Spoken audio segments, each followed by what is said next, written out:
wages, whether it's sexual harassment, whether it's bad working conditions. I think that this is a much larger movement. The union-backed Fight for 15, as in $15 an hour, organized these protests. McDonald's say they have strong policies and training in place to prevent harassment, but are working with new groups to do more, Lisa. Thanks, Jessica. You can hear more about this on our podcast, the Fox News Rundown, tomorrow morning at foxnewsradio.com. The cost of a Space Force could be out of this world. $12.9 billion. That's the estimate for the first 5 years of the planned Space Force cost, according to some number crunching by the Air Force. The Air Force 5-year cost estimate came out of a memo from Air Force Secretary Heather Wilson, who has proposed the Pentagon ask Congress for the authority and cash to build a Space Force headquarters by as early as 2020. Now, all of these plans would still need to get the okay by Congress, but the administration right now is planning to propose legislation authorizing the establishment of a Space Force in early 2019. Jim McKay, Fox News. Los Angeles could become the largest city in the U.S. to ban the sale of fur products, the idea advancing with a unanimous city council vote to have the city attorney draft a fur ban. The proposed ordinance would have to go before the council at a later date. Lisa Brady, Fox News Radio. Don't wait another day and waste another dollar. You can start saving today. At Guahan Insurance Services, we are here to help protect your investment and save you money. We offer insurance advising for business, car, and home insurance. So come and visit us at our new office at Camacho Landmark Center at Marine Corps Drive in Tamuning, and let us show you that you can count on us for all your insurance needs. Call 475-1162. Cheese curls and hot sauce, pantosta and coffee. Great alone, but better together. Here's another perfect pair for you. Docomo Pacific has created the Better Together bundle, combining 2 great services for one low price. Get unlimited local talk, text, and 20 gigs of data, plus unlimited home internet speed up to 20 megabits for $109 per month. You also get free installation and a Galaxy A8 Plus when you sign up today. Mobile plus online from Docomo Pacific. Better together. Some conditions apply. Call 688-KRC store for details.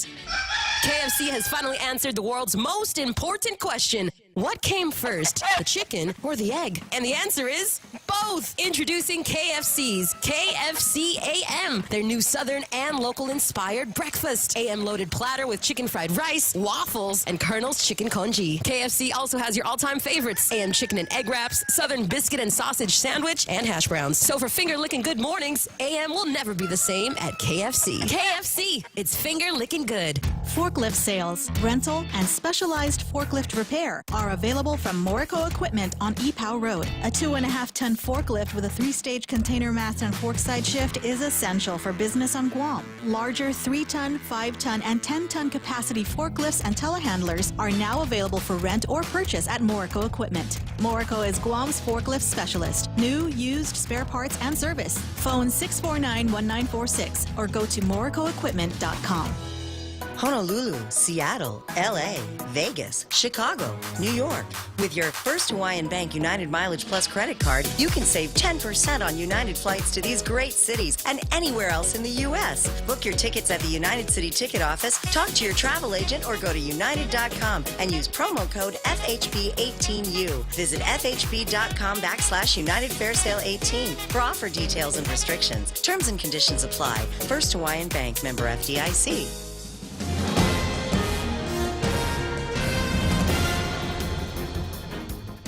Half a day and good morning, Guam. News time here at The Point is 8 minutes past 6 a.m. this Wednesday morning. I'm Kevin Kerrigan. Here's a look now at some of the top stories from the Guam Daily Post. Undeterred by the misdemeanor charges he faces, Lieutenant Governor Ray Tenorio visited typhoon-damaged homes in Dededo yesterday, where he told reporters he has no plans to step aside and he intends to continue his campaign for governor of Guam. Tenorio said he's confident he'll be found innocent of the charges against him, and when asked if he should step aside until the case has been resolved, he said absolutely not. Tenorio is facing misdemeanor charges of reckless conduct and obstructing government functions in connection with a gun-grabbing incident that took place July 7th at a barbecue block party in Tumon. He maintains that the charges are politically motivated, and he blamed the allegations on the administration's former communications director, Troy Torres. Meanwhile, when asked whether he was prepared to enter into plea negotiations on behalf of his client Tenorio, defense attorney Tom Fisher telling the Guam Daily Post, absolutely not as well. Fisher said he wants the case to go to trial, telling the Post he has full faith that a jury will see the case for what it is, a complaint initiated by an individual who has an axe to grind against the administration, namely Troy Torres. In response to the statements blaming him, Torres issued a statement of his own acknowledging he didn't witness the gun-grabbing incident but filed the complaint against Tenorio nonetheless to ensure that the police officers who did see what happened are not retaliated against.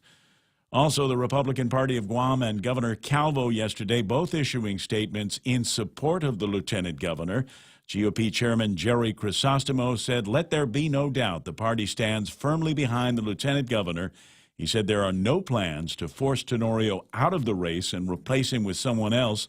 Governor Calvo, meanwhile, said he believes there will be a positive outcome to all of this, and Ray can count on his friendship as he goes through the process. We'll have more news after this. Calvo Select Care continues to provide great benefits for GovGuam with affordable rates. Get free access to our gym partners. Earn up to $300 with our gym fitness rewards. Earn up to $200 with our wellness rewards. Choose from a wider selection of medical providers on Guam and off island. With all of these benefits, staying with Calvo Select Care is that much easier. GovGuam employees and retirees, enroll today. Guam Regional Medical City. We bring the healthcare advances of the world directly to you. We are an acute care hospital that complements your needs with our robust outpatient specialty clinics. From preventative care to critical care, we strive for consistent excellence at GRMC. Our core philosophy is where patients are partners, which means we work as a team to make a healthier version of you. For more information about GRMC, visit us at grmc.gu. 11 minutes past 6 o'clock here at The Point. It appears unlikely that the 300 people still sheltered in the Estumbo gym in the wake of Typhoon Mangkhut will find alternate housing by today's deadline to vacate the shelter. In all, the people represent about 50 families, a large number of family members who are having a difficult time finding affordable housing. Donicia Taitagui, a mother of 8, told the Guam Daily Post yesterday she's ready to leave the shelter, but she hasn't been able to find an affordable apartment large enough to accommodate her family. The Guam Housing Corporation has been distributing housing applications at the shelter. They continue to work with GUR to find housing for those remaining families. Public Auditor Benjamin Cruz says the focus of his efforts now as head of the Office of Public Accountability is on tax collections. Cruz said he fears that 2 of the 3 tax increases central to balancing the budget for the next fiscal year have not been fully implemented yet. The new public auditor said he's also concerned that the recommendations made in recent audits to improve collection efforts have yet to be adopted. Cruz telling the Post that he sent letters to Revenue Tax Director John Camacho and Acting Customs Director George Charfaris last Friday, urging them to implement the recommendations made in the OPA's property and tobacco tax audits issued in May. Cruz said he has told his auditors to sit on those agencies and let them know that somebody's watching them, and he's going to be following up. Collection on both taxes is critical to ensuring a balanced budget during the current budget crunch brought on by the Trump tax cuts at the start of this year. For these stories and more, log on to postguam.com or pick up a copy of today's Guam Daily Post. Ray and Mike now with a look at the weather. It says partly sunny skies here today, Kevin, with isolated showers and thunderstorms.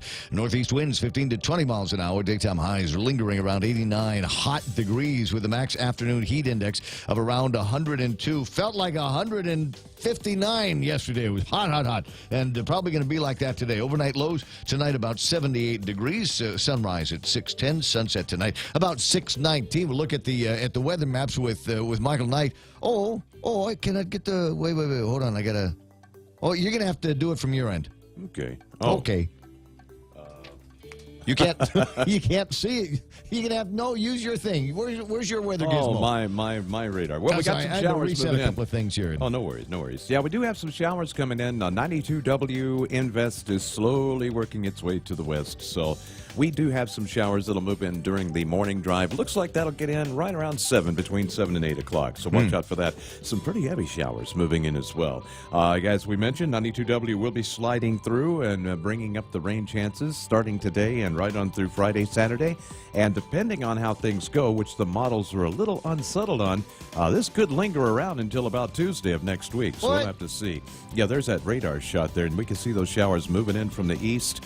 And they're cruising on in. Again, that's probably about between 7 and 8 o'clock when that'll get here.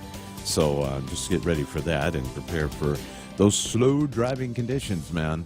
All right, we got the traffic gizmo we'll look at and make sure that all the traffic is going to be moving all right. And so 92W Invest is it doing anything that looks like development? I don't have the satellite screen up. I can get that a little bit. It's not really very healthy right now. The models aren't showing much development until it passes us and gets west. And even then, that's going to be pretty slow development. So no big deal, really. Gotcha. 6:14. That's news and weather together, brought to you by Bank Pacific, where others put branches.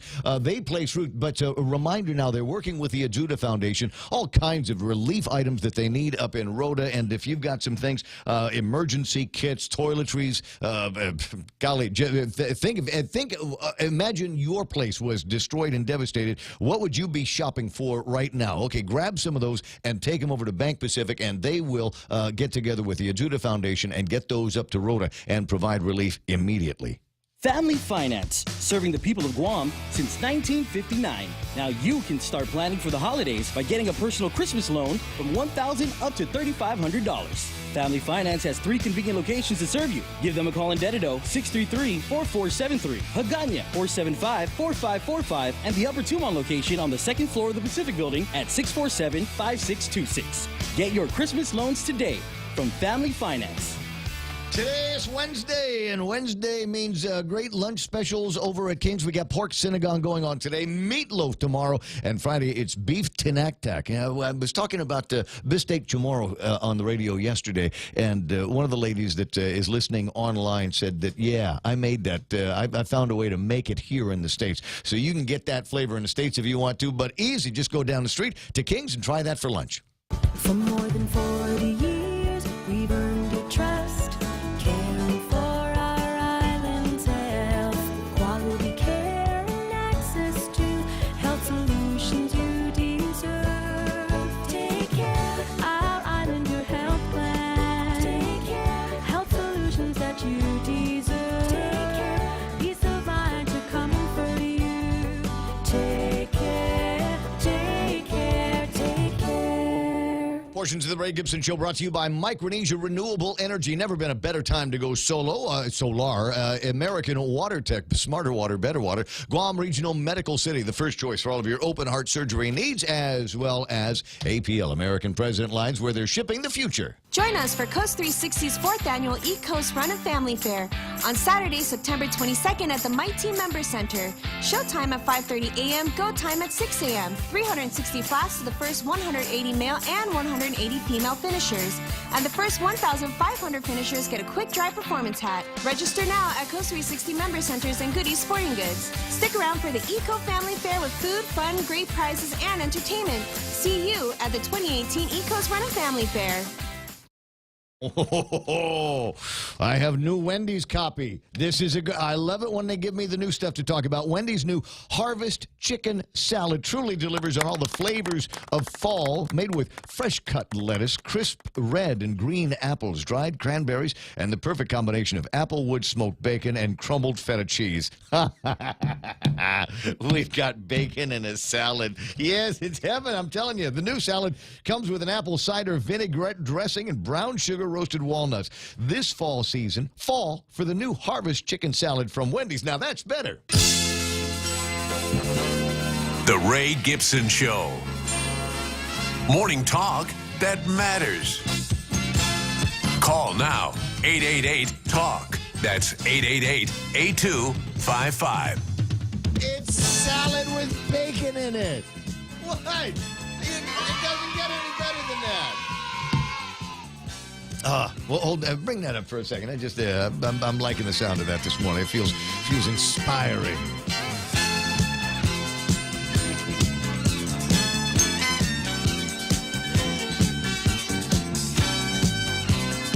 Yeah, let me get my swigs of coffee in before it's time to start yakking for 4 straight hours here. This is the Ray Gibson Show on 93.3 The Point. My name is Ray Gibson. Great to have Kevin Kerrigan along Mike's side to tell me all of the stories and give me all the details from today's Guam Daily Post and more. Picked mine up at the 76 this morning and noticed on the way in that it is now, I hate to say it because you have to say it dramatically if you do.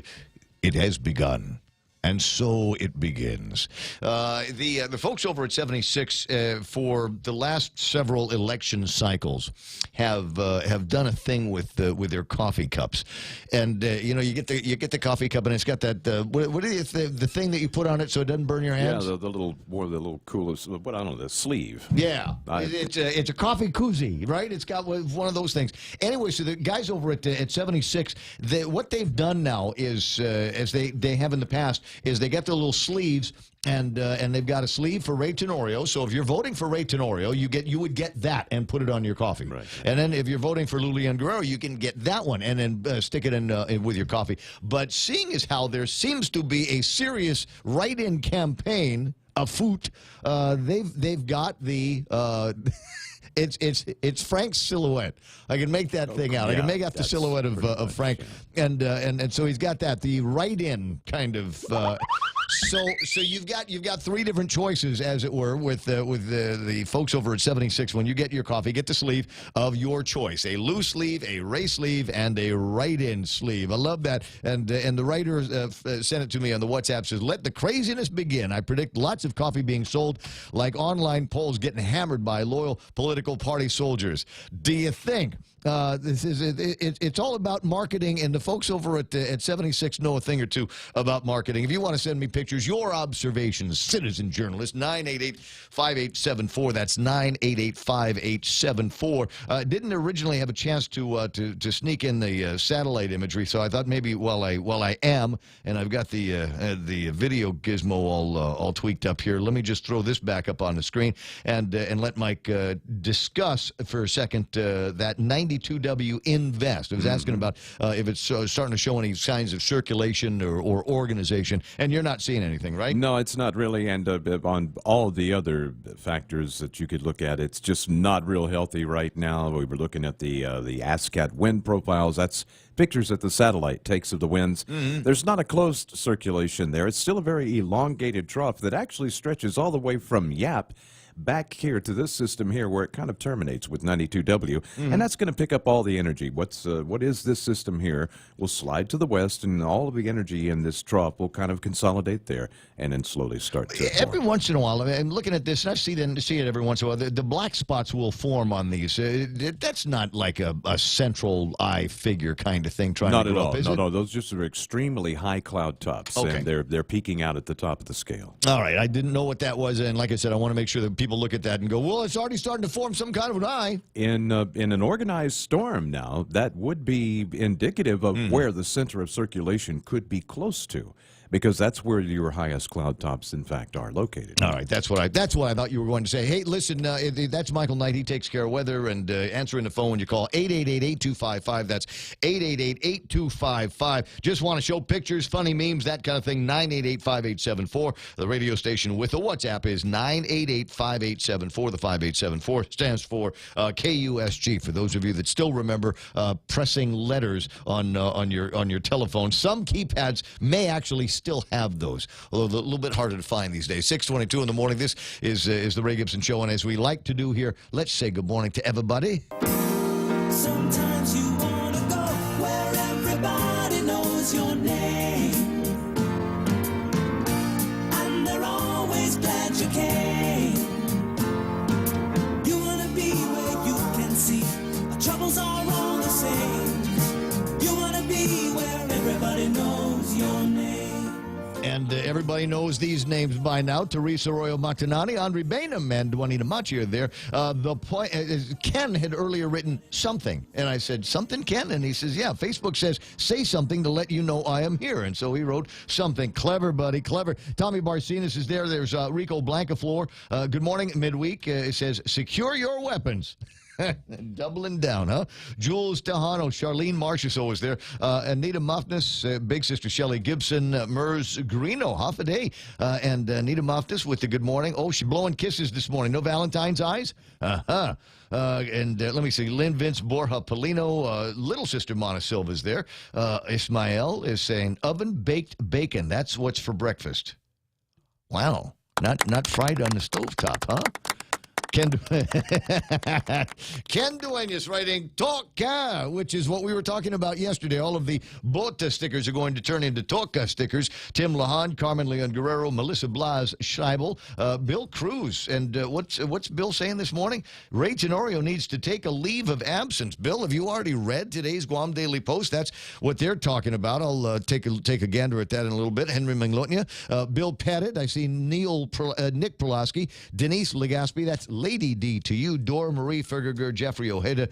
There's Doris Mendiola, Christine, Roberto Lujan. How's that? You guys got like a container sale, truck sale going on? Chris Lujan and the folks over at Triple J have been very, very active in some of the storm relief up in Rhoda. I think saw a press release or some pictures of them loading up all kinds of food and drinks that they're sending up there like almost immediately because there's nothing to drink there. I see Dave Torrey. Dave, thanks very much for the heads up on that new marathon world record, 2 hours and a minute or so with the guy. And Dave actually, I told you, he's the guy with the running shoe thing. And so he gave me the name of the running shoes, and I can't remember what they are. Dave, write it down in the Facebook Live. So can we buy those in the store? Can you go like to a Nike site and buy those running shoes so we can be fast like the guy? Gina Kono, good morning. Judy Shockley, Eunice Mendiola, Ashley Calvo Rodriguez. That's pretty Ashley. Mary Park, Jeanette, Gigi Cruz, and others joining up right about now. And you can do that by going to Facebook Live. You don't have to like the point. We'd like you to like the point. That'd be a great thing. Follow us. And when you sign up to follow the radio station in the morning when we turn on the feed, you will be able to get a notification from Facebook that's the same thing. Now, some of you, and for whatever reason, might not want to be as public as everybody else. Like Elwin Chimpaco said, if Roosters could vote for Ray, then blank, blank, blank. Elwin doesn't have a problem with his name being up here, but there are some people that want to watch but don't necessarily want to be seen watching. You know, whatever, privacy, man. That's up to you. So we are working on adding additional feed opportunities to the show, i.e. YouTube Live. You know how the legislature has got a YouTube Live thing that they can do? Well, we now have the capability with our video over the radio deal to be able to send this link, this feed, to YouTube Live. There you go. And I need to get a special code from YouTube before I can do that. And the minute I do, then we'll set it up so that in the morning we'll have a Facebook Live feed. We'll have the feed that you can watch anytime you want to at thepoint.gu and as well as a YouTube live feed. Very cool. Yeah, it is. Cool. I think people say, why don't you go on television? I say, I think there's more people watching on online streams than there are watching on television anymore. Probably so. We could do the TV thing though to kind of up it just another notch. Some of our best listeners aren't necessarily technologically advanced. You know what? Send me a note. I'll come to your house and I'll show you how to do it. And if you're in the States and you don't know how to do, send me a ticket and a note, and I'll come to your house and do it. Where is nice in the country right now? Where is it absolutely gorgeous in the United States mainland around this time in September? It's kind of hot everywhere right now, but there are some cooler climes, cooler weather starting to move into the upper Midwest right now. So that'd probably be the best spot. You can get up around Wisconsin, Minnesota, feel a little cool nip to the air, see the trees changing colors. Hey, that's not bad. Not a bad way to go. All right, so 888-825-5627. You're wondering, what the heck are we going to talk about here this morning? What are the big stories this morning? It's the doubling down of where we are. It's, Tenorio to continue the bid for governor, and that not completely unexpected, considering, you know, the spend, the investment that he has made, and over virtually his entire adult life to get to this point where he can run for governor of the territory of Guam. So I didn't actually see that happening, but people caught up with him. Journalists were able to catch up with him and say, well, what about not necessarily granting the interviews the same way he did before. So last time it was, everybody come and see me. I'll be in the office and we'll schedule everybody and we'll stagger and stage things out. But it was actually pretty well coordinated. A news conference was scheduled initially at noon yesterday at the attorney's office, but then that was canceled, and then everybody got a call and said he's out visiting home, so catch up with him there. Better photo op that way. Yeah, gotcha. There's nothing to see here at the attorney's office, so let's go someplace where it looks like he's doing what he says he's going to continue to do, and that's, you know, helping the people that have been pushed out by the storm and need some recovery assistance from the lieutenant governor. Yep. All right. Okay, I got you. But basically telling everybody that we're going to trial here. And I will have my name cleared. There's a piece of audio that we'll play, and maybe we'll let you set that up here. The recording that you did with Tom Fisher. Yes. Yeah, I gave him a call yesterday afternoon. I fully expected him to say that. I didn't think he'd say anything, first of all. Right. But my initial expectation was that they would be seeking a plea deal just to get this behind them. But no, he wants to take it to trial. Right. That surprised me. So we got Bob Plitsky saying, go for a plea deal. We've got Doug Moylan saying, I'd work on a plea deal.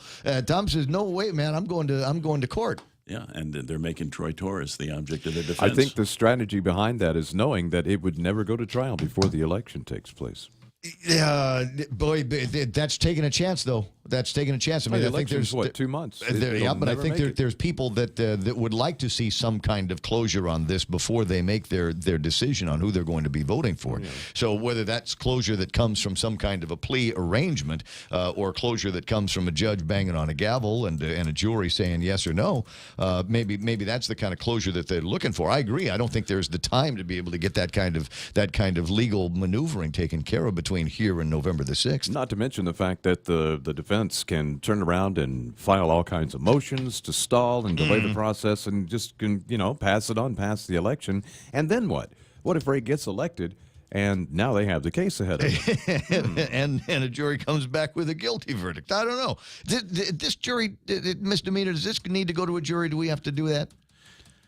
I don't know what the details are on that. I don't think that a 12-member jury is required. Yeah, well, I forgot to go to law school, so I couldn't tell you off the top of my head. And actually, even if there is a conviction on a misdemeanor charge, I don't think that the case would go beyond. I mean, that Ray would be forced out of office even if he were elected. So, as you point out, the name Troy Torres comes up. Initially, it was the conversation was this was politically motivated, and they needed to put a name on that political motivation, which I think had a lot of people scratching their heads when they first saw that statement come out of the lieutenant governor's office, that it was politically motivated, because there had been no name on that, and so far all of the charges seem to be to have been supported by the testimony of police officers. And didn't fit Ray Tenorio saying that these police officers were politically motivated, or that their statements were politically motivated.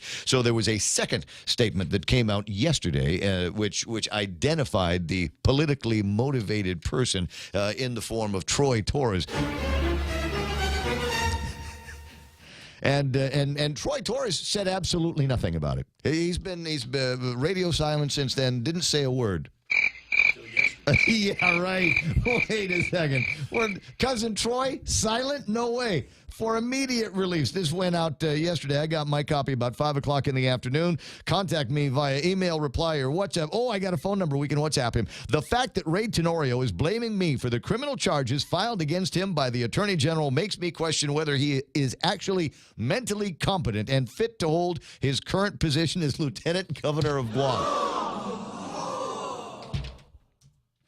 is this just not the best election season ever in the history of elections on Guam? It just, every day is like Christmas when you're in the talk radio business. Every day there is something new that we get to yak about, and in this case, you know, you get two people that heretofore, you got to remember this now, heretofore worked hand in glove, cheek and jowl. Ray Tenorio and Troy Torres at Adelup with Eddie and the whole clan, the whole crew, the whole clique. And then there was some kind of a falling out, and Troy's out, and Ray's over here running for governor, and Troy is not having any of that.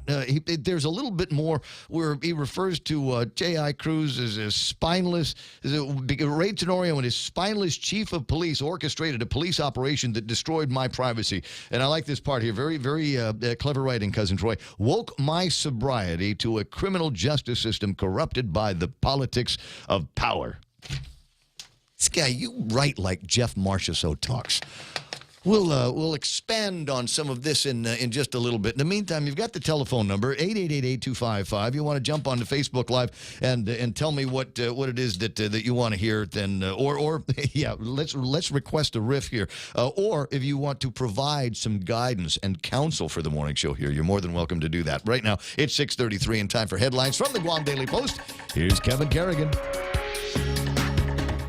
Half a day and good morning, Guam. In the headlines from the Guam Daily Post this morning, Guam police have arrested two men and a male minor in connection with their alleged involvement in a robbery that took place on Sunday in the parking lot behind the Lone Star Steakhouse in Tamuning. 33-year-old Roy Craig Guerrero, 26-year-old Cameron Guerrero, and a 16-year-old boy are facing allegations of third-degree robbery, theft of property, and possession of a Schedule II controlled substance, among other charges.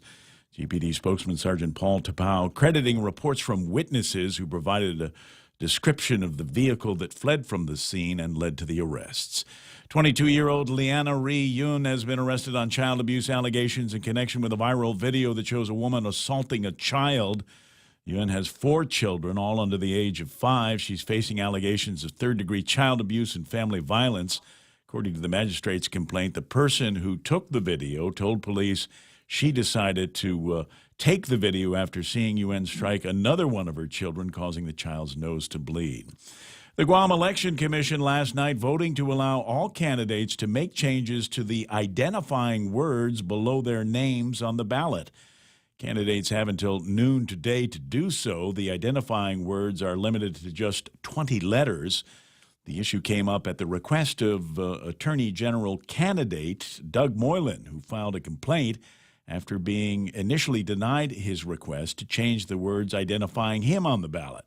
Moylan's request to change his identifying words to corruption buster from truth and justice were initially denied. He now has been given the okay to make that change.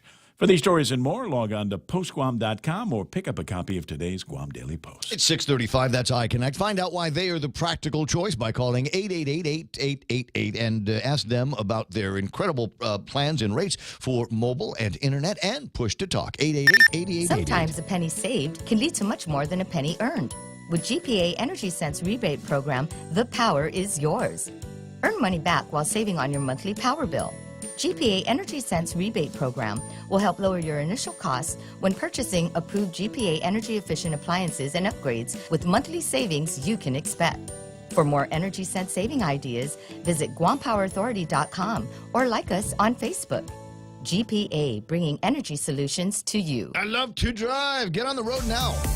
If you love to drive, I'm looking at the traffic gizmo right now, and the traffic gizmo is doing just great. I'm not seeing anything. A little bit of a buildup around the fire station that leads up to the intersection of 8, 10, and 16 on Route 8. But everything else is smooth. Route 10 looking good. We got Route 4 is looking sweet. Hopefully no major traffic jams like the one that we had yesterday on Route 4. I don't see anything happening in front of any of the bases, Anderson Air Force Base, Sumai, or Navy Hospital. So I think everybody is going to be all right, at least for now. This is all going to change. Anticipate the traffic out of Jigo and into Dededo is going to start getting busy in the next, 10 or 15 minutes. We'll see some things starting to build up over by Ukadu and the intersection of 1 and 3. So if you can hit the road now, I'd do that. 637 right now traffic here on The Point. Are high power bills sending your budget into chaos? Take control with the help of Micronesia Renewable Energy. Using the highest quality panels, a solar energy system from MRE will guarantee to save you money on power. With MRE, Christmas starts in September. With every solar energy system, homeowners not only get $400 for signing up, but also an entry for a chance to win $1,000 in cold, hard cash, just in time for Christmas. It pays to be an MRE customer. Conditions apply. Call 632-2613 for details. MRE, the smarter choice. The Ray Gibson Show. News to fill your mind. Talk to get it out. Turn it up. Now tell a friend.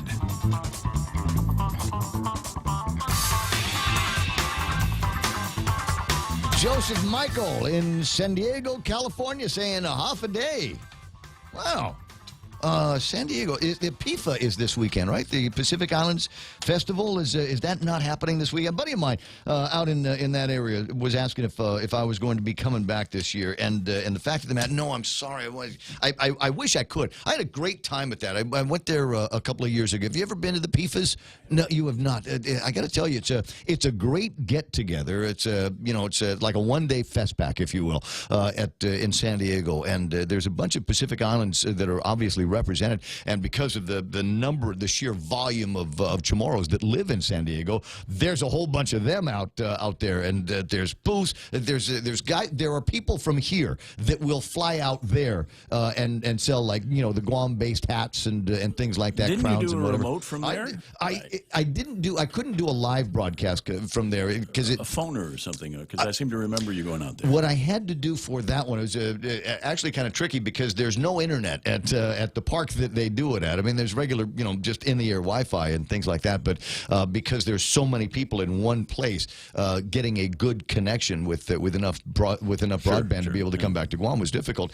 So what I ended up doing was about 4 hours worth of interviews with people and plugged all of those things together and did it that way with a live broadcast from a place called Chiotino's, Joseph Michael. So do me a favor, if you get a chance, run by Chiotino's and raise a toast to your friends from here on Guam. Thanks for reminding me about it. It was an absolutely great trip. Absolutely loved it. And my friends from United paid the tab on the airplane ride, so that was cool as well. Normally, maybe next hour, has been trying to get a hold of Sam Shinohara over the last couple of days, and our schedule's been impossible to tag up with each other. Yesterday, he had a bunch of interviews with employees that he needed to take care of, and the day before that, we had something else happening at the time that I'd lined up to call. So I figured, this morning I'll be able to get a hold and hang out with Sam Shinohara from United, find out a little bit more about Guam taking over the United route between here and Honolulu. Guam flight attendants now will be on that ride. And if you missed the story, I consider it kind of a big deal. I got a lot of friends in the airplane business.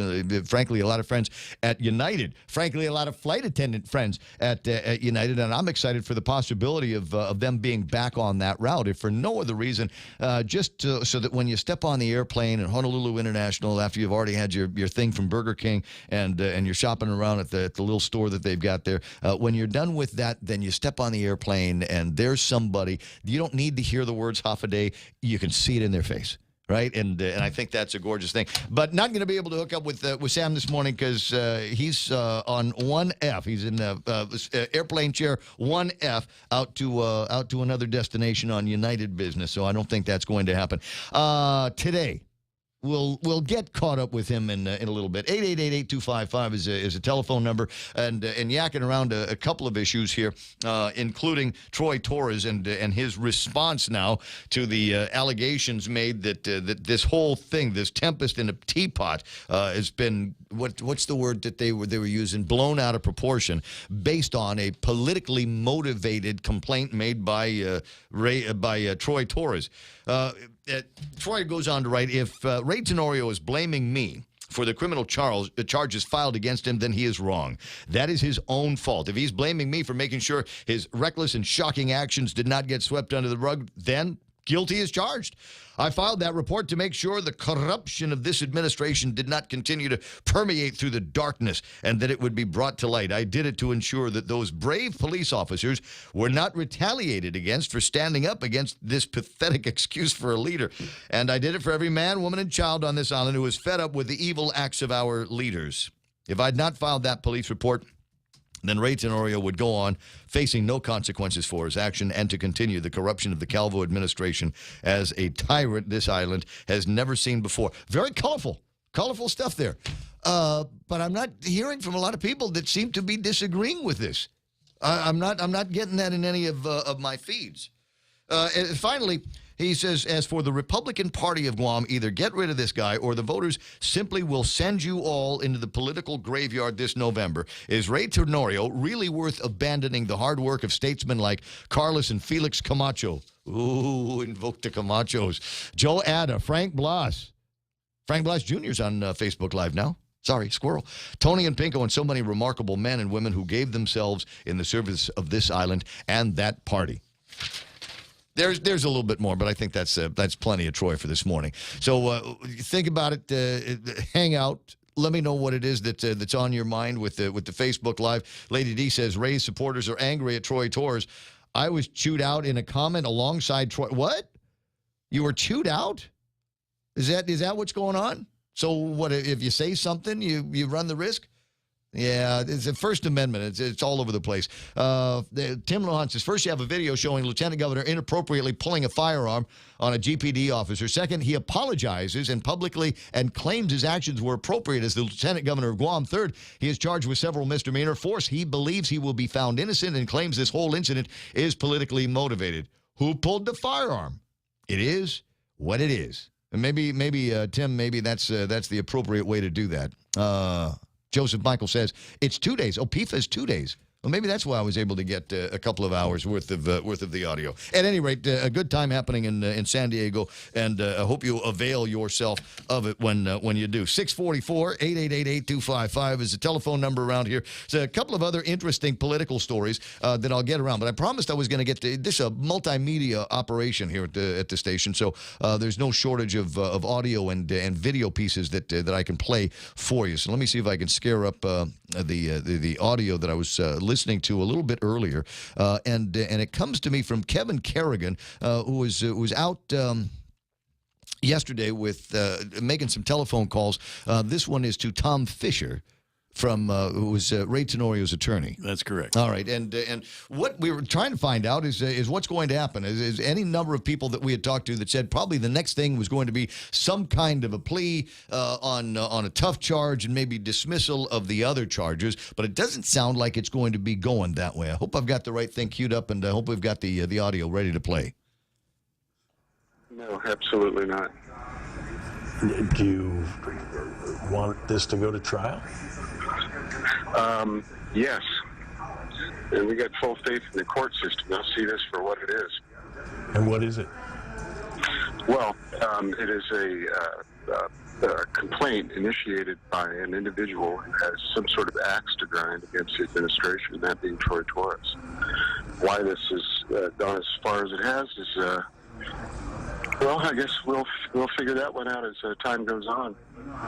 I can't help but ask you, given the complaint, there are like 9 different police officers or police reserve officers who've made a detailed complaint with reference to this.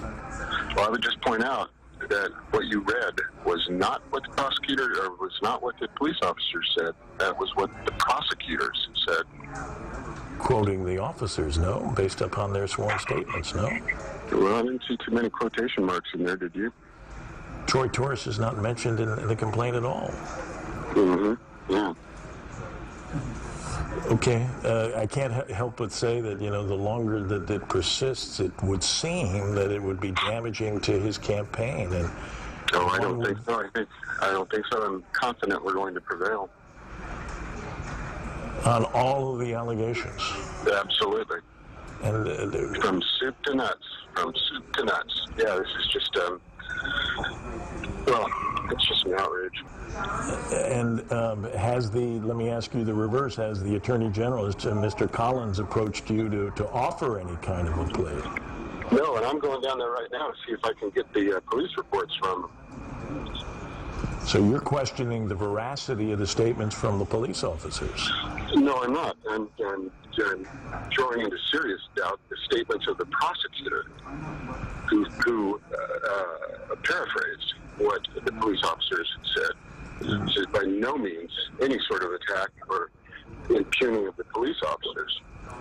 Do you believe that there's political motivation on the part of the Attorney General's office? Well, I'm not going to respond to that, but I'm just happy that we are in the Superior Court of Guam. An interesting question you leave off with their political motivation, maybe at the Attorney General's office. That was the suggestion based upon his response, it seems. That there might be something going on over on that side. Maybe there's a job in the offing, a judgeship. He made it clear he's not questioning the alleged statements, but what was quoted by was written by the Attorney General. Yeah, well, the answer is yes. There are actually a surprising number of quotation marks in the statements that were made in the complaint and that was filed, that was handed to the Lieutenant Governor. And my favorite ones in the quotation marks are, "Oh, it's like that." I can show it to you. So right here in the paper, I think I underlined it. "Oh, it's like that," which is in quotes. "Oh, it's like," Cruz replied firmly, "Yes, it's like that." While looking at the Lieutenant Governor in the eye, the Lieutenant Governor left the area, got into his official vehicle, and then left the block party. And that is where that particular story is probably going to end up here. Another interesting story, Chris Barnett has filed a couple of them. One of them that I might actually play in its full form here on the radio in a couple of minutes. But he did a story on KUAM yesterday talking about the gubernatorial spend that they've got out there. Now, I'm ill-prepared to talk about that. I can riff on it for just a second, but I'm ill-prepared to talk about this because what I don't have is the total number of votes now to be able to divide into these numbers here. The team of Lou Leon Guerrero and Josh Tenorio raised and spent the most money. Lou and Josh raised $1,134,184 and spent $1,133,812 for the primary election. So, how many votes they get? 8,600 some odd votes? Is that round enough for you? So somebody do the mathematics on this and figure out what the price was for each vote for Lou Leon Guerrero and Josh Tenorio. Fellow Democrats Frank Uggan Jr. and Alicia Limtiaco raised just $398,795 and spent $394,893. So figure out the difference between how much Lou and Josh spent for those votes versus how much Frank and Alicia spent for almost the same number of votes. It was statistically within a couple of percent, right? So who got the better bang for their I don't know, advertising, promotional, political dollar? It would seem to me that would probably end up to be most efficient use of the bucks was Frank Uggan Jr. and Alicia Limtiaco. Who else we got here? Dennis and Dave raised $216,000. But spent $264,215.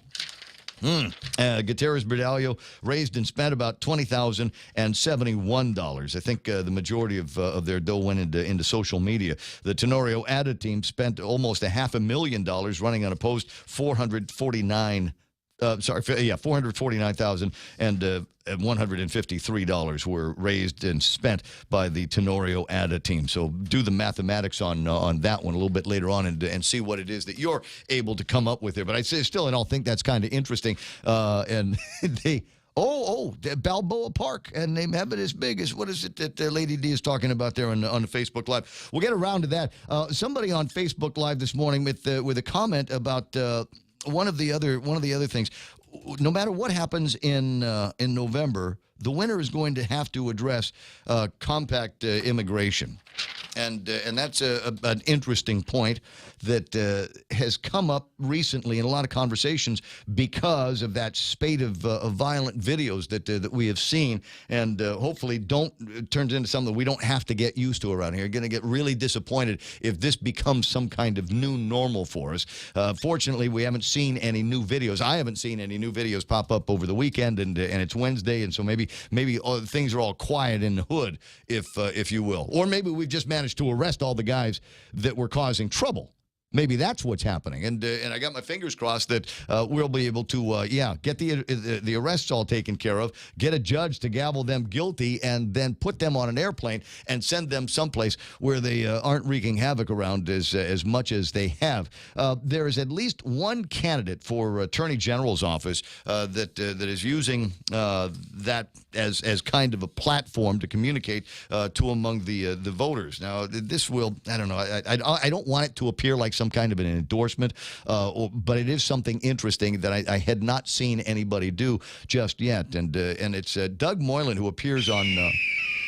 That's right. You knew where I was headed with this, right? Eric the War Eagle. So who did he get in a scrap with? He's scrapping with Levin Camacho because that's his opponent in the race. He's scrapping with the people over at the Guam Election Commission because they said, no, you cannot change your slogan from truth and justice to corruption buster. And he said, oh, wait a minute. Hold up. And was able to begin to convince people. Now, the Guam Election Commission, Kevin, if I understand your story correct, has reversed their position and will now allow for candidates to change their slogans. Correct, and they have until noon today to do so. Until noon today. So Doug has got it. Now, he's already put in his request, so I don't know if he needs to do anything else. If I were him, I'd be sure. Just double check his. So, Maria, did you get it? Did you get it? Did you get it? So Ugg and Limtiaco should change theirs to the writings on the wall. But they're not going to be on the ballot. That's the problem. Well, I'm just saying. If they were, Giving they could them do hope. something like that. So, and Levin can make his "I'm not Doug." Vote for me. I'm not Doug. What? There may be people that do that. There might be people that will look at the election that way. Right? I mean, that's the way I voted for Barack Obama, and a thing that we did around here because he wasn't Hillary Clinton. That was the thing. Is I voted for the one that I didn't want to, that I wanted to beat the other one that I didn't want to get in. So maybe Levin, that could be the strategy. Levin did not in the primary election have a slogan. Oh. Right? Wow. And it's just one of those things, he's a polite, humble kind of guy, and he didn't have a slogan going in, and that's all there was to it. Doug's was truth and justice, but now he wants to be the corruption buster.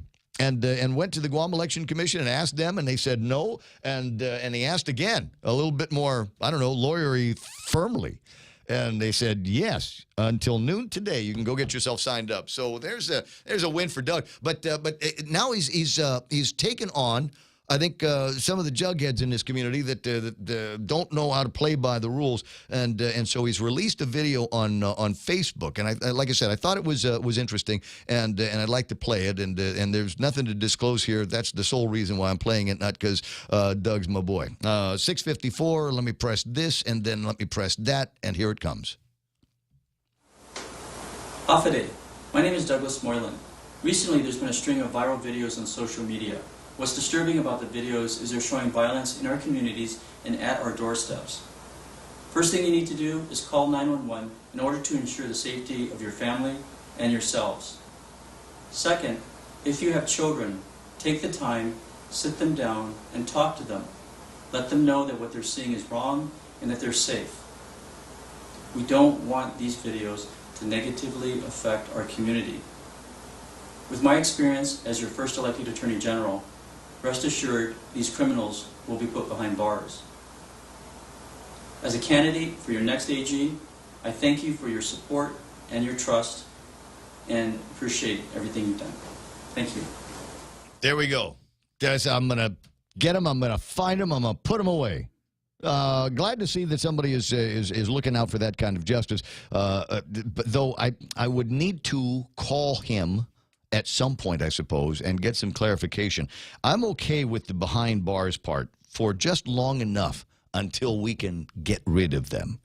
That's in my mind. That's the ultimate end game. Is get these guys and have them physically removed from the island. I don't know that I want to spend any time or money or effort in an attempt to correct them, as they say. It's the Department of Corrections, not the prison.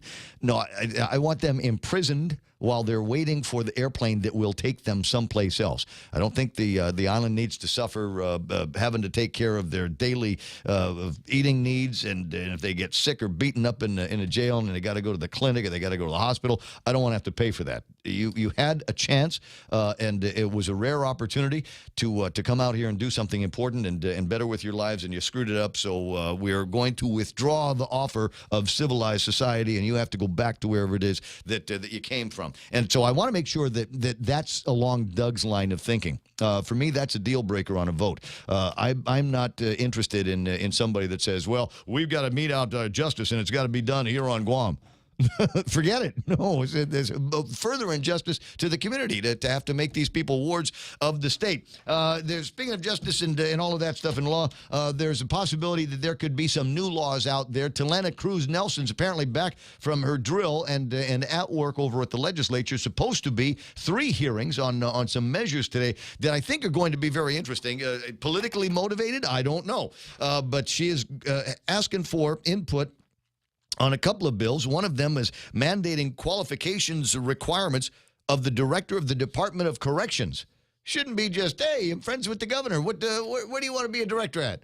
Oh, yeah. You look like you'd look good in a prison uniform. You go and be the boss over at the prison yard. Yeah. No, you definitely need someone with law enforcement background, extensive law enforcement background to run that place. Yeah, and then another one relative to mandating qualifications requirements for the Director of Customs and Quarantine Agency, which is a position that Eric Palacios held right up until last week, and I guess the clock ran out on his appointment, and the governor. I don't know what happened, Eric. I thought maybe I saw him walk in someplace the other day, but I didn't have a chance to talk with him. I don't know what the governor has done with him now. I know that George Charfros is now over at the department at Customs, but I don't know what eventually ends up happening with Eric Palacios. I don't know if he's going to be one of those $70,000 a year special assistants over at the governor's office, or watching Ray Tenorio's hands or something. I don't know. That's another position. It probably should have someone with a law enforcement background. You'd think. At any rate, there's that. And then this is also very, very interesting to us. Those of us that have a federal ticket with the Federal Communications Commission.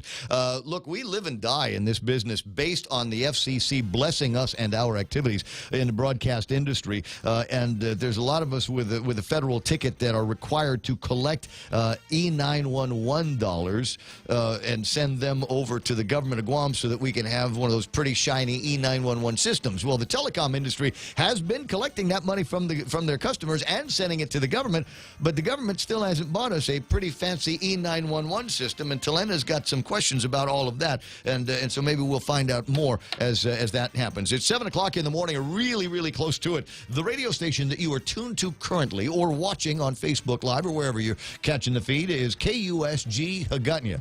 That's how the FCC knows us.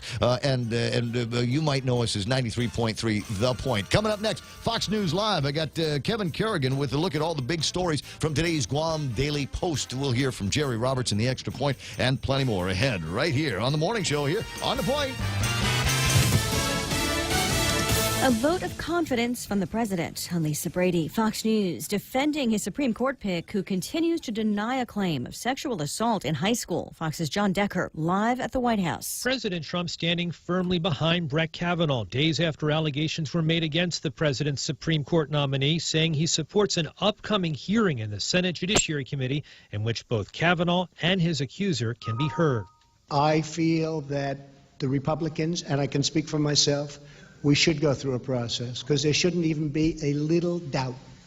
There shouldn't be a doubt. But the president, when asked whether the FBI should reopen its background investigation of Kavanaugh, said he doesn't think the FBI needs to get involved. Lisa? Well, John, Democrats say the hearing planned for Monday isn't enough. There's no way that any prosecutor would put on a witness stand a crime victim without doing a full investigation. Connecticut Senator Richard Blumenthal says it's not fair to rush the process. There's no word yet on whether Kavanaugh's accuser, Christine Ford, will attend the hearing, but there is late word that Mark Judge will not. Ford has said he was in the room during the assault. An attorney for Judge says he has no memory of the alleged incident, doesn't recall the house party described by Ford, and doesn't wish to speak publicly.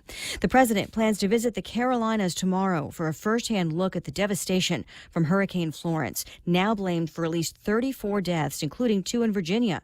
Thousands of homes flooded. I had a chance to speak with people, some who rode out the storm and who said they wouldn't do it again if they had a chance to make the decision over. With rivers still rising, North Carolina Governor Roy Cooper says the flooding is not over. He's warning thousands who did evacuate not to go home yet. Utilities still working on restoring power as well. Fox News, fair and balanced.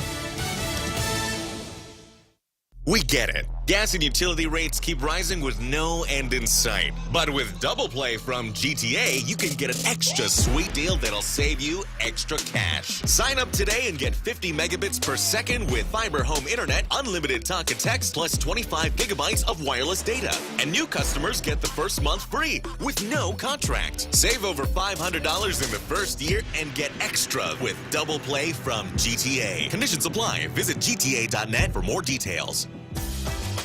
Cavo Select Care continues to provide great benefits for GovGuam with affordable rates. Get free access to our gym partners. Earn up to $300 with our gym fitness rewards. Earn up to $200 with our wellness rewards. Choose from a wider selection of medical providers on Guam and off island. With all of these benefits, staying with Cavo Select Care is that much easier. GovGuam employees and retirees, enroll today. A homeless man in Iowa held on $5 million bond charged in the murder of an Iowa State University golfer. Our thoughts and prayers go out to the family and friends of Celia Martin Arizamena.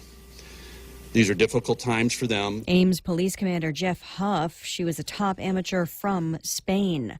A class action lawsuit filed in Massachusetts on behalf of the dozens of homeowners affected by natural gas explosions and fires last week. Meantime, a gas company is donating millions to a relief fund. Steve Bryant with Columbia Gas announced the contribution. An immediate $10 million contribution to the Greater Lawrence Disaster Relief Fund. Governor Charlie Baker says they're working to get the fund up and running, and it'll serve to bridge the gap between short and long-term recovery.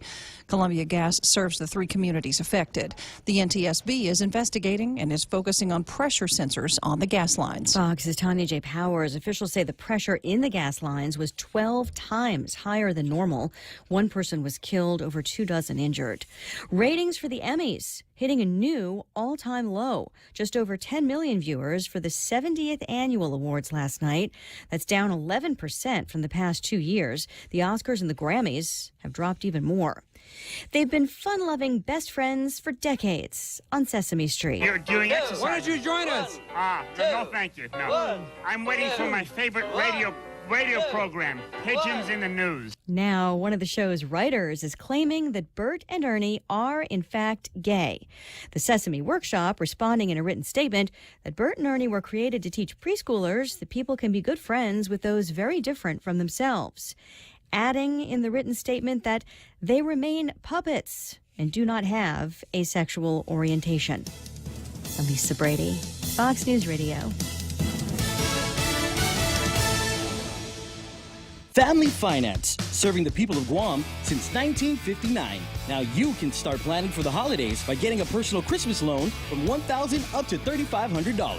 Family Finance has 3 convenient locations to serve you. Give them a call in Dededo, 633-4473, Hagåtña, 475-4545, and the Upper Tumon location on the 2nd floor of the Pacific Building at 647-5626. Get your Christmas loans today from Family Finance. Cheese curls and hot sauce, pantosta and coffee. Great alone, but better together. Here's another perfect pair for you. Docomo Pacific has created the Better Together bundle, combining 2 great services for one low price. Get unlimited local talk, text, and 20 gigs of data, plus unlimited home internet speed up to 20 megabits for $109 per month. You also get free installation and a Galaxy A8 Plus when you sign up today. Mobile plus online from Docomo Pacific. Better together. Some conditions apply. Call 688-CARE or see store for details. Get a 20-ounce stainless steel Circle K Coffee Club tumbler. Just stop into any Circle K, sign up for our Power Pass rewards program, and after your purchase of 15 cups of premium coffee, any size, you get your tumbler for free. While supplies last, conditions apply. See store for details.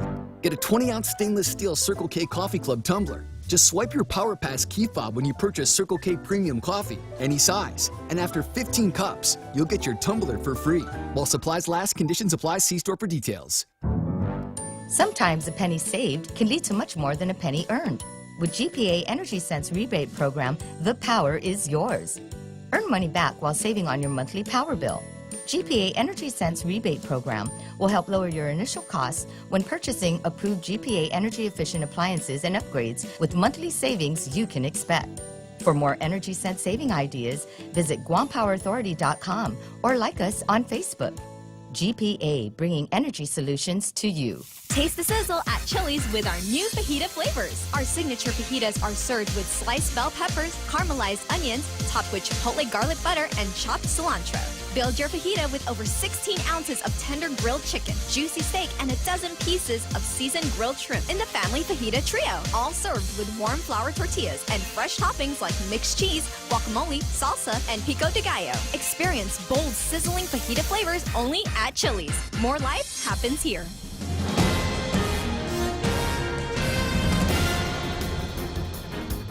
Half a day and good morning, Guam. News time here at The Point is 8 minutes past 7 a.m. this Wednesday morning. I'm Kevin Kerrigan. Here's a look now at some of the top stories from the Guam Daily Post. Undeterred by the misdemeanor charges that he now faces, Lieutenant Governor Ray Tenorio visited typhoon-damaged homes in Dededo yesterday, where he told reporters he has no plans to step aside and he intends to continue his campaign for governor of Guam. Tenorio said he's confident he'll be found innocent of the charges against him, and when asked if he should step aside until the case has been resolved, he said absolutely not. Tenorio is facing misdemeanor charges of reckless conduct and obstructing government functions in connection with a gun-grabbing incident that took place July 7th at a barbecue block party in Tumon. He maintains that the charges are politically motivated, and he blamed the allegations on the administration's former communications director, Troy Torres. Meanwhile, when asked whether he was prepared to enter into plea negotiations on behalf of Tenorio, defense attorney Tom Fisher also said absolutely not. Fisher said he wants the case to go to trial, telling the Post he has full faith that a jury will see the case for what it is, a complaint initiated by an individual who has an axe to grind against the administration, namely Troy Torres. In response to the statements blaming him, Torres issued a statement of his own yesterday acknowledging he didn't witness the gun-grabbing incident, but he filed the complaint anyway against Tenorio to ensure that the police officers who did see what happened are not retaliated against. We'll have more news after this. Join us for Coast 360's 4th annual Eat Coast Run of Family Fair on Saturday, September 22nd at the My Team Member Center. Showtime at 5:30 a.m., go time at 6 a.m. 360 flags to the first 180 male and 180 female finishers. And the first 1,500 finishers get a quick dry performance hat. Register now at Coast 360 Member Centers and Goodies Sporting Goods. Stick around for the Eco Family Fair with food, fun, great prizes, and entertainment. See you at the 2018 Eco's Run of Family Fair. The first ever of anything is always special. That's why we're excited about the first ever 2018 Nissan Kicks. The Kicks kicks things up with best-in-class MPG, standard safety technology with automatic emergency braking system, and best-in-class cargo space to meet any lifestyle. Upgrades kicks things up with Apple CarPlay, Android Auto, and Bose driver headrest speakers. Over 1.4 million colorful options means your Kicks can be a first ever of its kind. The Kicks starts at under $20,000. Visit Nissan Guam for a test drive today. Nissan, innovation that excites. 10 minutes past 7 a.m. here at The Point. The Guam Election Commission last night voting to allow all candidates to make changes to the identifying words below their names on the ballot. Candidates have until noon today to do so. The identifying words are limited to just 20 letters. The issue came up at the request of Attorney General candidate Doug Moylan, who filed a complaint after being denied his request to change the words identifying him on the ballot. Moylan's request to change his identifying words to corruption buster from truth and justice were initially denied. He now has been given the okay to make that change. A traffic stop for defective headlights on Friday night resulted in the arrest of a 44-year-old man on drug allegations. Police pulled over Peter John Tidegui after officers noticed the Honda he was driving did not have operable headlights. According to the magistrate's complaint, during the traffic stop, Tidegui removed the overhead light bulb inside the vehicle, saying that it was broken when he put the bulb into the cup holder between the front seats. The officer noticed several clear plastic bags and asked what they contained. Another male passenger inside the vehicle told police that the baggies contained ice that belonged to Tidegui. However, Tidegui immediately became defensive, according to the complaint, and he said the plastic baggies didn't contain ice, but instead were filled with salt, so people would think it was real meth. A field test indeed came back negative for meth. However, Tidegui was arrested anyway on suspicion of possessing an imitation controlled substance. For these stories and more, log on to postguam.com or pick up a copy of today's Guam Daily Post. Back up here just a second, if you don't mind. What kind of idiots did they find that car? So the idiot number one has got the what? So he said number one has got the he's selling imitation ice. Yeah, they also found a pipe in the vehicle as well. I thought I read that in but I didn't hear it. So guy number one is idiot number one was the passenger, right? Yeah, right. Okay. Yeah. So idiot number one is the passenger. The cop says, "What's in those baggies?" And the passenger says, "That's ice." I'll tell you that, man. I don't do nothing. He's guilty. He's guilty. He's my friend. Don't look in the trunk. In other words, it's his and not mine. Right. So it's ice, and then idiot number two, the driver goes, "It's imitation ice." He's selling salt to people that think it's ice. That'll get you shot. You know, as the story was going, I was like, it started developing, and I was like, oh, look, here's a guy who's going to take the hit for his friend. And then, of course, he says, that's not mine, man, that's his. Don't look in the trunk.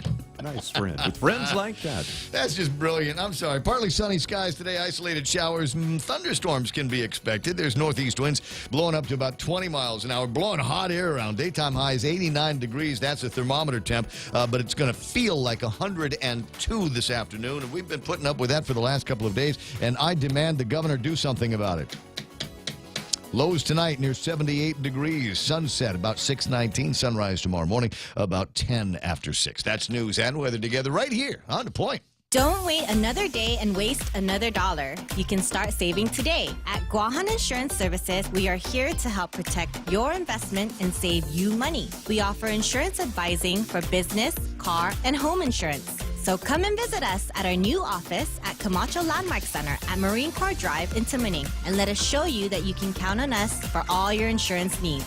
Call 475-1162. It's Pork Sinigang. That's the big lunch special waiting for you today over at King's Restaurant. 40 years they've been serving up meals to people like you and I think they got a pretty good handle on how we like our chow. And that's why you'll find that for lunch today.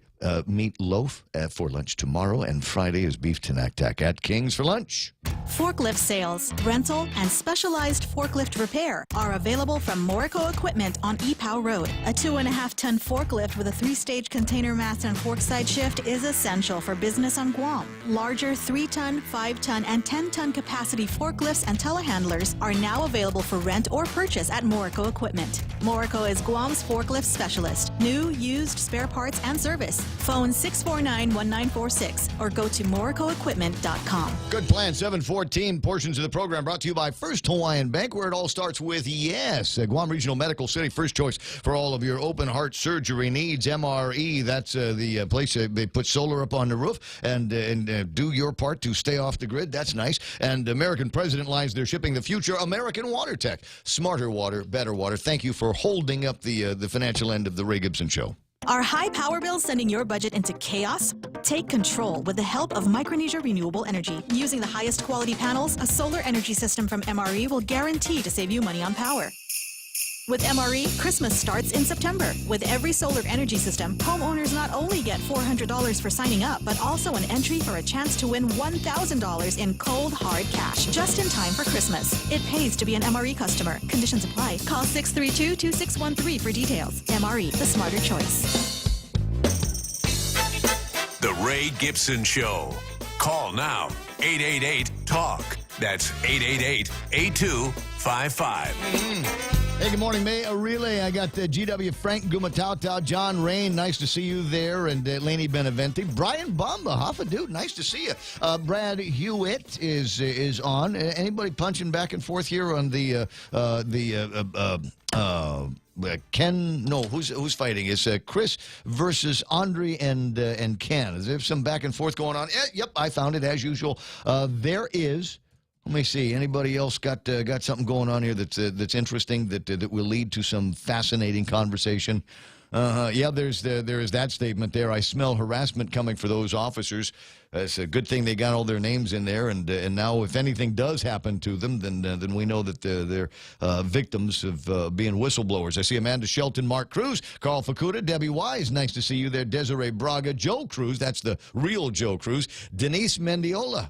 Welcome home. When are we getting together again? Joe Dizon, June Miranda, and Trish Beneventi, Jennifer Louise Dula, John Wislowski, Dion Shinahara, Frank Bloss Jr., Vivian Cunningham from over at Morico is hanging out with us, and a whole bunch of other people. Thanks for climbing onto the Facebook Live. Always nice to see you and know that we're all kind of starting our day together around here.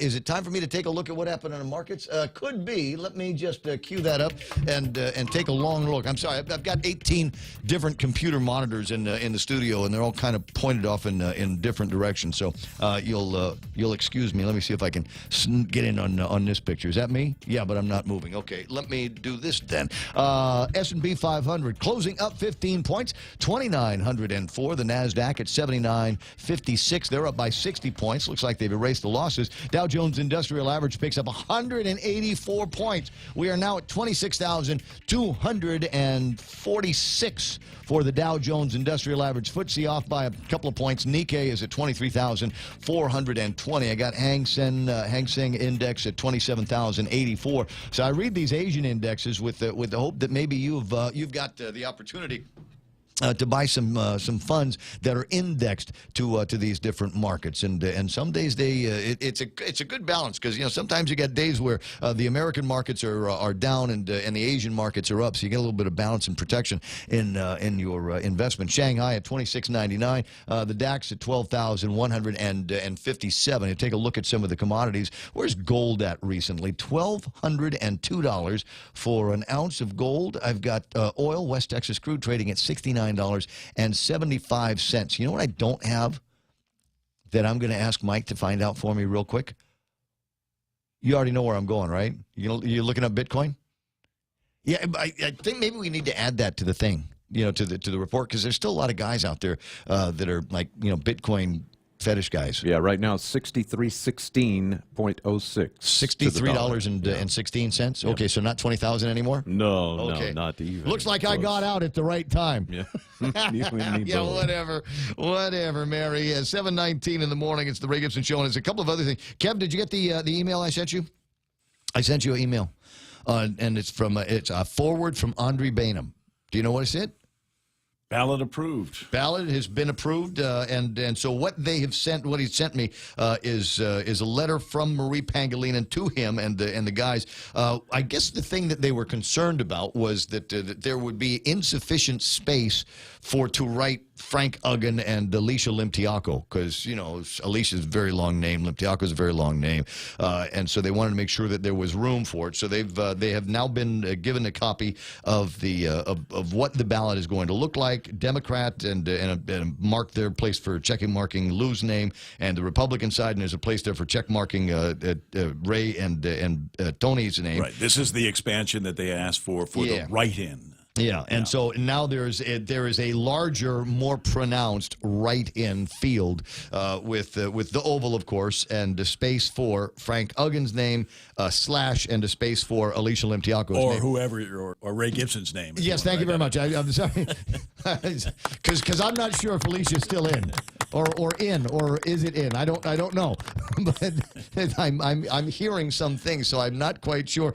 and we still don't know what the deal is with the get together that Lou Lee had with Frank. We know that they got together, but we don't know what the nature of the conversation was. I already have your campaign slogan. We have a campaign slogan? Yeah. It's Help steer Guam the right way. Cast your vote for Bob and Ray. What? Where'd that come from? Out of the fertile mind of my empty head. Really? No, but I like that. Yeah. Steer your... help steer Guam the right way. Yeah. Cast your vote for Bob and Ray. We can do a play on words with the steer thing. We just like a cow moo. We can get like a steer mooing. Do we have that? That's it. That's it. Fighting. Yeah, it should be a steer looks like a carabao. Let's we write this thing up. 7:21 in the morning. That will be cool. 888-8255 if you need. What are we, Wednesday? So we're only single-shotting Jerry Roberts today. Here is this morning's Extra Point. If you're going to align yourself with the ideas of some of the great minds in history, this man ought to be in the mix. I'm Jerry Roberts, and once again, the Extra Point lowers its bucket into the well of wisdom gifted to us all by Albert Einstein. Right now, let's get to it. You might be saying, Jerry, you've quoted Einstein before on this feature. Yes, I have. And if you need a go-to guy to help you solve problems, Big Al is always a good choice. And we focus on just one of the things he said today. He said, we cannot solve our problems with the same thinking we used when we created them. These words should be engraved into the consciousness of every incumbent politician, especially those who have been there for many terms. It should also be top of mind for every person once elected and who lost and who seeks office again. Beyond the ego rush of winning an election, beyond the rationalization of why some things may not have worked out in the past, at one point or another, you hope they would look in the mirror and wonder, am I part of the solution or am I part of the problem? Is the way I think and do things going to help bring us out of the messes we're in or likely sink us further into them? How many governors perform better in their second term compared to the first? How about those in the Guam legislature? Those who know how to get elected and are returned to office time after time, how many eventually settle into the office and the demands of the job and lose the fire to create change? Einstein wasn't thinking of just politicians when he said this. It goes for business owners and top managers who've been in their position for 10 years, 20 years, maybe longer. Is that desire to create and recreate still there? Do you still get up in the morning with the hunger to push the limits and set the pace for your company and or industry? In most cases, if people are honest with themselves, I think the answer would be no.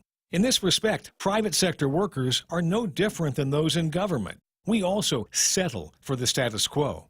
Einstein's words also fit people who serve on a board of directors. There comes a time when you stop looking beyond the horizon and the future of the organization, and you get more or less comfortable. Your decisions become predictable.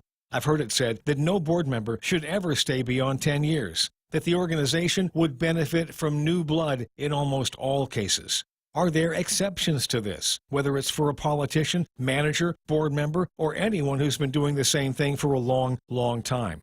Sure there are. Some people still have that fire. They're still highly productive. Or maybe the fire has receded a bit, but it's been replaced with wisdom. And wisdom is valuable, so long as we understand that it, too, provides a comfort zone. And when does that comfort become a liability? In the end, only we know the truth. Others may suspect they know it, but we know it. The question is, when we do know the truth, what are we going to do about it?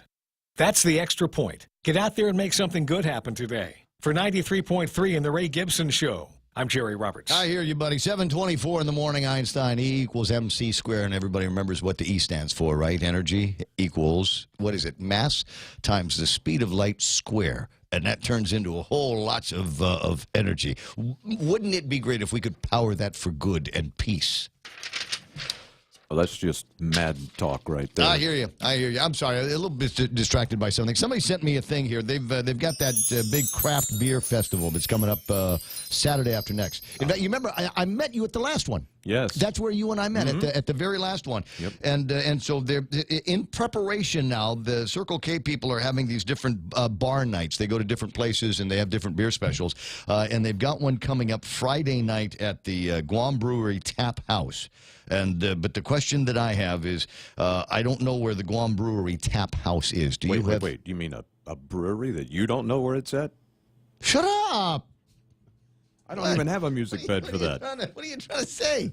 What are you going on about I there, would just buddy? think, a lifelong resident of Guam would know where that particular... I'm curious. Guam Brewery Tap House preview Friday, 9/21/2018, 6 until 9 o'clock at night. So it's just a couple of things. So I get this in one WhatsApp, and in the other one, I get a note from my friend Carl reminding all of us that on Friday night there's going to be... DUI sobriety checkpoint starting at 6 o'clock until 6 a.m. the following morning. Checkpoints will be set up along the following roadways. Route 1, Marine Corps Drive, Dededo to Agana, Tumon, Vietnam Veterans Highway, Purple Heart Memorial Highway, or Army Drive. So the question is this brewhouse tap room on any of those roads? Asking for a friend. It's 7:26 in the morning. Coming up, headlines and traffic and plenty more as the Ray Gibson Show continues. KFC has finally answered the world's most important question. What came first, the chicken or the egg? And the answer is both. Introducing KFC's KFC AM, their new Southern and local-inspired breakfast. AM-loaded platter with chicken fried rice, waffles, and Colonel's chicken congee. KFC also has your all-time favorites, AM chicken and egg wraps, Southern biscuit and sausage sandwich, and hash browns. So for finger-licking good mornings, AM will never be the same at KFC. KFC, it's finger-licking good. Traffic Gizmo getting activated here this morning. I'm looking at traffic southbound Marine Corps Drive coming up out of the southern parts of Jigo into the northern parts of Dededo, beginning to build up through there. Should be smooth going until you get around the Fatima Mobile area. And we've got some traffic that is building up between there and the intersection of 1 and 3. Traffic going in all directions around 1 and 3 is beginning to build up right now. So if you got alternate routes or if you can stay off the road for just a little bit, I think that would be great. Great traffic. Leaving route, how do I say this, 8, 10, and 16, and traffic southbound is beginning to build up right up until you get to that one good entrance to Tiedzin. And can the next governor please make another opening to the Tiedzin area so that people can get to the schools and all the recreational facilities around there without snagging the traffic over by the Golden Sea restaurant? Manila looking clear. A little bit of action over at the intersection between 10 and 15. Route 4 is clear all the way into Agana right now. Let me just quickly look. Got traffic building up in front of Anderson Air Force Base, and as usual, starting to slow down now in front of Big Navy and Sumai. Looking pretty good in front of the Navy Hospital at this time. It's 7:28. That's right now traffic on The Point. Here at APL, our core values give the company its heart and soul. Whether it's connecting your business with our global network through our newly enhanced service or investing our efforts into giving back to the community, APL is committed to serving you. We humbly honor the opportunity to find innovative solutions for you and your business. To learn more about our enhanced service, call 588-4651 or visit www.apl.com/Guam for more details. No.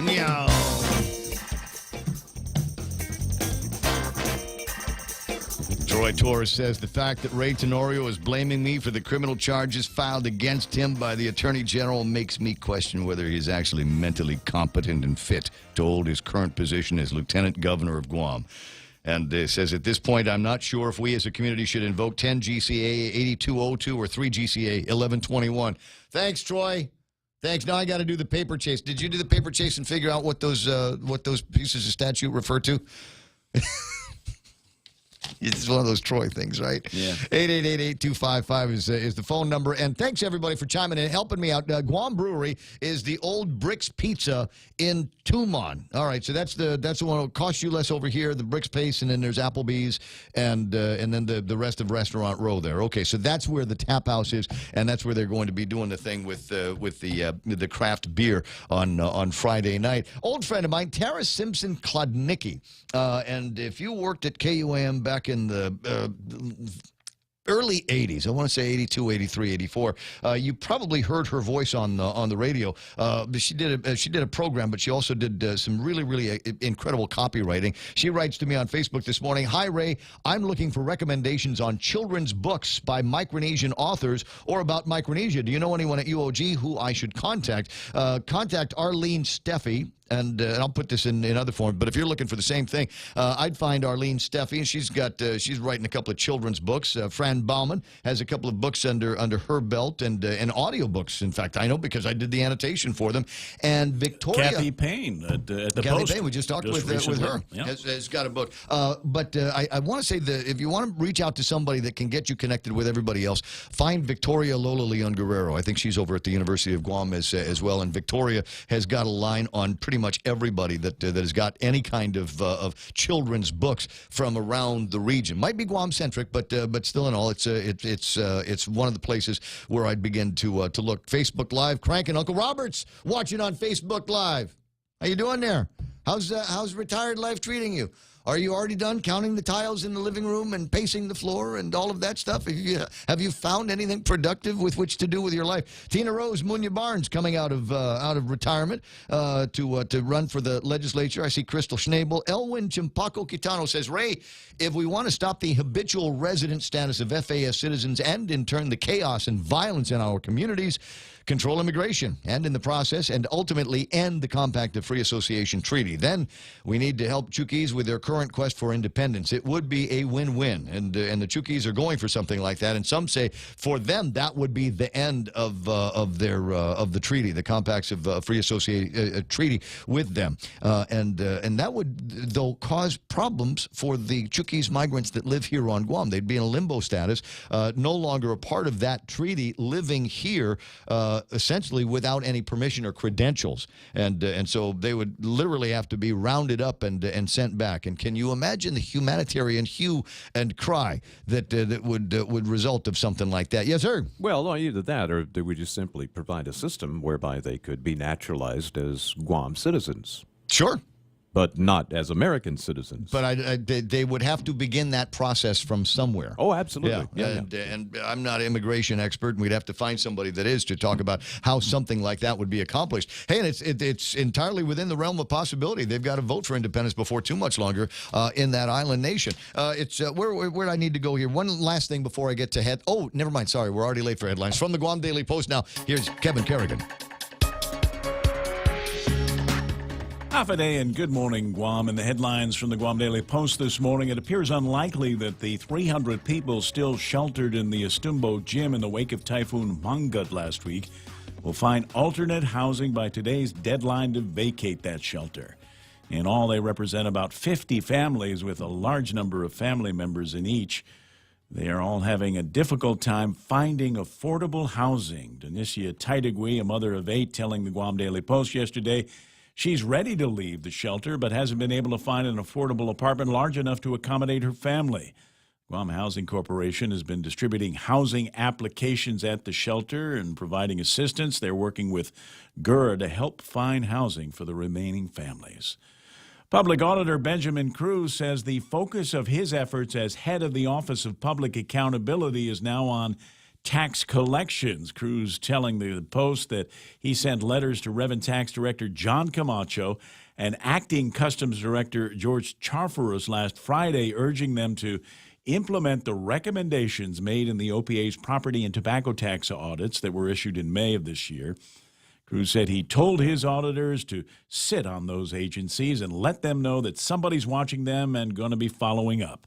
Collection of both taxes, property and the tobacco tax, critical to ensuring a balanced budget in the next fiscal year as the island faces its budget crunch brought on by the Trump tax cuts at the start of this year.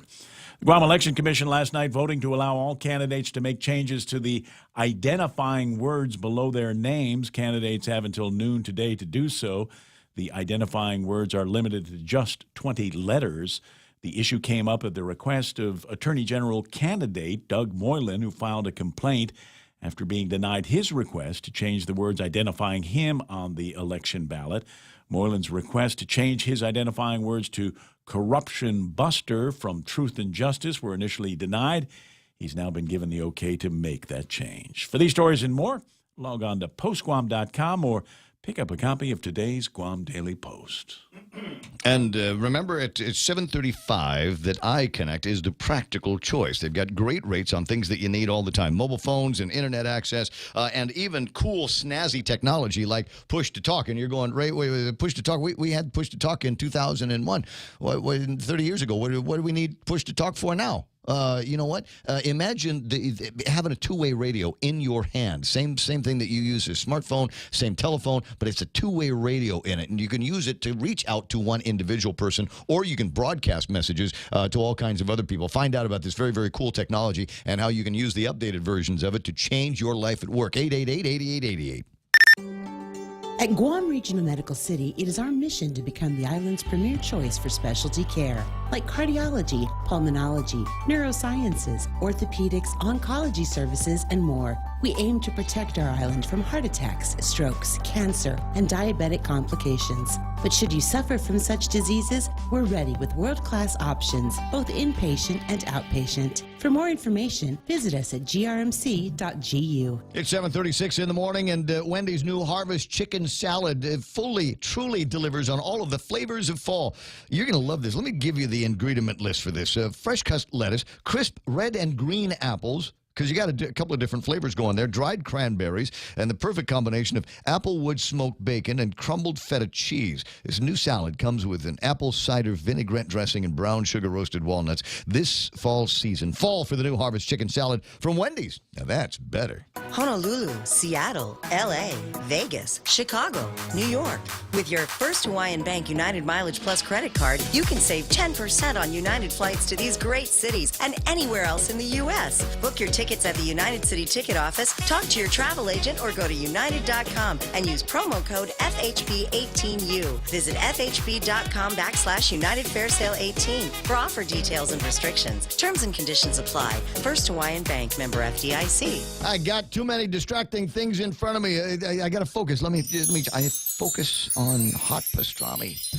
Yes. Yeah, that's good. Okay, go to Subway because for a limited time, this doesn't happen very often, but every once in a while they'll come out with just a humdinger of a sandwich. In this case, it's the hot pastrami, and you can get those lean cuts of tasty pastrami-ized meat. You can put it on whatever bread you want, but you can put it in a wrap if you like to. All your favorite condiments and dressings on top of it. And here's the deal: order big or order double because you might want. You're not going to want to share it, but don't be rude. You know, if you see somebody that's hungry and there's everybody recovering from something, share your sandwich, would you? From Subway. That's better. Yeah, eat that. For more than 40 years, we've earned your trust, caring for our island's health, quality care and access to health solutions you deserve. Take care, our island, your health plan. Take care, health solutions that you deserve. Take care, peace of mind to comfort you. Take care, take care, take care. Traffic virtually the same as when I told you last time, as traffic beginning to slow down and build up in front of Anderson Air Force Base, slowing down in front of Big Navy, still nothing over at Navy Hospital. Other routes that you might be encountering some issues with, 8, 10, and 16 starting to get busy with traffic coming in on Route 16 and then turning into Route 8, and it's slow going through that intersection. That's slow until you get into that intersection at Teeds and back and forth at the intersection of 10 and 15 on Route 4, and Route 10, and it looks like things are pretty clear at the intersection of 4 and 10. You are going to experiencing slowings down on, let me see here, that's intersection of 1 and 3. And for some reason, Route 16, just past the Micronesia Mall, making your way to that next intersection where the McDonald's is. I'm seeing a little bit of a line of traffic that's beginning to slow down there. Don't know what it is. If you're in front of something or behind something and you can take pictures, send me a picture, would you, on WhatsApp. It's 988-5874, 988-5874. My buddy Brad sent me a picture that is about to get me into full-blown Ray Gibson rant mode. Stand by for that after these. Sizzling hot, that's what our special summer loan is, with rates as low as 4% and amounts up to $50,000. You can use your money for whatever you want, like back-to-school expenses, tuition, travel, or paying down expensive credit cards. A sizzling hot special summer loan with great rates as low as 4% at Bank Pacific today. Bank Pacific. Pacific, where others put branches, we place roots. Equal Credit Opportunity Lender. Conditions apply. As low as 4% APR.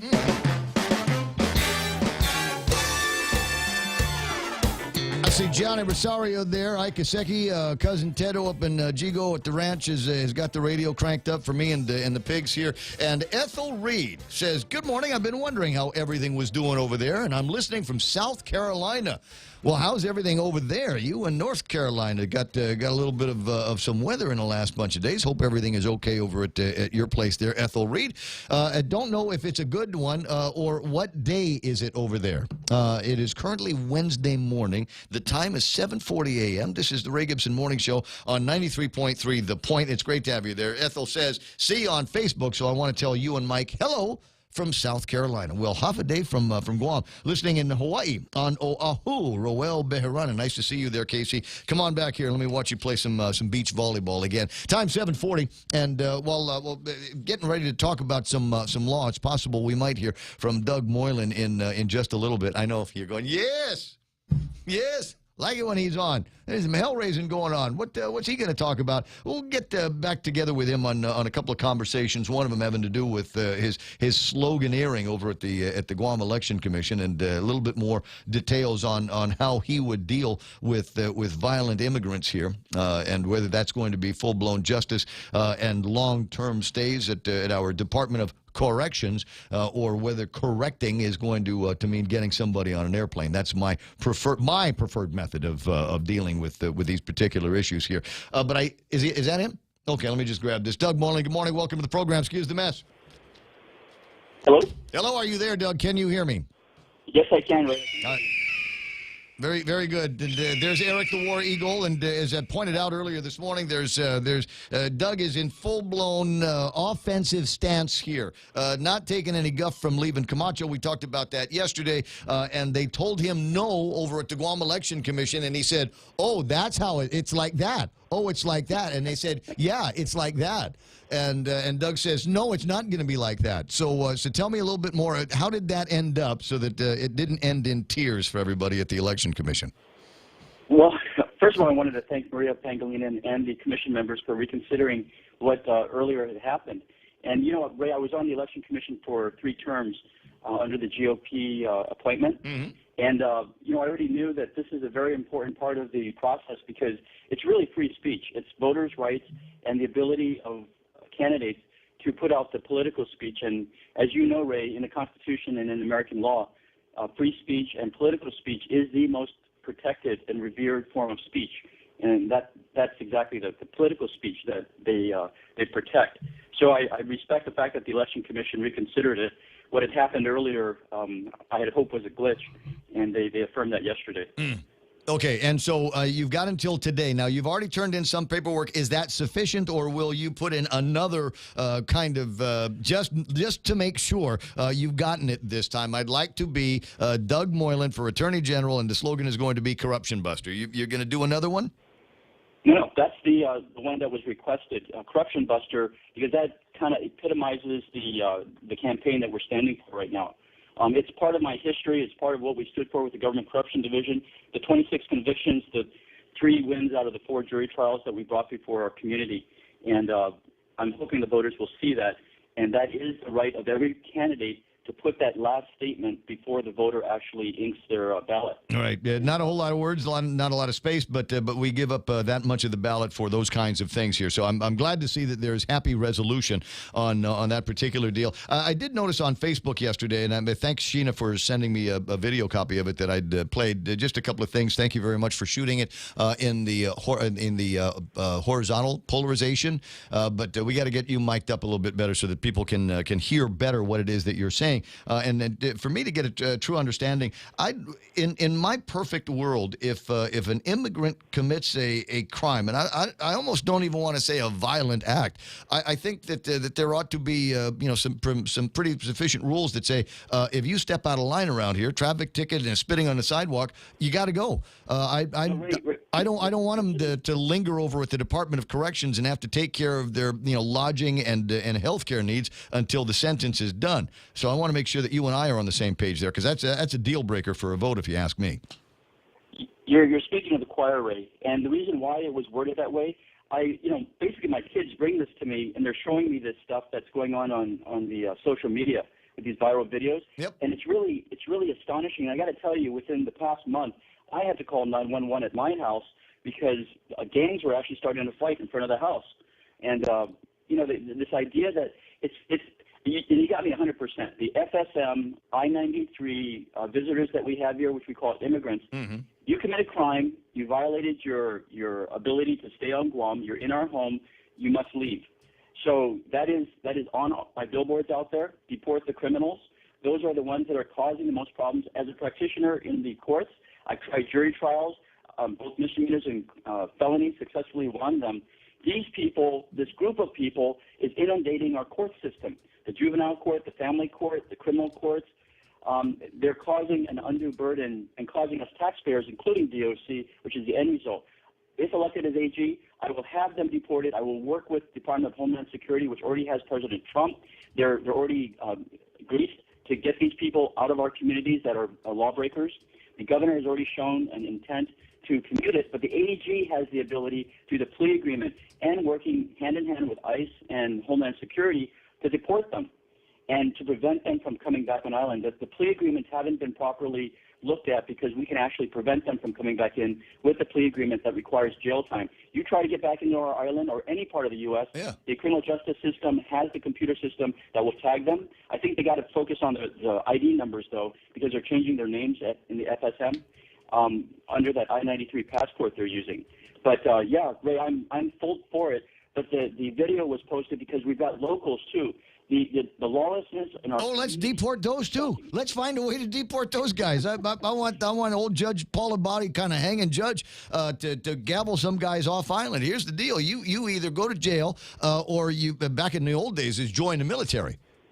Right, and that's the AG's office. They have the ability to look at possible options. And one of the things that I looked at with Mario Cotta, I was at the chamber meeting recently, is the idea that these guys in GCC are actively looking for construction workers. Get them certified. Give our locals the ability to succeed after they serve their punishment. And give them the ability, even in the plea agreement, that if you get the certified certificate, we'll suspend the rest of your sentence. Oh, that's nice. So that they have the money to come in and support their families, get away from the drugs, get away from the theft, and all these things. But, I'm with you, Ray. I believe we must get these people because they're reducing our quality of life. They're tapping into our limited resources, and they don't belong here when they violate our laws. It's like a guest in your house. Once they've made themselves unwanted, you get out.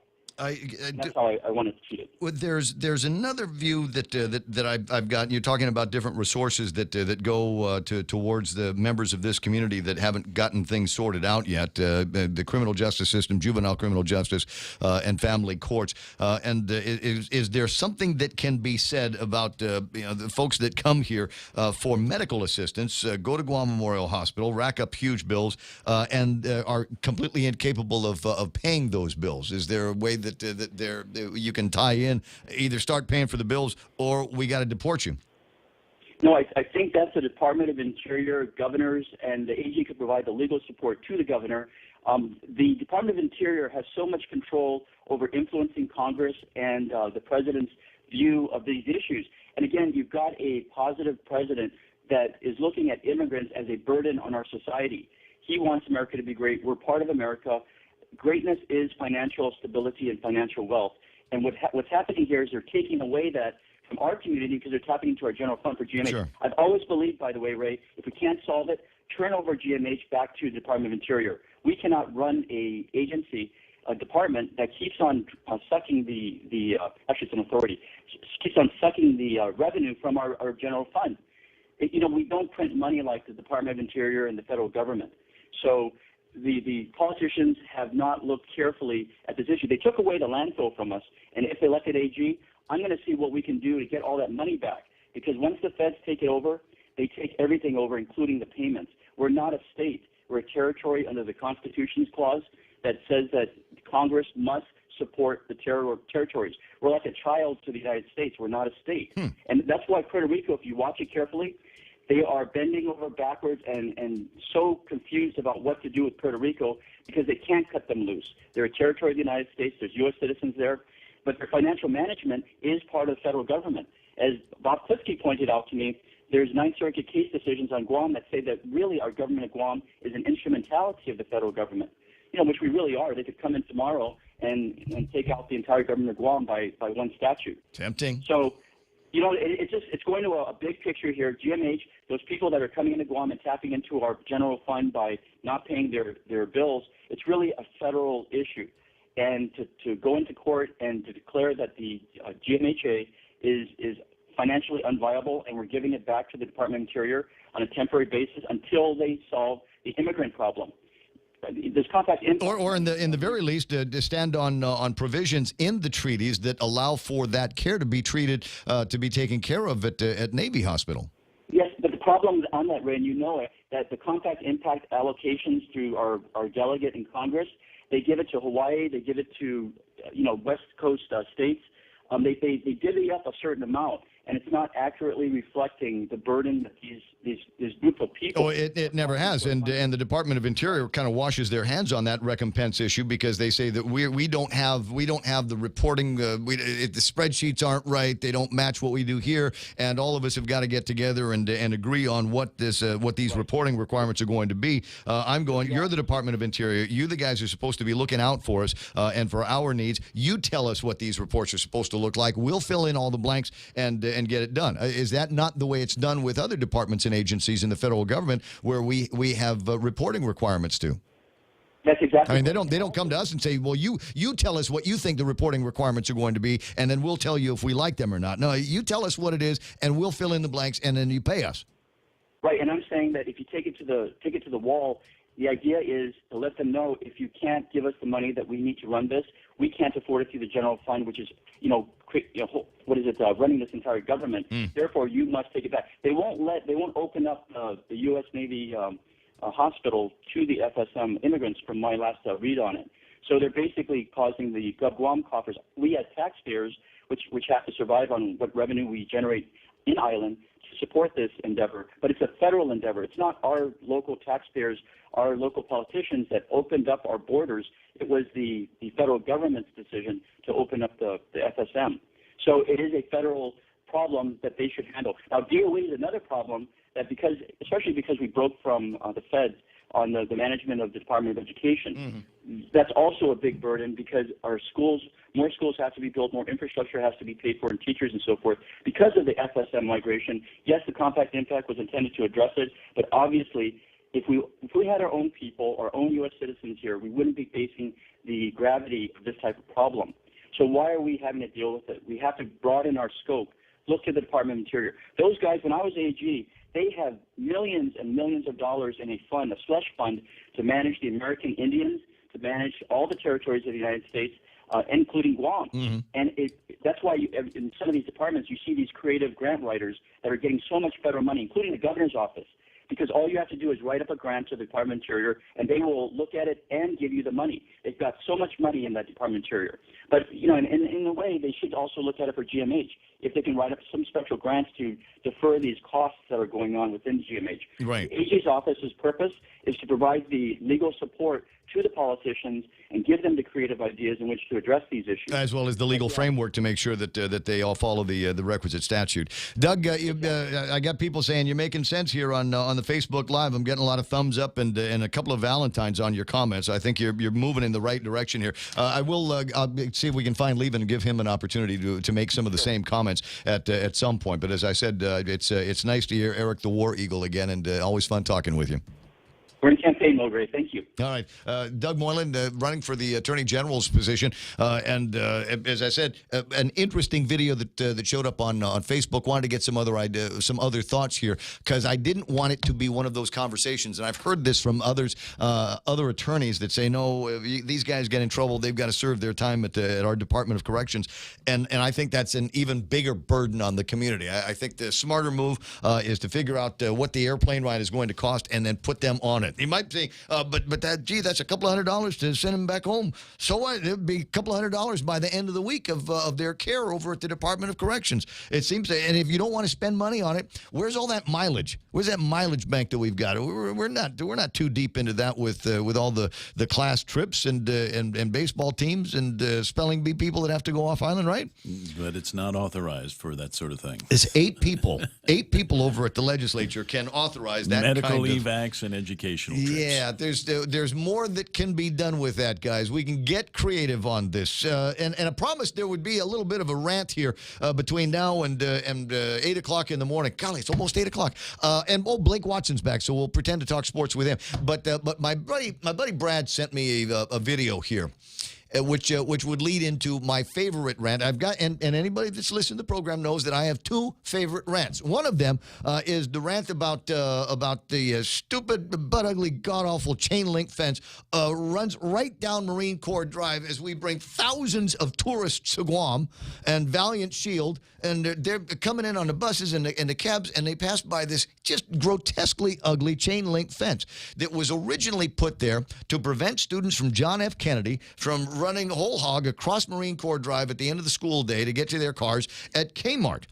Well, if you look at it today, right now, if you look at it today, it's got to be 60 feet worth of chain link fence that is now gone. Where at? In front of John F. Kennedy, between there and Kmart. So the entire purpose for which this thing has been built, it may still exist. I don't know. I don't watch the kids in the afternoon, but the reason why they put it there and made it so big was to prevent the kids from running across the roadway. You have to use the intersection, the crosswalk. Well, guess what? The whole front section of it is gone now.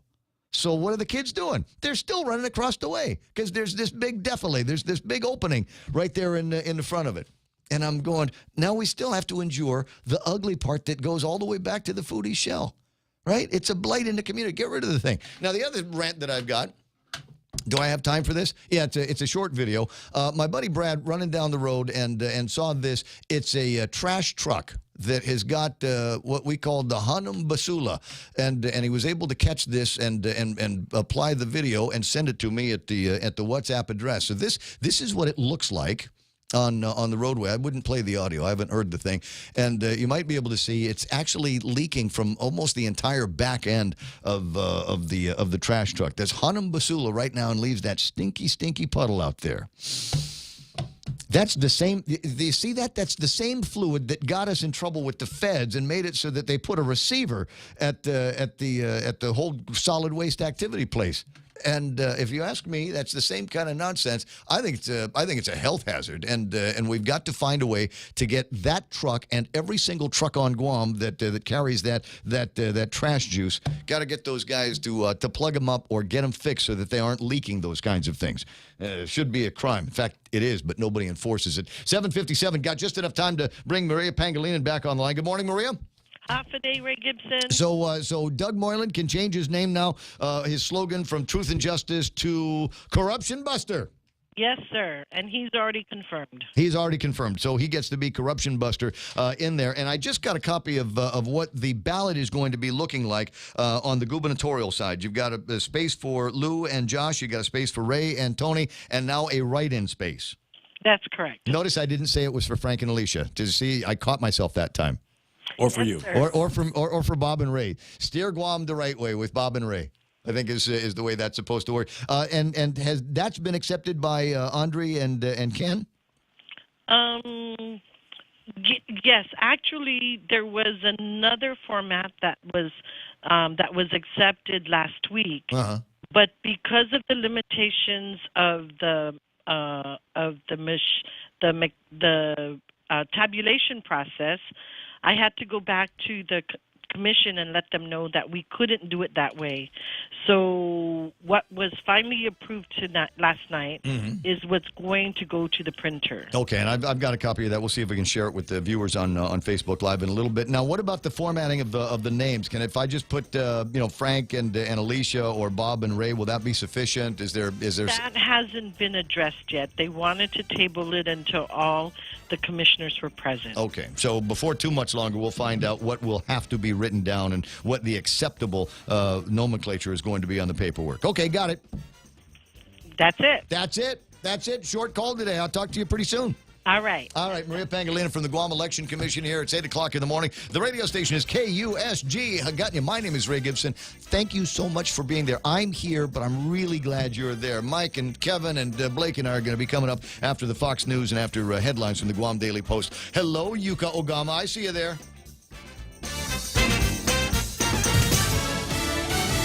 Open invitation. I'm Lisa Lacera, Fox News. The woman who accused Judge Brett Kavanaugh of sexual misconduct when they were in high school hasn't said yet whether she'll appear before a Senate committee next week. Professor Christine Blasey Ford has been invited to tell her story to the Senate Judiciary Committee Monday in private or public. Senate Majority Leader Mitch McConnell says, Well, Dr. Ford has talked to the Washington Post, indicated she wants to talk to the committee. Democrats say Senate questioning of Ford and Judge Brett Kavanaugh should wait until after an independent investigation. I believe the survivor here. There's every reason to believe her. Committee Democrat Richard Blumenthal, other Democrats say witnesses, not just Kavanaugh and Ford, should also testify. Fox's Jared Halpern on Capitol Hill. President Trump questions the timing of the allegation. This should have been brought to the fore. It should have been brought up long ago. And that's what you have hearings for. You don't wait till the hearing is over and then all of a sudden bring it up. The president again today expressed his support for Kavanaugh, calling the allegations a witch hunt and saying Kavanaugh is a fine man. On new tariffs imposed on China, the president defending his position, saying we are the piggy bank of the world. We've been ripped off by China. We've been ripped off by, excuse me, Mr. President, the European Union, of which you're a part of. We've been ripped off by everybody. And saying he will no longer allow that to happen. The president with the comments at a news conference with the president of Poland. Tomorrow, the president will get a first-hand look at the impact of Hurricane Florence. The White House says he will travel to North Carolina. Wall Street stocks closed higher as investors shrugged off the latest escalation of trade tensions with China. The Dow gained 184, the Nasdaq added 60, the S&P added 15. Fox News, fair and balanced. No holds barred talk, can't miss documentaries, specials, and more. Plus, your favorite Fox News personalities. This is our time, and this is going to be our place. Fox Nation, coming soon. Sign up for updates and be the first to know. Go to foxnation.com now. The Fox News Rundown is a weekly morning podcast that dives deep into the major and controversial stories of the day. Hosted by the anchors of Fox News Radio. Subscribe now to hear a perspective of news you won't find anywhere else. Find it now on foxnewspodcasts.com. Tucker Carlson. There's just so much barking and noise and yelling. Our role is to take 3 steps back and discern what really matters. Sean Hannity. The most important thing that we do, we are looking out for the forgotten men and women in this country. Laura Ingraham. They're going to get a straight shooter, no holds barred. I'm not going to cut people slack. Fox is the one place where dissent is allowed. We have voices. We won't be silent. Who controls my voice? Nobody. Fox News Channel. Real news, real honest opinion. A federal appeals court sides with bartenders in a battle over how much they can get paid. Fox's Colonel Scott has more live. Lisa, up to now, employers have been able to pay waiters and bartenders a low hourly wage, as little as $2.13 an hour, as long as patrons' tips brought the total up to the federal minimum wage of $7.25 an hour. But what if the employees are doing work outside their job of serving food and drink that they don't get tips for? Does the law still apply? Well, the Ninth Circuit U.S. Court of Appeal said no in a 9-2 vote, supporting the claims by servers at some restaurants that say their employers fall well short of paying minimum wage. As of now, those restaurants have not reacted to this new ruling, Lisa. Grinnell, Los Angeles, known for its fashion, taking steps to ban the sale of new fur products, a move that would make it the largest city in the U.S. to do so. A proposal to ban the sale of fur products has advanced in the city council. After review by the city attorney, it would be presented to the council again for a full approval. A major newspaper confuses a Hollywood star and a former White House staffer. The New York Times incorrectly identified a picture of award-winning actress Angela Bassett as former White House staffer Omarosa Manigault, the latter not even at the 70th Annual Emmy Awards. The mistake in the print edition of the paper Tuesday was first pointed out by BuzzFeed journalist Julie Reinstein. In a tweet, she wrote, "Oh my God, the New York Times mixed up Angela Bassett with Omarosa." The Times acknowledged the error, writing, "We regret running an incorrect caption from a photo wire service in some early print editions. We will issue a correction in tomorrow's paper." Social media not pleased. Joy Vila wrote, "Wow, New York Times, do all dark-skinned black women look the same to your editors?" Michelle Polino, Fox News. SeaWorld and two former executives have agreed to pay more than $5 million to settle federal fraud claims that they misled investors. Lisa Lacera, Fox News Radio. Taste the sizzle at Chili's with our new fajita flavors. Our signature fajitas are served with sliced bell peppers, caramelized onions, topped with chipotle garlic butter, and chopped cilantro. Build your fajita with over 16 ounces of tender grilled chicken, juicy steak, and a dozen pieces of seasoned grilled shrimp in the family fajita trio. All served with warm flour tortillas and fresh toppings like mixed cheese, guacamole, salsa, and pico de gallo. Experience bold, sizzling fajita flavors only at Chili's. More life happens here. If you are looking to rent trucks, forklifts, or construction equipment, including Kohler generators, then contact Morico Equipment on EPOW Road, 649-1946, or click moricoequipment.com. Box trucks, reefer trucks, freezer trucks, flatbed trucks, tractor trucks, water trucks, forklifts, excavators, backhoes, loaders, skid steers, bulldozers, compact rollers, telehandlers, boom lifts, scissor lifts, diesel generators, air compressors, light towers. moricoequipment.com. $7 meal from Circle K. Get your choice of 2 Nathan's all-beef hot dogs or a half-pound Nathan's all-beef footlong, a big wrap bag of chips, and any size Polar Pop. That's a giant deal of a meal, all for only $7. Circle K. Take it easy. Sometimes a penny saved can lead to much more than a penny earned. With GPA Energy Sense rebate program, the power is yours. Earn money back while saving on your monthly power bill. GPA Energy Sense rebate program will help lower your initial costs when purchasing approved GPA energy efficient appliances and upgrades with monthly savings you can expect. For more Energy Sense saving ideas, visit GuamPowerAuthority.com or like us on Facebook. GPA, bringing energy solutions to you. KFC has finally answered the world's most important question. What came first, the chicken or the egg? And the answer is both. Introducing KFC's KFC AM, their new Southern and local-inspired breakfast. AM-loaded platter with chicken fried rice, waffles, and Colonel's chicken congee. KFC also has your all-time favorites, AM chicken and egg wraps, Southern biscuit and sausage sandwich, and hash browns. So for finger-licking good mornings, AM will never be the same at KFC. KFC, it's finger-licking good.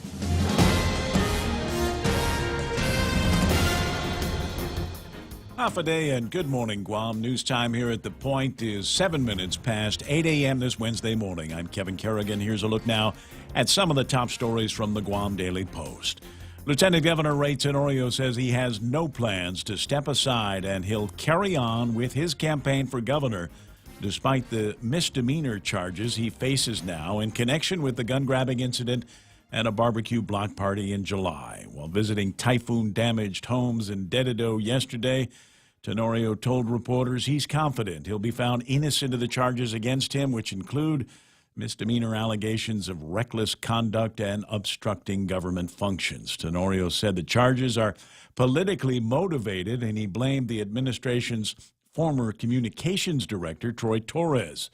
Meanwhile, when asked whether he is prepared to enter into plea negotiations on behalf of his client, Tenorio, defense attorney Tom Fisher said absolutely not. Fisher said he wants the case to go to trial, telling the Guam Daily Post that he has full faith that a jury will see the case for what it is, a complaint initiated by an individual who has an axe to grind against the administration, namely Troy Torres.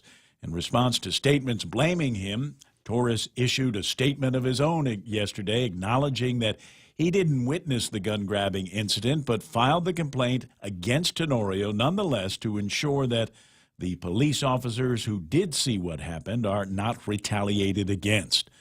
Also, the Republican Party of Guam and Governor Calvo both issuing statements in support of Tenorio yesterday. GOP Chairman Jerry Crisostomo said, Let there be no doubt the party stands firmly behind the lieutenant governor. He said there are no plans to force Tenorio out of the race and replace him with another Republican candidate. Governor Calvo, meanwhile, said he believes there will be a positive outcome to all of this, and Ray can count on his friendship as he goes through this process.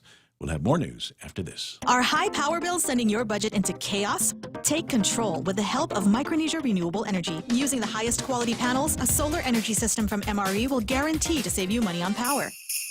With MRE, Christmas starts in September. With every solar energy system, homeowners not only get $400 for signing up, but also an entry for a chance to win $1,000 in cold, hard cash, just in time for Christmas. It pays to be an MRE customer. Conditions apply. Call 632-2613 for details. MRE, the smarter choice. The first ever of anything is always special. That's why we're excited about the first ever 2018 Nissan Kicks. The Kicks kicks things up with best-in-class MPG, standard safety technology with automatic emergency braking system, and best-in-class cargo space to meet any lifestyle. Upgrades kicks things up with Apple CarPlay, Android Auto, and Bose driver headrest speakers. Over 1.4 million colorful options means your Kicks can be a first ever of its kind. The Kicks starts at under $20,000. Visit Nissan Guam for a test drive today. Nissan, innovation that excites. 10 minutes past 8 a.m. here at The Point. Public Auditor Benjamin Cruz says the focus of his efforts as head of the Office of Public Accountability now is on tax collections. Cruz telling the Guam Daily Post that he sent letters to Revenue Tax Director John Camacho and Acting Customs Director George Chafaros last Friday, urging them to implement the recommendations made in the OPA's property and tobacco tax audits that were issued in May of this year. Collection of both of those taxes is critical to ensuring a balanced budget in the next fiscal year because of the current budget crunch that is facing the government of Guam as a result of the Trump tax cuts at the start of the year. Cruz said he has told his auditors to sit on those agencies, Revenue Tax and Customs, and let them know that somebody's watching them and is going to be following up. A traffic stop for defective headlights on Friday night resulted in the arrest of a 44-year-old man, Peter John Tidegui. Tidegui was pulled over after officers noticed the Honda he was driving didn't have operable headlights. According to the magistrate's complaint, during the traffic stop, Tidegui removed the overhead light bulb inside the vehicle, saying it was broken. When Tidegui put that broken bulb into the cup holder between the front seats, the officers noticed several clear plastic bags and asked what was inside.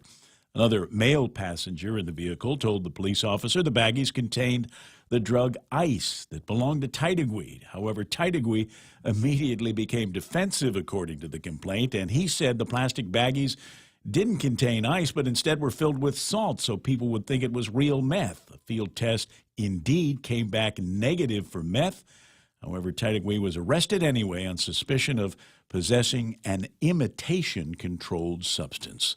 For these stories and more, log on to postguam.com or pick up a copy of today's Guam Daily Post. Is that a real thing? I mean, you can get arrested for having a fake something. So if I had just like zigzag papers and I put some oregano or something in it and I rolled it up so it looked like marijuana joint, if I looked like I had a couple of ounces worth of that, could I get arrested for being in possession of a fake controlled substance? In this case, it happened. Magistrate complaint filed. What is there a statute that they quote in there? That never heard of anything like that in my entire life. Only on Guam. What?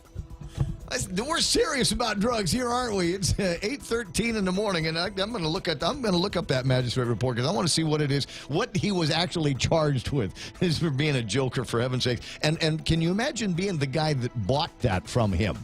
Oh, well. I mean, I'd come back to him and say, I'll tell you that, man. I don't feel nothing, man. You selling fake, if this was the heroin days back in the 70s and early 80s, there'd be dead people laying around. You would not be in that habit for very long because they would find you dead at a transmitter site or something like that, which has happened. 8:13 in the morning, and all right, you played the weather music, so I guess we better get around to doing some weather here this morning. It says partly sunny with isolated showers and thunderstorms, northeast winds, 15 to 20 miles an hour, 89-degree highs. Max afternoon heat index will feel like 102, and overnight lows will be hovering around 78 degrees, which is still hot if you ask me. Sunset tonight, 6:19. Sunrise tomorrow morning will be at 10 after 6 o'clock. And we'll take a look at the weather radar. I think we've got some chop coming in here, buddy.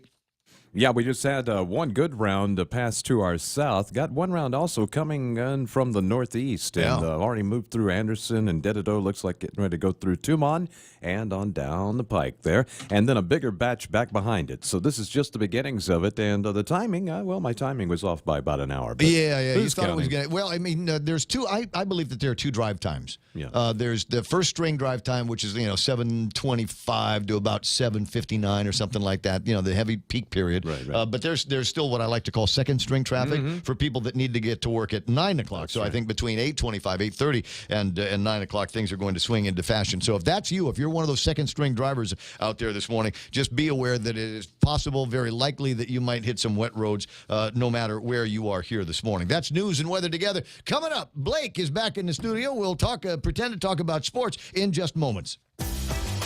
Calvo Select Care continues to provide great benefits for GovGuam with affordable rates. Get free access to our gym partners. Earn up to $300 with our gym fitness rewards. Earn up to $200 with our wellness rewards. Choose from a wider selection of medical providers on Guam and off island. With all of these benefits, staying with Calvo Select Care is that much easier. GovGuam employees and retirees, enroll today. 8:15. It's Pork Synagogue for lunch today over at the King's Place. The pick 1, pick 2, pick 3 combos are also there if you need, but that's the big special they're making for you today. Now, I know what you're thinking. It's Wednesday, going to be busy, maybe not going to be able to make lunch. What else do they have? Tomorrow is meatloaf. Friday is beef tinaktak. That's the fun stuff happening over at King's for lunch. What would you do with unlimited internet? With Docomo Pacific, the possibilities are endless. Docomo Pacific is throwing off the data caps so you can enjoy more of the things you love. Watch, stream, download, and play with no end in sight. Stop by any of our stores or check out DocomoPacific.com to learn more. Life becomes limitless with Docomo Pacific. Better together. I know what you mean. Yeah, I never use the whole batch either. I always have some in the back handy. 8:16 in the morning. Blake recounting his tales, and we'll explain why he hasn't been here over the next couple of days. Mark Colby's going to be chiming in as well. That's in a second. Portions of the Ray Gibson Show brought to you by American President Lines. APL is shipping the future. American Water Tech, smarter water, better water. GRMC. Oh, this is important. The folks from GRMC are coming in. We've got another one of our monthly visits. They're our healthcare partners, and they're bringing in a rheumatologist. And you're going, a rheumatologist? That's exciting, Ray. Let me break down some of the things that we're going to be talking about. If you are one of the several thousands of people on Guam that suffer from gout, right? You are going to want to listen in on the conversation because we've got somebody new that you can go cry to about gout, how to prevent it, how to prevent the onset of the gout, what to do with it once you've got it. That's going to be a big part of the conversation because I know people, I love people in my life, and they suffer from gout. So the GRMC guy is going to be in here a little bit later on, and we're going to talk about that as well. Where did I leave off? So MRE, which is now is Micronesian Renewable Energy, never a better time to go solar. I had Ernie Galito in the studio yesterday talking about you winning a car, a brand new 2019 Lexus ES350. And you can go buy one, right? We're going to be doing the unveil tonight and maybe get a test drive. You can go buy one of those cars or go to Lexus and get a raffle ticket for $100, and you might get to win one at the Red Ball. Need not be present to win. For more than 40 years, we've earned your trust, caring for our island's health, quality care and access to health solutions you deserve. Take care, our island, your health plan. Take care, health solutions that you deserve. Take care, peace of mind to comfort you. Take care, take care, take care. The Ray Gibson Show, your new News Talk headquarters.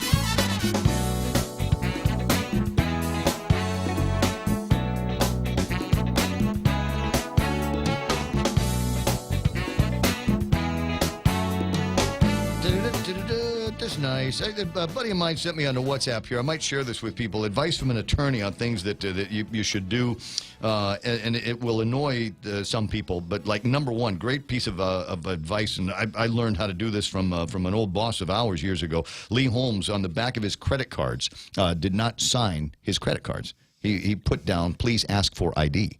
Or photo ID required. It happens every once in a while. Somebody will take your credit card somewhere in a transaction, and they'll just look at the back of it and go, yeah, okay, that's you, whatever. But if you say, please ask for ID, maybe they will ask for an ID and verify that it's you as opposed to somebody else stealing your card. Also, something that, for fun, what you can do is, it's rare anymore that you have to write a check out for something, but this is something I like to do, is in the memo field, always write something, just so you remember exactly what the check was written out for.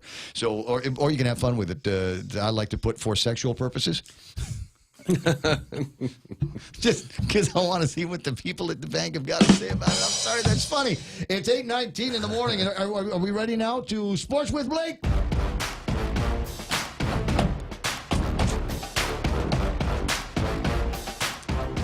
E-Coast 5K, Saturday morning, Coast 360, showtime like 5:30 or something like that. Go time is going to be 6 o'clock. A new course, you get to run it once a year, and it's a little bit challenging because you go from Coast 360 down the hill, make your way to the gas station, and then you hooky back. And then you have to run back up the hill. Yeah, but the first 180 guys, first 180 girls will get a cool Coast 360 water bottle. That's cool. They're nice, too. And they're really, really nice people because they're using the push-to-talk stuff from next door. They signed up with a push-to-talk thing. The chirp? Yeah, the chirpy thing. So you're going to be hearing a lot of that because that's what they're using to maintain contact with each other. I say that because I'm probably going to be running in it, and also because Monica Pito is listening on the Facebook Live to make sure that I mention the Coast 365K that's coming up. Blake Watson back, ladies and gentlemen. Hey, I'm here. Wow. Oh. So before we get to Mark Colby and his breakdown on the baseball, he's on the line here. Why have you not been here since Monday? What's going on? So Sunday night, I have two animals, two dogs, and one's a pit bull, one's an English bulldog. By all accounts, pretty gentle beasts. Yeah.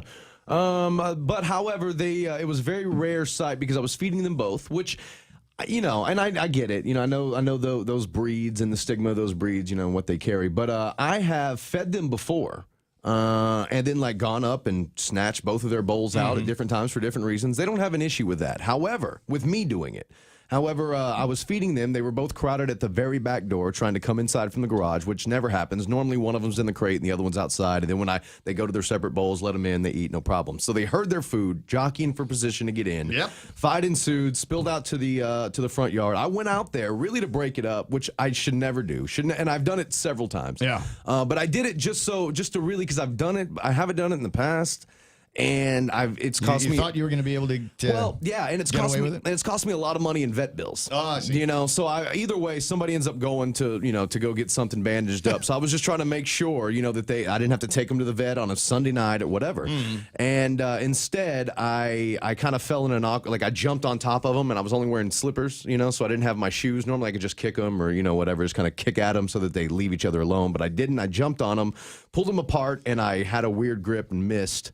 And when I did that, they went right back in, and I put my arms in between them. And so you got eaten up on both arms. Yeah. So the pit bull grabbed the left forearm, thinking it was the bulldog, and the bulldog grabbed the right forearm, thinking it was the pit bull, and they both just thrashed both around until I was able to just get my arms away and subdue one, and the other one ran away. And then it was the night in the hospital. I went actually to GRMC. Spent a lot of time.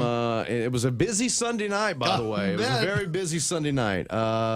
Spent a few hours in there. Got done at around 4 a.m., 4:30 a.m. that morning. Yeah.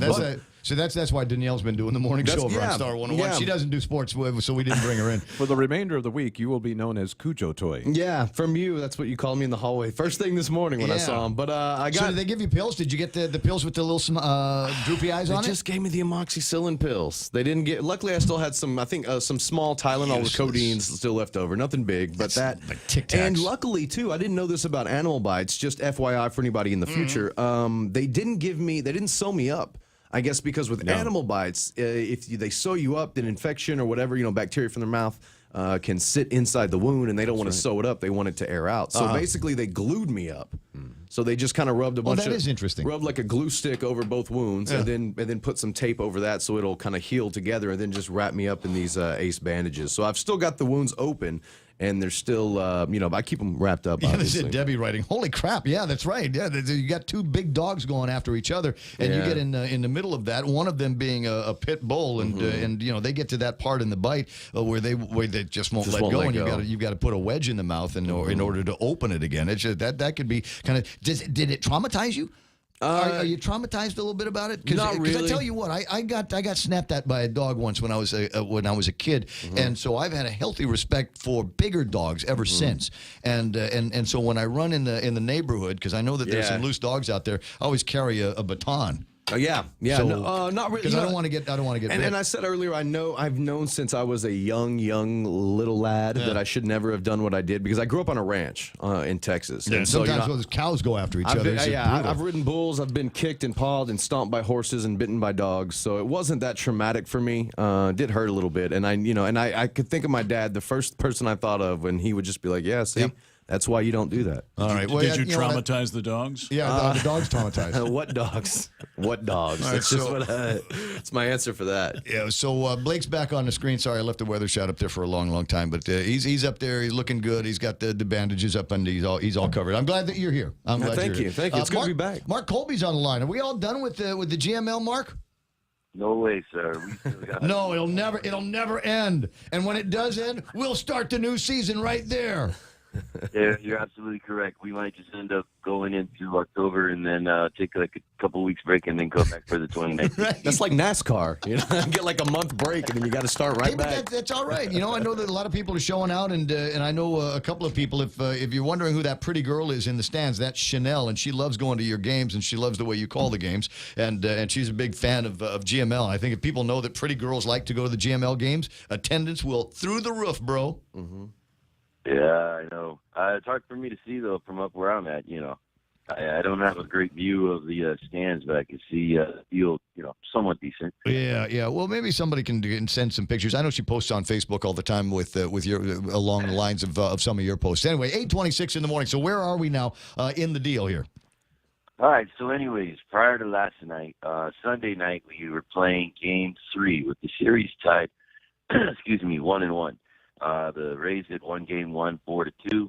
The Orioles won Game 2 by a score of 7-0. And mind you, that was the very first loss for the Rays the entire year. Right. Regular season and postseason included. That was the very first loss.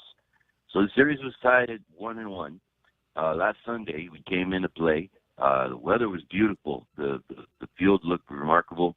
Unfortunately, the game was stopped at the bottom of the seventh inning with the game tied at 4-all.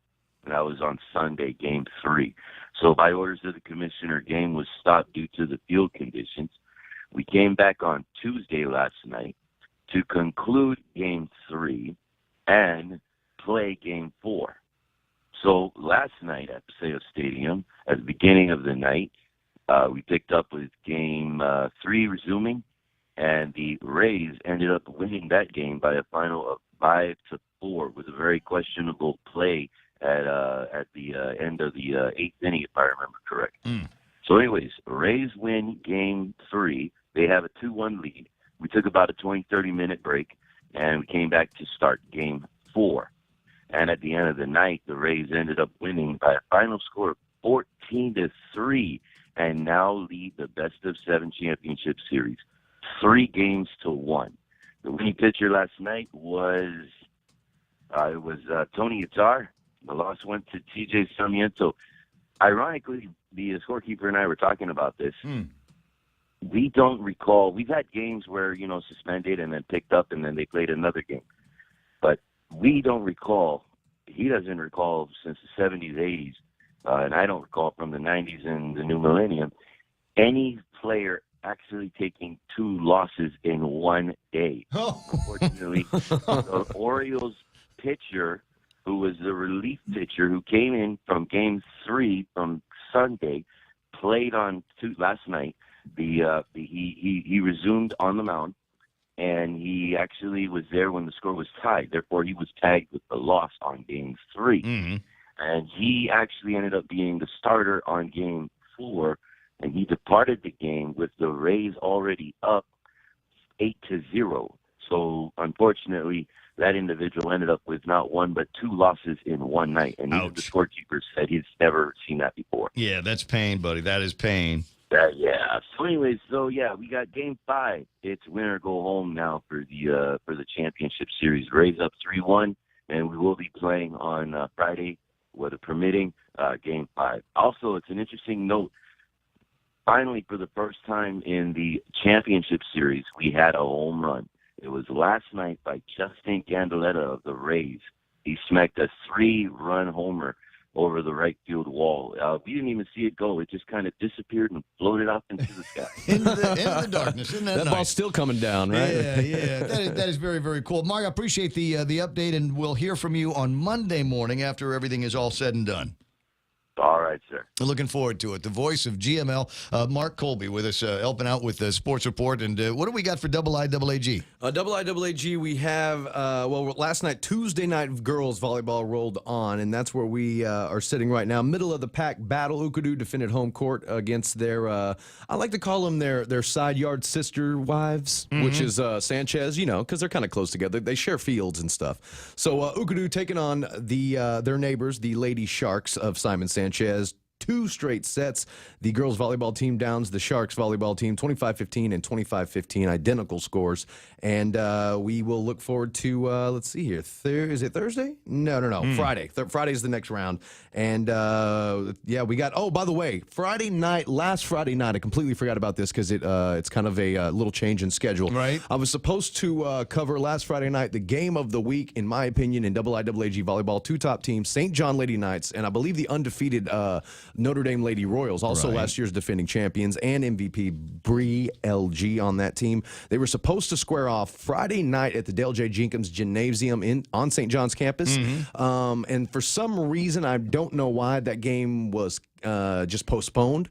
Well, that rematch postponement is tonight. Oh. Yes. So tonight, St. John Notre Dame at St. John in Upper Tumon. And this will be it's a postponement, like I said, from the weekend. It should be it's going to be the one to watch, right? The top 2 heavy hitters in the league, top 2 best teams in the league squaring off. I think St. John only has 1 loss. They may have 2, but I believe it's only at 1, and I think Notre Dame is still undefeated. That's tonight. Absolutely got to get that in because we got rabid parents, and if we don't, they're listening, and if we don't mention it, there's going to be trouble. And those two schools travel very well, and their fans are very loud in St. John and Notre Dame. So they're very proud of those programs. Are the volleyball girls' parents? I think volleyball, IIAG volleyball, boys and girls. I think that's the new Friday night lights around here. Sometimes you get these big games together, and parents go nuts. And the only thing I wish is that we all had a Shakey's to go to at the end of it. Right? Someplace to congregate and talk about it afterwards. Yeah, buddy, pizza and chicken and cold light beer. I like that. 8:32 in the morning, and that's all the time we've got for sports with Blake. Thanks very much for coming in, and you go back to the morning show over at Star 101 and nurse those wounds. Anybody got anything tougher than a Tic Tac or Tylenol with codeine might want to get a hold of Blake, and you can reach him at 888-1011. It is 8:32 in the morning. Headlines with Kevin Kerrigan coming up next. Guam Regional Medical City. We bring the healthcare advances of the world directly to you. We are an acute care hospital that complements your needs with our robust outpatient specialty clinics. From preventative care to critical care, we strive for consistent excellence at GRMC. Our core philosophy is where patients are partners, which means we work as a team to make a healthier version of you. For more information about GRMC, visit us at grmc.gu. Join us for Coast 360's 4th annual East Coast Run of Family Fair on Saturday, September 22nd at the My Team Member Center. Showtime at 5:30 a.m., go time at 6 a.m. 360 flasks to the first 180 male and 180 female finishers.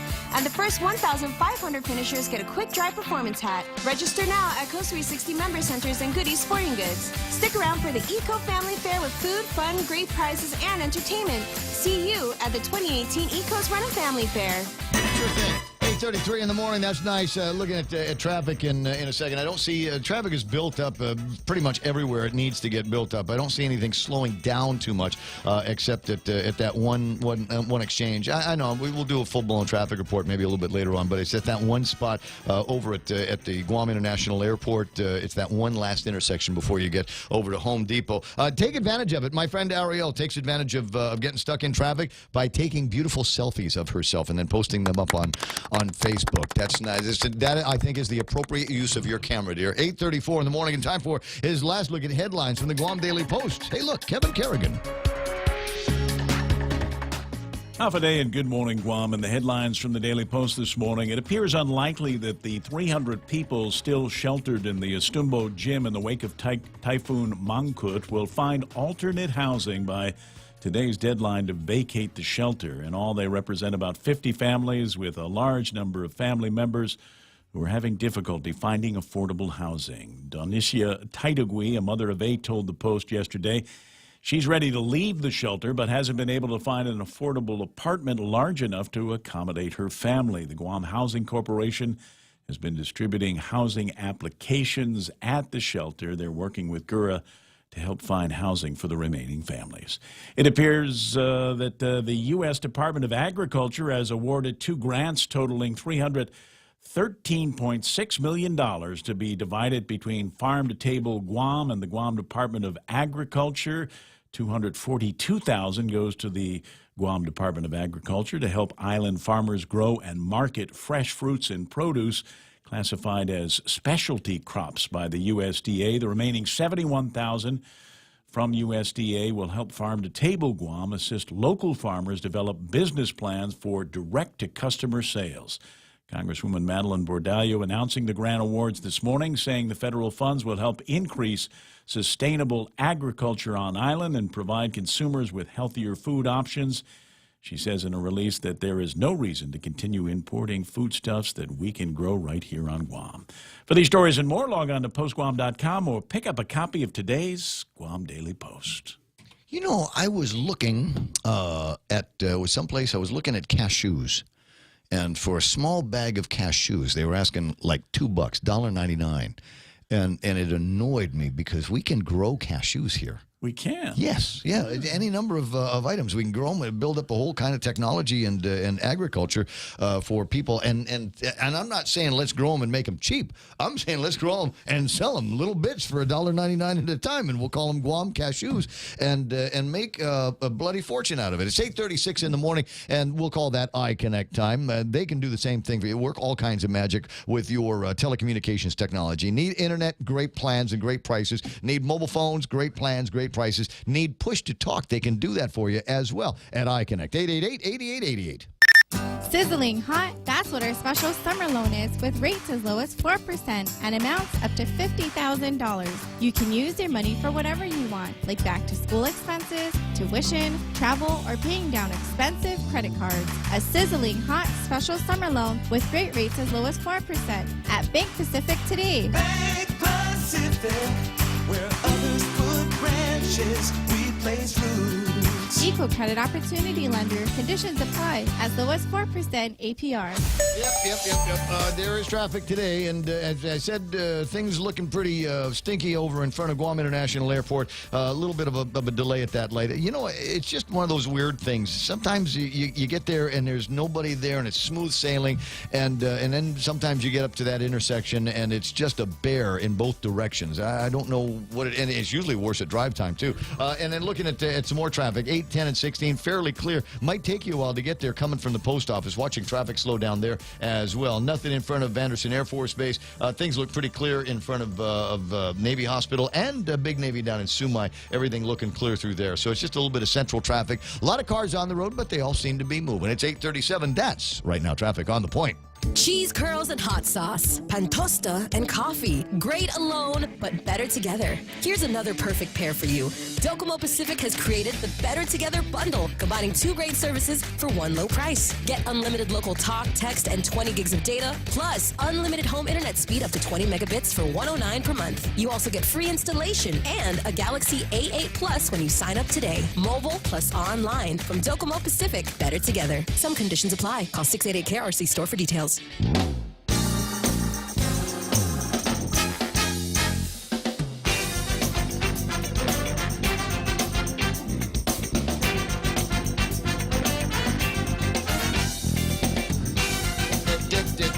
Hey, it's the Ray Gibson Show on the Point Radio Station, 93.3 FM. My name is Ray Gibson. Kevin's going to go and do his real-life job over at the Guam Daily Post, managing editor over in that place. We've got Michael Knight. Gets the phone when you call it, 888-8888. That's 888-8888. No, wait a second. That's iConnect's number. Our number is 888-8255. Hey, producer, you're supposed to catch me at this stuff. 888-8255 is the telephone number here at the radio station. If you've got a thought in your head and you want it to get all the way through on the radio, that's the way you do that. Online poll. I've got some details on this one here. Did Leon Guerrero and Josh just win at a loop? And yesterday, the numbers were all pretty even between the choices of answers. Yes, you can hear the singing, as in the fat lady is singing. But I didn't want to put fat lady there. 16.88% say that's their answer now. Yes, Lou and Josh just won at a loop, given the nature of the complaints and the testimony that was provided in the summons. The number two answer is, Ray and Tony going to fight on. And that is in first place, by the way. 78.75% of the voters have gone to thepoint.gu and clicked on that one. The third choice is, nope, still got a write-in campaign out there. 4.38% have clicked on that. I'll find a way to get the comments.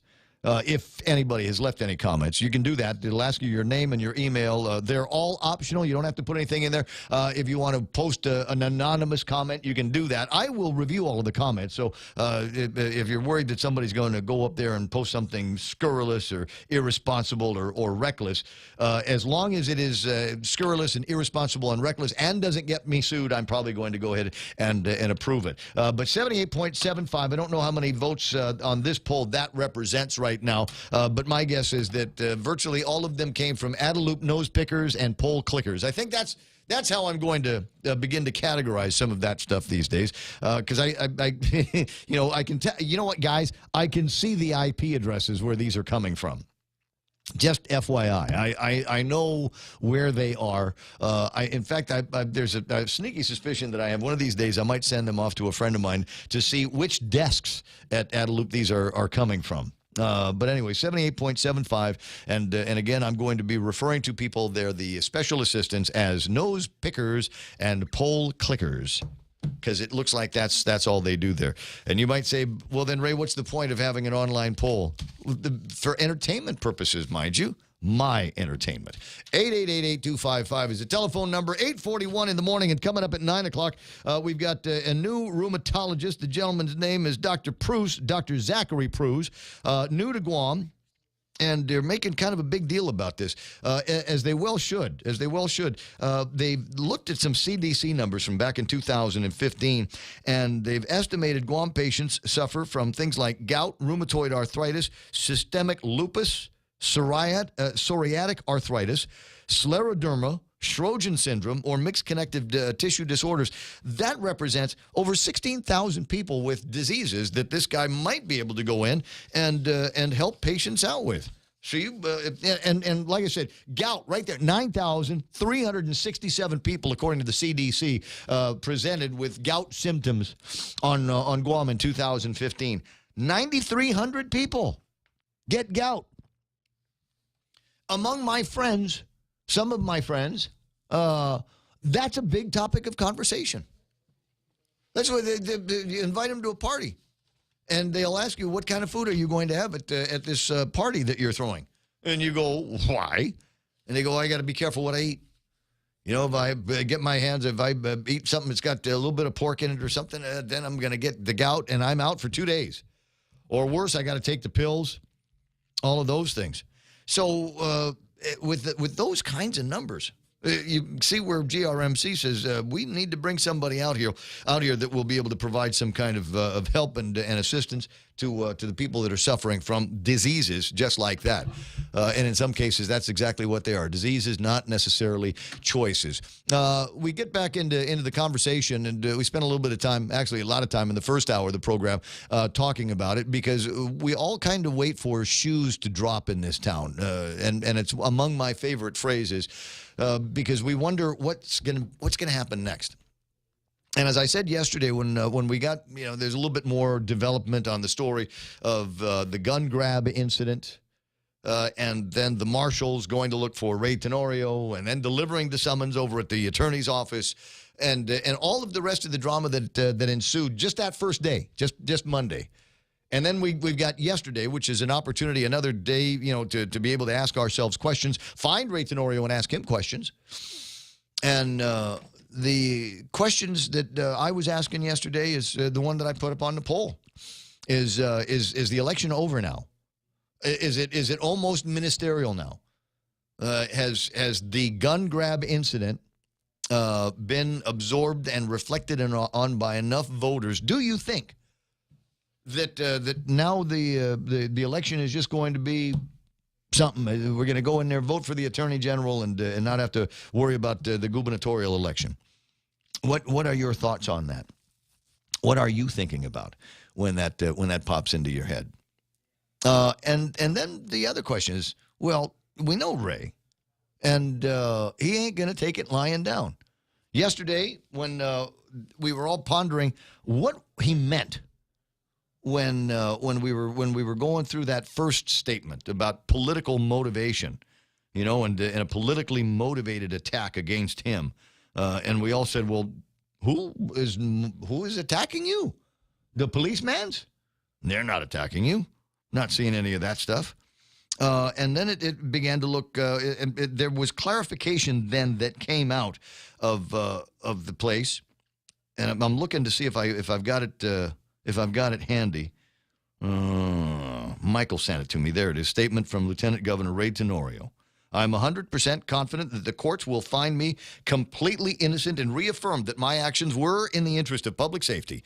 I will clear my name of this unfortunate politically motivated attack, but not before those baseless allegations have tarnished the election season. Meanwhile, I will continue to focus on helping Guam's family recover from Typhoon Mangkhut. In fact, yesterday, they were originally supposed to go for a press conference in a lawyer's office, and they said no, waved that one off, and said, you'll find the governor up in Dededo, where he was apparently continuing to focus, helping Guam families recover from Typhoon Mangkhut.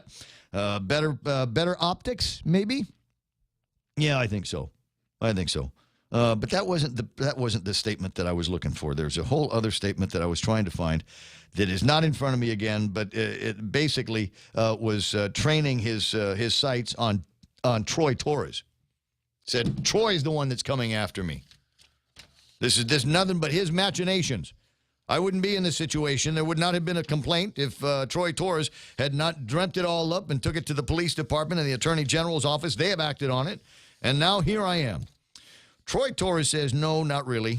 The fact that Ray Tenorio, he says, is blaming me for the criminal charges filed against him by the AG makes me question whether he is actually mentally competent or fit to hold his current position as Lieutenant Governor of Guam. At this point, I'm not sure if we, as a community, should invoke 10 GCA 82202 or 3 GCA 1121.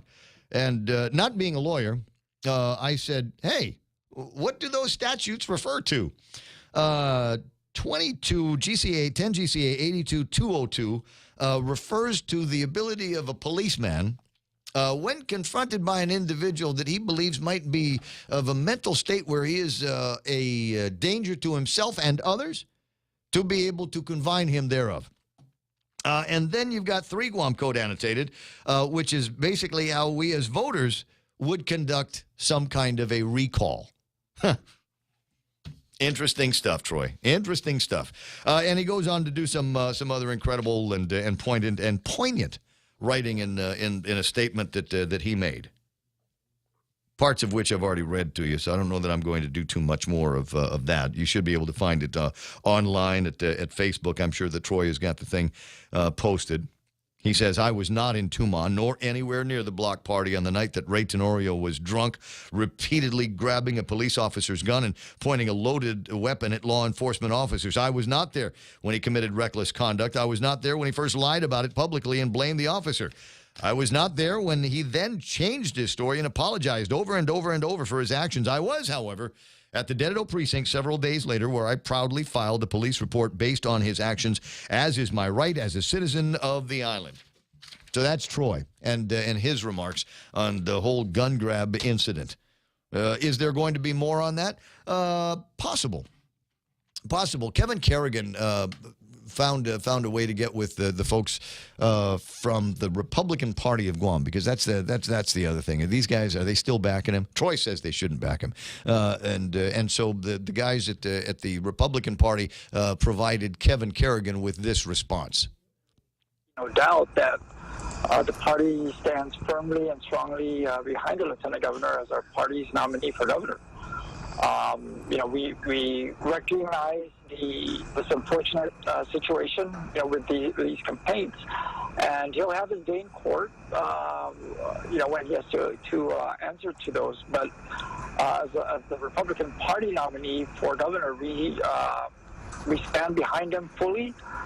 We continue to endorse him, and we'll continue to move the campaign forward. Now, there's been some suggestion that some people in the party may want to have him step aside and for you guys to promote somebody else to be the Republican gubernatorial nominee, or at least as a write-in candidate if you can't get him on the ballot. Are there any plans to do that? No, the Republican Party will not support any movement or call for that. The primary was held. The Republican voters that came out to vote voted for Ray Tenorio and Tony Yada, and that's the team that will move forward. So regardless of this complaint or these charges, we're going to continue to move forward with the campaign. But the party will not entertain or recognize building any new team or a writing team. And those are the statements of Jerry Crisostomo, head of the Republican Party, and they're standing behind him as Governor. Eddie Jerome Bazacalvo says that they're going to be standing behind him. Kaz Endo writes on Facebook Live, in politics, nothing ever is a slam dunk. Voters have short memories or soft hearts. Gubernatorial elections are a 12-round fight, and we're still in round 6, methinks, although legs are wobbly in the blue corner at the moment. Jesslyn Tiaco writes, what you read was not what the police officers said. That was what the prosecutor said they said. And refers to an article in the Post Guam. All of this sensationalism in the media about this complaint, only to find out the statements are not even what the police officers said, and the complaint was from someone who wasn't even there and witnessed the incident. Henry writes, why is the AG only charging Ray with misdemeanor? Where's the felony charge? Forget it. Politricks. That's voices in our community.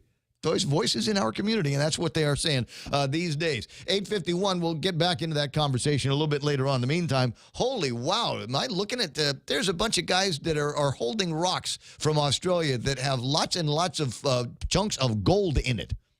And let me see if I can get this on the screen here. No, don't put it. No, I'm not going to be able to zoom in on it. Anyway, follow this story if you get a chance. Australian gold chunks. Paul Tapau on the line from the Guam Police Department. Hey, Paulie, how you doing? Hello? Officer Tapau, are you there? This is Ray Gibson from The Point 93.3. Are you there? Hey, good morning, Raymond. How you doing, sir? You know what? I'm incredible. Thank you very, very much for asking me. I have not yet had the opportunity to speak to a police officer on the air in the last several days, but I want to thank you for all of the information that you were able to provide me and the other members of the media community during the run-up to Typhoon Mangkhut here, and also want to say thanks very much to all of the other police officers and first responders who were out until they were told to secure during the height of the storm. Thank you. Thank you so much to our media partners and for you guys to be able to convey the message to the mass listeners out there and part of preparation, the onset, and of course the recovery effort. So again, here lies the partnership that we have with the community and our media partners. Well, it's a partnership that I cherish and appreciate all the men and women that are out there. I wanted to spend a little bit more time talking about a couple of big events that are happening in bars and places, clubs on Friday night, but I need to balance that with a conversation about DUI checkpoints. So you guys are going to be doing another round of the ambushes. I mean checkpoints on Friday? Absolutely. Data and stats drives the decision-making skills and everything and where we're going. And one of our force multipliers, and of course, is to provide the DUI checkpoints for the greater good of the community and providing safer travel, safer thoroughfares for people to travel to and from. And part of that too, other than interdiction, is that we hope to, by doing more DUI checkpoints, we provide an educational platform to where now the message is out there. We can be responsible adults. We can engage in adult activities and choose to celebrate, but we need to also be responsible and designate a sober, responsible driver. And that's our message, is that we want to keep the roadways safe. We want to keep the roadways, free from drunk and drug drivers. And, the beautiful part about this is that now we are moving our officers into the drug recognition trainings and everything, so that not only are our officers being trained in detecting that of alcohol, but also drug influence and everything. So, we're moving in a greater step for our safety in our island again. No, I think that's vital, and in fact, one of the problems I think is this conversation about recreational marijuana gains a little bit more traction around here, and certainly we've got an issue with ice and other drugs, cocaine, etc. We need to make sure that the officers on the road are capable of recognizing what some of the symptoms are for something besides drunk driving, and in fact, I don't know that we call it drunk driving anymore. I think it's now just driving under the influence, right? Yes, absolutely. And, because of all the elements that persist with a person's choice of whether it be alcohol or illicit drugs, you hit it on the head, and it really is our way of training our officers in detecting that of whether it's alcohol-related or drug-related offense and everything. And, to stay the course, throughout the training and what we do and what we teach our officers, we tell them once you make that arrest, your ultimate goal is to gain that conviction and save a life, get that drunk or drug driver off of the road, and provide the help and assistance, because, interdiction just doesn't stop by enforcement. Interdiction should continue towards education, rehabilitation, and, of course, whether it requires clinical assistance, and we need to start looking into that avenue, because we're seeing a great number of addicts, who depend on it, and really it's like, where are we going to go with this? How we're going to help them? How we're going to provide the assistance? But it starts with the person making the right choice. Yeah, and I also want to send my congratulations to a number of officers and their very quick work in determining the identity of the individuals that were involved in some of these melee fight riot videos that unfortunately the community has been treated to over the last few days. I'm glad that the arrests were being effected, and these guys are, at least for the time being, perhaps behind bars and unable to perpetrate this nonsense in the community for a little bit longer. And I certainly hope that there's a way that we can get a message to the other members of this violent community of jugheads that you know what, you're not anonymous, and we will find people that recognize your face, and we will put you behind bars as well. Yeah, absolutely. And, that's part of our interdiction and enforcement. But, aside from that, we understand that, and we want to assure the community that these incidents that were captured, posted, and went viral on social media, these were isolated incidents between known associates and everything. But nonetheless, we continue to work with the Guam Police Department, our community-oriented policing strategy. We're focusing and we're reaching out. Ray, I want to stress that, the Guam Police Department, for the last 20-some years I've been a police officer, we've actually broken barriers, and we've established a partnership with the Micronesian Resource Center of Guam. And this has been a beautiful partnership because, we work hand in hand in providing, successful outreaches where we can educate the community, particularly those of the FSM and the FAS, the third generation, migrants who come in, who come to Guam for education, who come to Guam for a better life, and they want to continue that. They want to live the prosperity life in here, and we help them stay the course. We help the kids, develop ideas rather than having them focus on violent ideas. We incorporate sports, we incorporate different various activities such as hiking. We reach out and this wouldn't have been possible if it wasn't for that partnership. But we're going to continue to work, and we're going to continue to bring the message forward that, as part of our community-oriented policing strategy, we need the community's help. The community assisted us in effectuating the arrest. The community assisted us with that robbery, purse snatching that occurred at Lone Star, and the community continues to assist us with various issues pertaining to our what we're facing with the Guam Police. Well, I'm a fan of community police efforts, but I'm also a fan of swift enforcement and severe punishment when it's necessary. And while I readily admit that there are a number of these people that they're having problems and adjustment issues, those should not be our problems, and we need them to hold them accountable for their acts, and their entire community needs to be held accountable for their acts as well. A couple of minutes away from the top of the hour, Paul. I appreciate your time here this morning. Somebody joking on the phone. Tell Tapao, don't forget the sobriety Glock checkpoints as well. Absolutely. Everybody's a comedian here. Everybody likes to make the jokes about that. All right, Guy, I'll talk to you pretty soon. Have a good weekend.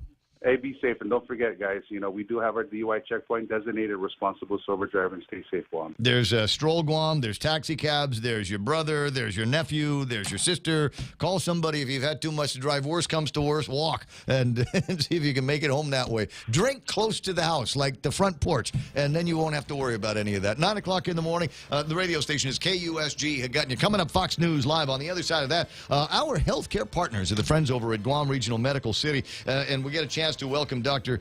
Zachary Pruz to the studio. He is a rheumatologist, and I will admit freely at this time, born and raised, I don't know how I got to be 56 years old without knowing what the heck a rheumatologist is. What is it that you do? Why do you do it, and what kinds of things do I need to stop doing in order not to go and see you? And yeah, we're going to spend some time about gout. Guys, if you've got questions about gout and some of these other issues, then stand by to call at 888-8255. Yes, a rheumatologist is not an interior designer. I don't think so. Not a hairdresser. Well, I wouldn't be working at GRMC if he was, right? Stand by. Fox News Live next.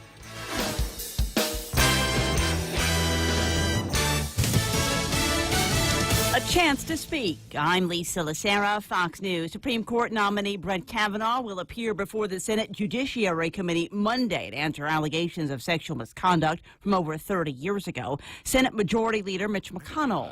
Anticipate, obviously, they will handle this in a fair manner.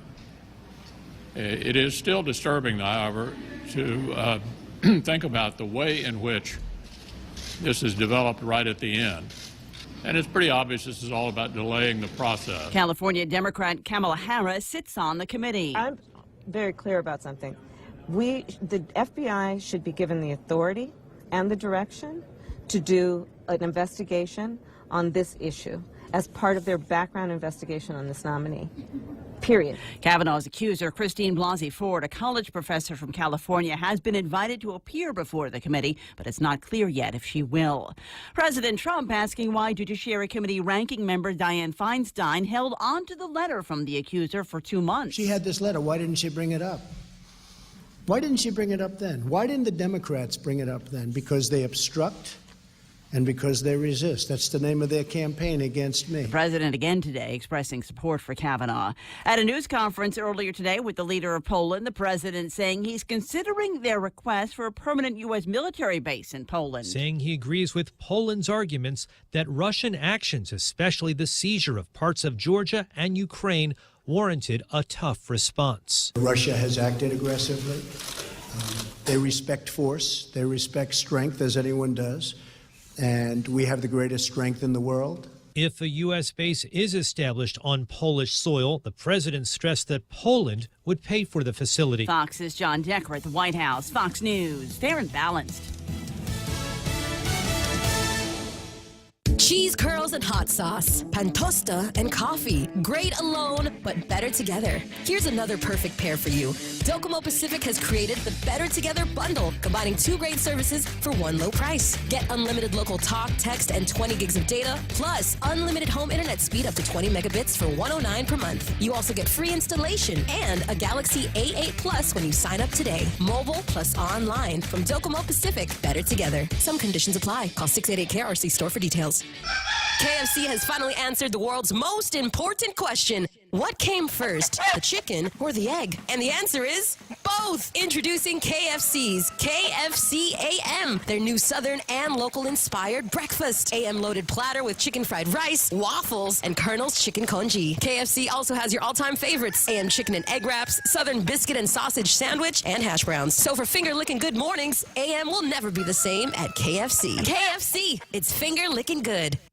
The storm may be gone, but the effects are still being felt in North Carolina, where people are still in danger from the effects of Florence. Rivers continue to rise, and we will see more flooding. Governor Roy Cooper. Forecasters warn it could be several days before rivers crest. Officials in North Carolina say the number of dead in that state has risen to 27, with the overall death toll at 35 in 3 states. The White House says President Trump will travel to North Carolina tomorrow to get a first-hand look at the damage.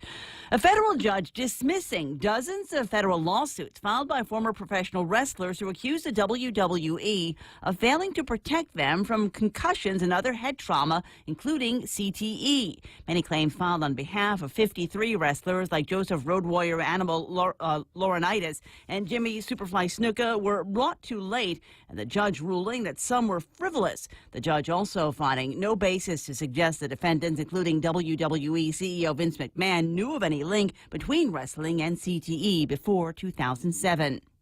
NASCAR's embattled CEO has entered a plea in his August arrest in New York. An attorney representing Brian France entered a not guilty plea in a New York courtroom for 3 counts against the NASCAR chairman and CEO. France, currently on leave of absence from the racing body, was arrested back on August 5th, pulled over after being suspected of driving under the influence, bombing a sobriety test, with police also finding oxycodone in his possession. France has been charged with misdemeanor criminal possession of a controlled substance, aggravated DWI, and DWI. The NASCAR CEO faces up to a year in jail for each charge, and he's due back in Sag Harbor Village Court on October 5th. Matt Napolitano, Fox News. Julie Chen has left the cast of CBS's The Talk a week after her husband, CBS boss Les Moonves, was ousted from the company due to sexual misconduct allegations. She announced her decision via taped message, saying she needed to spend more time with her husband and their son. Lisa Lacera, Fox News Radio. Honolulu, Seattle, LA, Vegas, Chicago, New York. With your First Hawaiian Bank United Mileage Plus credit card, you can save 10% on United flights to these great cities and anywhere else in the U.S. Book your tickets at the United City Ticket Office, talk to your travel agent, or go to united.com and use promo code FHB18U. Visit FHB.com/United Fair Sale 18 for offer details and restrictions. Terms and conditions apply. First Hawaiian Bank, member FDIC. 888-8255 if you want to spend some time on the phone with Dr. Zachary Preuss. He's next, and we're going to be talking initially about gout, because I know a bunch of guys that suffer from gout. I know a few that like it as well, which is crazy, but I kind of want to start with that conversation, and if you want to be in on it, you can as well. We got pork sinigang. I wonder, is pork one of those things that people with gout probably shouldn't eat, you suppose? Oh, well, I'll tell you, there are a lot of foods out there, and a lot of drinks, actually, that contain purines. And purines are what your body eventually breaks down into uric acid. Okay. And uric acid is the bad actor in gout. Okay, it builds up over time, and then it can settle into the joints, and that settling into the joints is the inflammatory. That's the hurt part. Yeah. Okay. We'll talk about that a little bit more. So if you're clear from the doctor to have pork sinigang, the best place to get it is King's Restaurant, and today is the best time to get it there because that's the big lunchtime special. If you've been waved off on things like pork sinigang from the doctor, they have also got the Pick 2 or Pick 3 combos. It's food that won't make you hurt at King's. Kalos Select Care continues to provide great benefits for Gov Guam with affordable rates. Get free access to our gym partners. Earn up to $300 with our gym fitness rewards. Earn up to $200 with our wellness rewards. Choose from a wider selection of medical providers on Guam and off island. With all of these benefits, staying with Kalos Select Care is that much easier. Gov Guam employees and retirees, enroll today. Thank you, Frank. Appreciate that. 7 after 9 o'clock in the morning. Portions of the Ray Gibson Show brought to you by our friends over at Guam Regional Medical City. Imagine that. For all of your rheumatoid arthritis and open heart surgery needs, we've also got American President lines. APL is shipping the future. American Water Tech, smarter water, better water, and of course Micronesia Renewable Energy. Big sale. That's their Christmas in September deal. So take advantage of the great ideas and the great plans that they've got there. Never been a better time to go solar. And Subway, as in Subway Eat Fresh. The big deal at Subway, and it comes around very irregularly, is hot pastrami, and that becomes my favorite thing. I'm a BMT kind of guy most of the time at Subway, but when it's hot pastrami, I'm there every day, and I can have it on different bread every day. I can have it in a wrap. I can have it with different condiments every day. So take advantage of it while you can today at Subway. If you are looking to rent trucks, forklifts, or construction equipment, including Kohler generators, then contact Morico Equipment on EPOW Road, 649-1946, or click moricoequipment.com. Box trucks, reefer trucks, freezer trucks, flatbed trucks, tractor trucks, water trucks, forklifts, excavators, backhoes, loaders, skid steers, bulldozers, compact rollers, telehandlers, boom lifts, scissor lifts, diesel generators, air compressors, light towers. moricoequipment.com.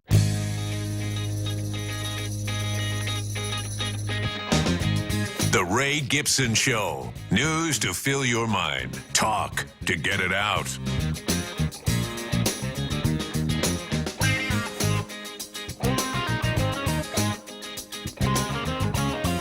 Yeah, I got the WhatsApp guy is going, and 988-5874, 988-5874. There's so many different ways that we can communicate with each other. So email if you want to, raygibsonshow@gmail.com, or you can use the phone, 888-8255, and Facebook Live if you got some questions or comments for the doctor. And in fact, the doctors that are in the studio this morning. And the question from that I had asked online on the radio was, what is a rheumatologist? And that's nice. It's nice to be in a profession where you have your own website. Rheumatology.org is a good place, a good resource to it. Do me a favor. I want you to get real close to the microphone there, Zach, and stay close with us. Dr. Zachary Pruse. That's correct. Is new to Guam. Yes. When'd you get here? About 2 weeks ago. Really? So, yeah. In the middle of the school year.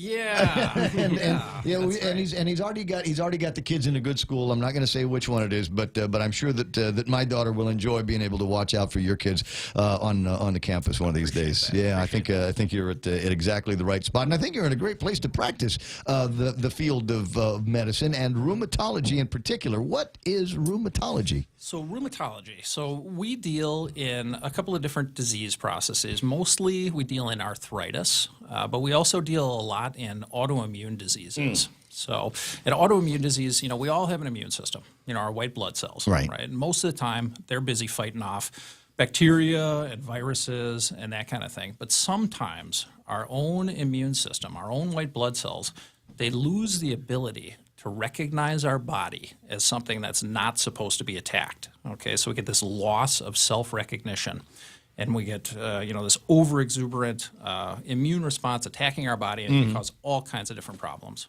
Well, how does that start? I mean, what is it in the code that makes it forget that we're the good guy, not the enemy? Right.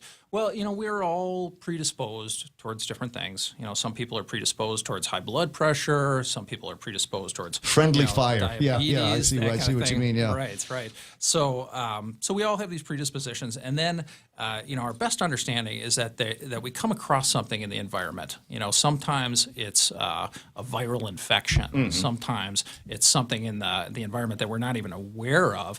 For example, we do know that, for example, smoking is a known trigger for rheumatoid arthritis. So we have this genetic predisposition towards autoimmunity. Then we come across something in the environment that kind of flips this switch, right? And then boom, we have that loss of self-recognition and all the problems that can flow from that. Does it happen in stages? Is it something that you can detect along the way, or is it just kind of on or off? Because I was a former 30-year smoker for a long time, but as far as I know, I never had my body doing battle with itself. Right. And many people out there will never have any issue with that sort of thing. So a lot of the times that loss of self-recognition, it can lead to flaring and remission. It can kind of go up and go down, depending on different stressors and different exposures. Sometimes infections will rev things up. Right. So it can flare, but we don't usually say that we cure autoimmune diseases. We just put them into remission. Right. Find a way to control them. That's right. And then in terms of how they start, well, it can be variable, even within a given disease. It can start like a blast, like a cannon blast, or it can start very gradually. People will notice, I'm waking up in the morning, maybe I'm a little bit more stiff than I was, the day before. And it can kind of creep up on people. So it's variable. So I'm 56 years old. That happens every day. But you forget unless you keep kind of a diary of what it is that you're up to. I mean, if you went to the gym and worked out or took on a new sport recently or something that always brings on its own aches and pains, unless something like that comes up. If you wake up in the morning and you're already feeling like you just got hit by a bus, maybe it's time to go and see somebody like you. That's true. My mother suffered from Fibromyalgia. Is that a disease that would fall under this kind of treatment platform that you have? So rheumatologists, we see an awful lot of fibromyalgia. Once it's identified, right? Well, it can be a tricky diagnosis to make, actually, because there's not one blood test or one X-ray that you can, slap up on the light box and say, aha, here's your fibromyalgia. There it is. So it's basically, it's a syndrome. It's a group of symptoms that we've kind of applied this name to, and it's nobody really knows what causes fibromyalgia. We know, our best understanding is that we've all got these nerves, right, that sense pain in our body, right? And in people with fibromyalgia, those nerves, especially those pain-sensing nerves, have become overactive, okay, such that if you have a person without fibromyalgia and you press on their shoulder, they'll feel some pressure there, right? But if they have fibromyalgia, and you press on that shoulder, you apply the same pressure, maybe those nerves will send this explosive, signal that there's pain there. And it's the exact same input, but it's just a different interpretation and signal strength of the nerve that kind of goes off the rails. So that's kind of our best understanding of it. So in treatment, and there are different kinds of doctors out there, and so when you're treating somebody that comes through, we'll talk about some of the other issues that the people will present when they come to you. Do you get to cut them? I do not do any incisions. No, I do there's no injections. I do a lot of injections. I inject a lot of joints, and I try and take fluid out of joints when it's appropriate, of course. Sounds fun. So actually, if you can get some fluid out of a joint, just relieving the pressure in and of itself can awfully oftentimes provide a lot of relief. Yeah, so. but it sounds like one of those things that involves a rather large diameter needle going into some place where I wouldn't normally like a large diameter needle. Right, Doc? Absolutely. Dr. Felix Cabrera also in the studio this morning and talking about all of the different maladies that we've got that are associated where you might need to go and see a rheumatologist. From a business perspective at Guam Regional Medical City, I mean, first thing is it's all about caring for the patients and caring for members of the community. But there's also identifying a pretty significant need. The write-up that I received this morning, yesterday on this, indicates that from just a simple check on diseases that people present with in 2015, over 9,300 patients came in complaining about gout, and golf. Get the swing down. Seriously awful sport here. Wait, do I have golfing doctors in the studio? A couple of years since I last played. Okay, all right. So not one of those Wednesday, Thursday kind of guys. Rheumatoid arthritis, 5,300 folks came in presenting with that. Systemic lupus erythematosus is 707, 442 cases of psoriatic arthritis and sclerodoma. I hope I'm saying that right. Is it Sjogren's disease syndrome? Sjogren's. Sjogren's, okay. The mixed connective tissue disorders. 500. There are over 16,000 people on Guam. This is a good customer base of people that might require the kind of care that Dr. Pruz is able to provide. Yeah, absolutely. And, Ray, it actually started in terms of what we thought that this was a very important need to fill for the island and the region. Mm-hmm. My background here on Guam is that I started out with primary care as well as being a hospitalist, but the thing is that with rheumatologists, they're internal medicine physicians first, and then they subspecialize in rheumatology. Mm-hmm. So without a rheumatologist here in the region, the default has been the internal medicine doctors on the island. Right. And so that's very challenging. It's a very difficult field for any physician to master, and to ask somebody who's not subspecialized in rheumatology is quite a challenge, and it's a challenge because it's a chronic disease in almost every case here.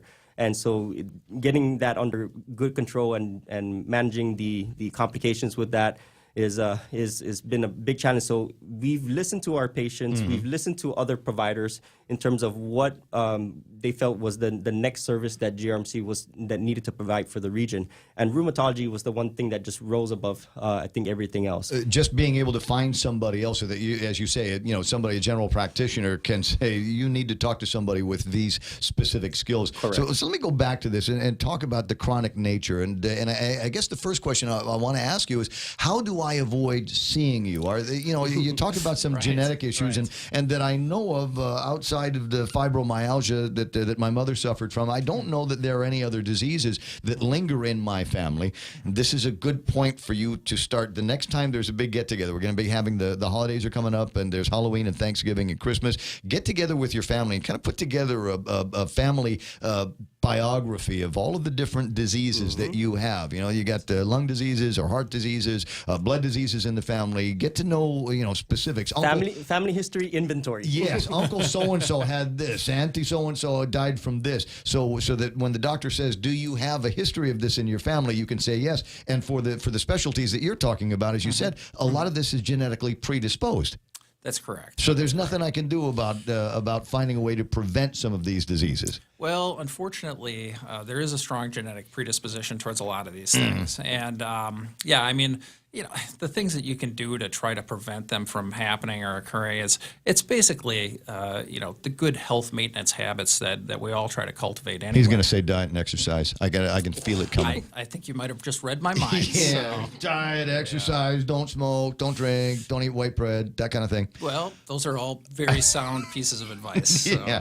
The Ray Gibson rule is everything in moderation, or as much as possible, everything in moderation, as much as you can make your way through the week. I mean, if you binge on a lot of protein on one day, look for vegetables on the next day, and that kind of thing, and just try not to go literally whole hog on things. So there is that, and so that might help prevent some of these things, or keep the symptoms down if you are predisposed. Yeah, that's accurate. And the other thing is you spoke about gout earlier, and if you find something that you find as a trigger, if you have a shrimp cocktail, or if you drink a beer or something like that, and then wait, beer can trigger it sometimes? Oh, beer is chock full of purines. Really? Unfortunately, yeah. So that's right up there. In fact, there's a little bit of a hierarchy in terms of alcohol intake. Your beer is absolutely chock full of purines. Hard liquor, probably not much better. Red wine doesn't look like it's as bad in terms of a trigger. Not that I'm, advocating for going out there and, overindulging. No, it's okay. Go ahead and advocate. But, we have beer and wine sponsors here on the program, and every once in a while, it's nice for them to hear that their product won't kill you. Right. So there are all these. So if you find something that is a trigger, and that extends beyond gout as well. I mean, for our inflammatory arthritis patients, our rheumatoid arthritis patients, if you find something that you find triggers your symptoms, you want to avoid it. But in terms of making dramatic lifestyle changes in hopes that you will never develop X, Y, or Z autoimmune disease, fairly unlikely. Probably not going to happen, unfortunately. So let me stand on the gout thing for just a little bit. As I said, I know so many people and their dietary lives. I mean, they're just no longer people that love to eat, but find that they've got to be careful with what they eat. There's a pill that they take. There's the before pill, right? And then there's a bunch of after pills that you can take after you've realized that it's onset time. Right. But just trying to think about prevention, as you say, probably not too many ways that you either gonna get gout or you're not gonna get gout, huh? Well, I mean, and again, with gout, there is certainly predisposition genetically, but my brother has it. What's the chance that I will have it? Within families, honestly, I'd have to look. I mean, there are some people who develop it very young, and there are, there's a genetic subset, something called familial hyperuricemia, and if you're in that category, you're pretty much going to get it, unfortunately. But yeah, I mean, so family history certainly plays a role. In terms of, you mentioned before the before and after pills, we don't treat, so say you went to the doctor and they just did a blood test called uric acid, right, and it was elevated. And that's what's eventually causes gout, elevated uric acid. We don't usually treat just the blood test unless there's symptoms that people actually have. We don't usually do a preventative treatment or even an after pill, as you mentioned. So But basically, they do fall into two categories. Once somebody's got an established diagnosis where they've had symptoms, right. we will oftentimes put them on a medication to lower uric acid over time. And then, unfortunately, if they flare, either while we're trying to bring the disease under control initially, or get these before pills, as you mentioned before, online, then we have these short-term drugs that we use to bring things under control during a flare. So I'm curious about that, though. I mean, what's I'm not going to ask you for a number, but I mean, is there an elevated uric acid level? Where does that normally come from? Right. So 6 is our goal in terms of therapy. And then if you have like deposits, because you can actually develop uric acid deposits in your body. They call them tophi, okay, where it's actually this little lump of uric acid that has settled into your tissues. Yeah. It's like a rock. That's right. It's like a rock. Huh. It's if you have those, then our goal is less than 5 in terms of uric acid level. Can you? Well, I was asking about cutting before, but I mean, you're talking about a lump as something physical? Could a doctor, go and lance it out? Yeah, I've had many patients with tophi that actually, especially if it's in their hands, and prohibited them from doing daily activity. Tasks they. Then it might be worth getting an opinion from a surgeon, particularly a hand surgeon in that case, to see if it's something that could be extracted out. Again, it doesn't do anything about the underlying disease. Right, you still have the high count. Yeah, and then, but in most other cases, it's mostly a cosmetic issue. Yeah, or as you say, functioning. You can't wash the dishes, can't take care of the kids or something like that because you've got this thing, and obviously it may be causing another site of pain for the patient as well. Yeah, exactly. Huh. I got you. Ray, there's an interesting history of gout as well that it was known for a long time as the disease of kings. Right.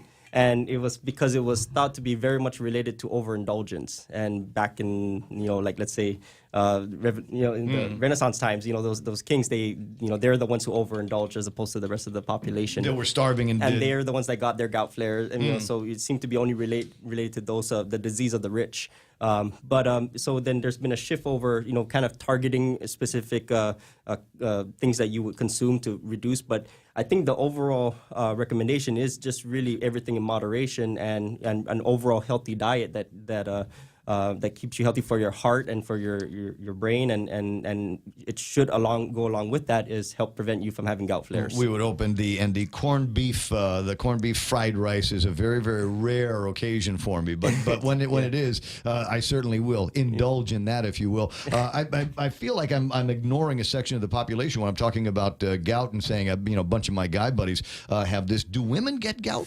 Women do get gout, and actually, so estrogen looks like it has a little bit of a protective effect, but once women are postmenopausal in particular, unfortunately, they do develop gout, and it's a very real issue. Is the treatment the same? Essentially, yeah. Okay. Yeah, all right. And some of the same things that we would look for in terms of acid levels and those numbers, we would see those elevate in the women as well, which would lead to the what is it, the purines and the settling of the uric acid in the joints. Does it only, when I think about it again, when I think about the way it works and the way people have indicated they've suffered, it generally affects them in their feet. Yes. Okay. So there's plenty of other joints. Why just there? That's right. That's right. So we're not 100% sure on why that is, but there are some thoughts on that. So what I like to tell patients is you can think of your blood as hot tea, right? And you can think of uric acid as sugar, okay? You can pour an awful lot of sugar into hot tea and it just dissolves away, right? But eventually it will get saturated, right? There'll be so much sugar in there that it'll kind of fall out and it'll settle in the bottom of the glass, right? It's not gravity that does it for us, though, but it is, we think, a little bit temperature dependent, okay? So, the classic presentation for gout is the great toe, super painful, hot red, swollen, so painful that you can't have a sheet on it at night. Yes. Yeah, that's right. So our the thought is that there is something to do with the temperature being the cooler part of the body. So that's why we think that that joint is particularly susceptible. And that's a bad spot too because of the number of nerves in a foot.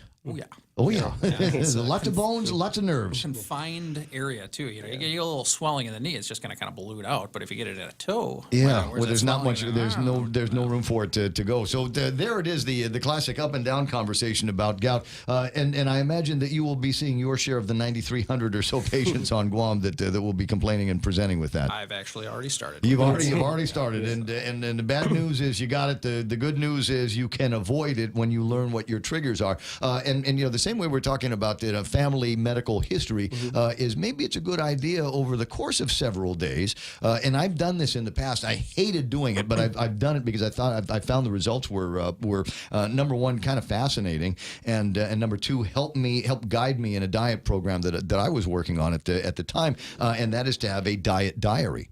And so every time you put something in your mouth, write it down somewhere. We all have smartphones, and I got a smartphone with a stylus on it, so there's nothing that would prevent me from doing it again other than just being lazy. But you keep track of the things that you eat, and then sure enough, you might discover that, I'm suffering from this today, or I feel onset coming on, and you can go back over the last 24 hours and see what it was that you ate, and go, yeah, the last time that I ate that a couple of months ago was what caused it. And you might find that you were chasing the wrong culprit, and maybe there are some items, some food items Definitely that you can still enjoy. Yeah, a diet diary is very helpful for a lot of different reasons, especially for accounting for your calories in general. But the one thing I wanted to make the point is that with elevated uric acid, the joints aren't the only place that it crystallizes and causes problems.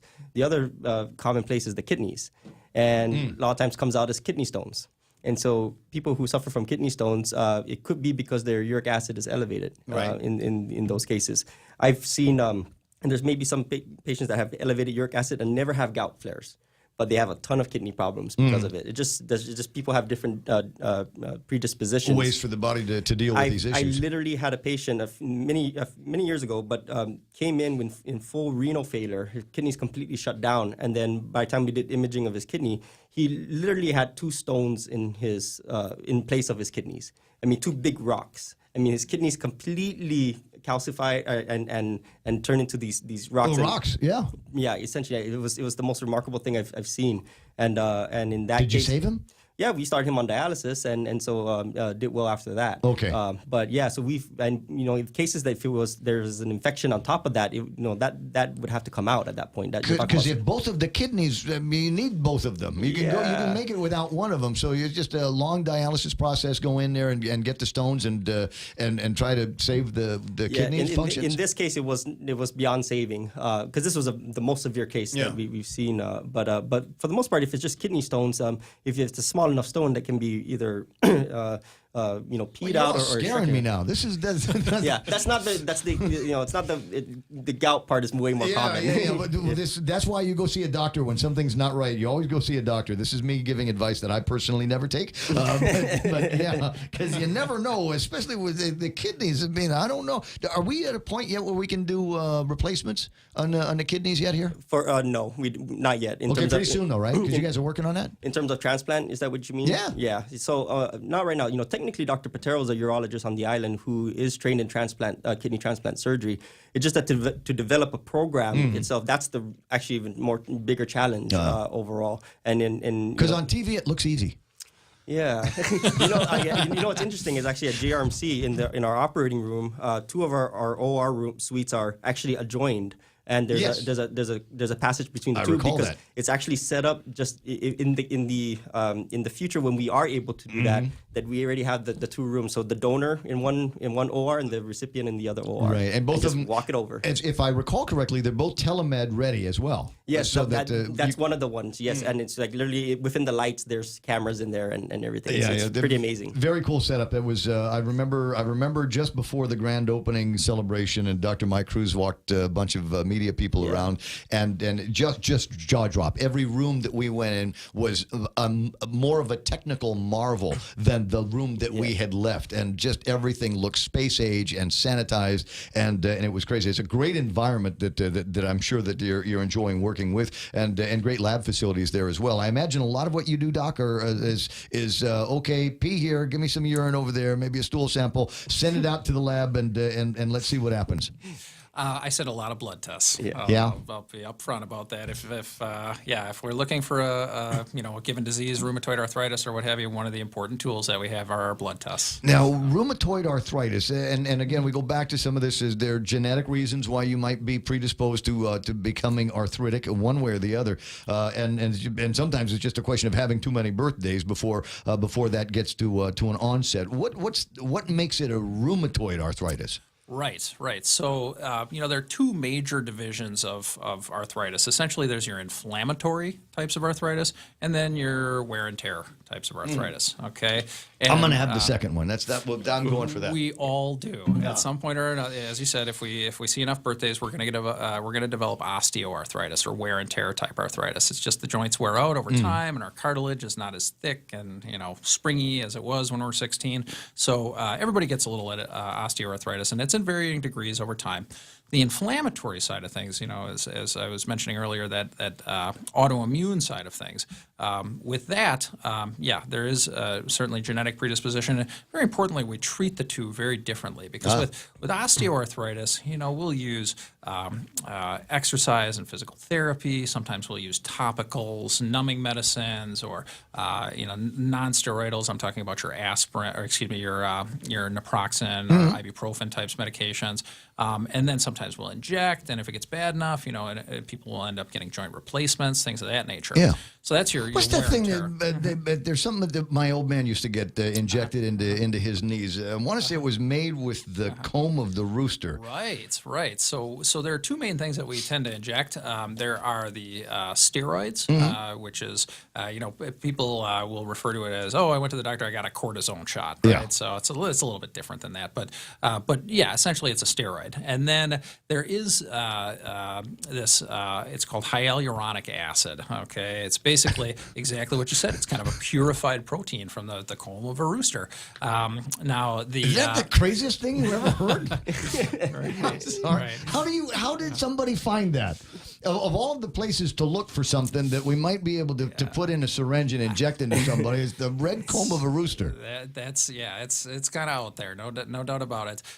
So that we tend to reserve that. Steroids. It looks like they are equivalent in terms of their effect, and it doesn't really look like hyaluronic acid, or Synvisc is the brand name. There's probably a couple of other ones out there, but Synvisc is probably the most famous one. And we tend to reserve that for somebody who, for whatever reason, they've got other health issues and they're just not a surgical candidate. They just can't get that knee replacement. We've tried the steroid shots, we've tried every physical therapy and everything else, and nothing's working. We say, you know what? We can't replace that knee. Let's try and put a little Synvisc in there. Let's try and put a little hyaluronic acid in there and see if we can't get you some benefit on that end. Isn't that something? It's crazy conversations, and like I said, crazy science that goes into all of this. And we have the technology, and we have the people that know how to use the technology. And so if you're currently seeing somebody right now that is not a rheumatologist, maybe a GP that might know a little bit about it, now there's an opportunity to go back to your doctor and say, can you get me a referral? Because I want to see Dr. Zachary Pruz over at GRMC. Yeah, absolutely. And so, the thing is that, yes, there are many patients with very accurate diagnoses. There are also those that may be misdiagnosed. And if there's even a question about the diagnosis, that's a good time to be reevaluated. Well, and sometimes that's the case. We were talking earlier about fibromyalgia. There are people that are suffering from it that don't know it because they haven't talked to it, and it's a roving pain. Yeah. You don't know where it's going to be. You don't know what the intensity is going to be, and in some cases, you run into doctors that may be under the impression that what you're trying to do is line yourself up for some more medication, tougher and stronger strength medication, and they think, okay, I got a junkie on my hands. That's not necessarily the case. We got somebody that's got a disease that is difficult to pin down and sometimes tricky to fix. There are people that are suffering from fibromyalgia listening to the program right now. We'll get your take on that in just a second. iConnect time is 9:36. Connect up with them. They don't want you to spend any more money than you have to on push-to-talk and mobile plans and internet plans. So call them up at 888. Call them like the guys over at Coast 360 called, because they're going to be using the push-to-talk stuff for their eCoast run that's taking place this weekend. Find out why they trust iConnect with that practical choice. At Guam Regional Medical City, it is our mission to become the island's premier choice for specialty care, like cardiology, pulmonology, neurosciences, orthopedics, oncology services, and more. We aim to protect our island from heart attacks, strokes, cancer, and diabetic complications. But should you suffer from such diseases, we're ready with world-class options, both inpatient and outpatient. For more information, visit us at grmc.gu. Okay, so now wait a second. This is make sure that this does not fall in the category of foods that I shouldn't eat in order to avoid gout. Cold Stone Creamery invites you to try banana bread batter. Wait, I wasn't even done with the whole name of it. That's not the whole name of the thing. It's banana bread battered ice cream. Wait, there's more, and they have sea salt caramel ice cream.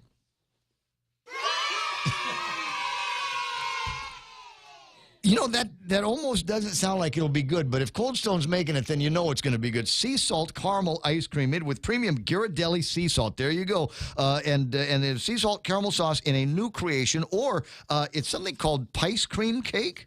Really? I don't... Well, don't yay on that, because that might be a typo.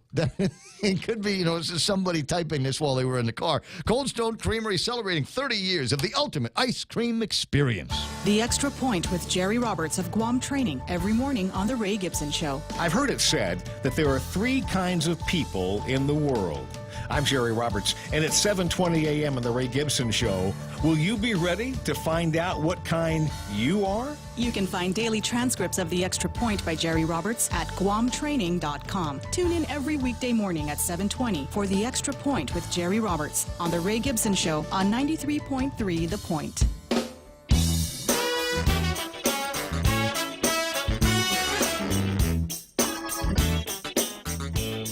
There we go. Over the break, Dr. Cabrera says, we should probably mention here the Lupus Foundation that we've got here on Guam. Very, very active, Lupus Guam. And in fact, just in the last few minutes have sent me a note saying thank you very much to the Westin Resort and the Marriott Resort. There is going to be, and we've been talking about the E-Coast Run, which is on Saturday. On Sunday, the Lupus Guam is doing the Run to Give. And that's going to be a big deal for them. And Westin, Sheraton, and Marriott, as well as Take Care, I understand, are helping them out with the promotions and the prizes and the logistics of this race. So runners, a couple of opportunities this weekend to go run and help out. And lupus, does that fall into the category of things that a rheumatologist? Absolutely, it's the full name. I don't know. Yeah, it's systemic lupus erythematosus, and so but short we call it lupus. I see. That's what it is. So systemic lupus erythematosus. Yes, and so the lupus group, I've worked with them in the past, and I know many of their members, and they're just wonderful people, and they're extremely great advocates for for their disease, and they take ownership of what their challenges are, and so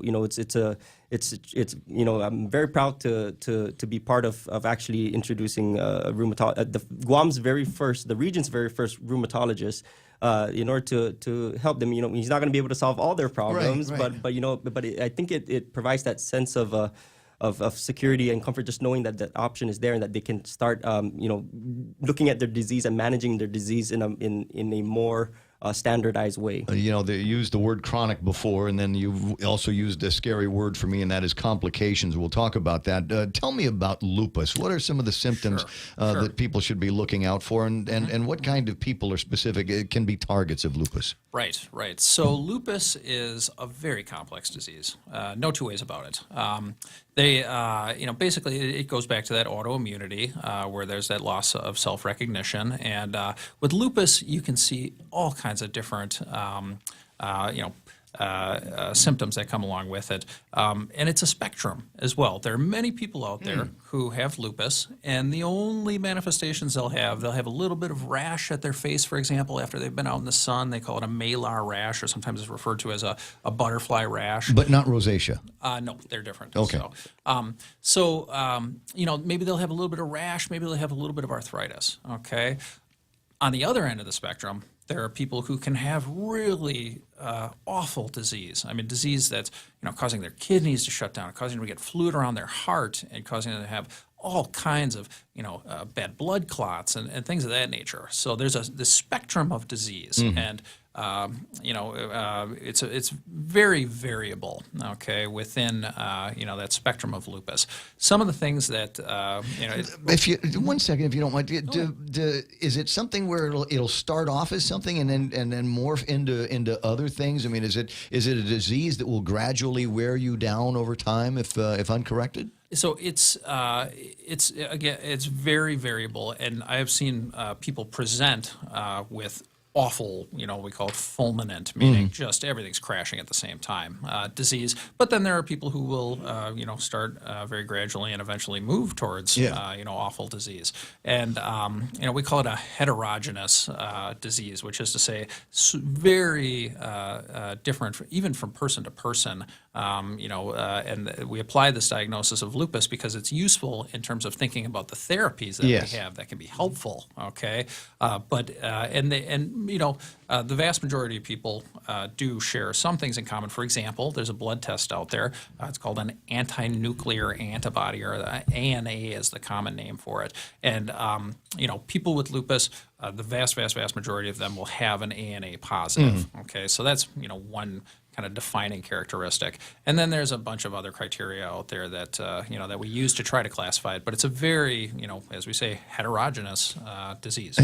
Reminiscent of cancer, a little bit in my mind, and Charlie knows about this, where you've got cancers, and we call something breast cancer, but there are different kinds of cancers that will occur around the breast area, and there's different kinds of categories of cancer, fast movers, slow movers, and things like that are all kind of bundled under the word cancer. So and you're talking about a wide spectrum thing that we've bundled under the category of lupus. Right, but I would say that there's some important distinctions there, because with autoimmunity, it's your own body attacking itself, as opposed to cancer, which is where your body's cells lose the ability to, they call it apoptosis or self-death, which, we think of our bodies as kind of static. Our bodies are our bodies, right? They're here. But the reality of it is that our cells are constantly regenerating and then dying off over time, and they're supposed to. Ask any woman that spent $250 for eyelashes. And I go, why did I just spent $250 for them? Why are they falling out? Well, because your eyelashes fall out. That's why. They do it all the time. The hair on your head is not the same hair on your head from before. That's right. And it's the same thing happens with your cells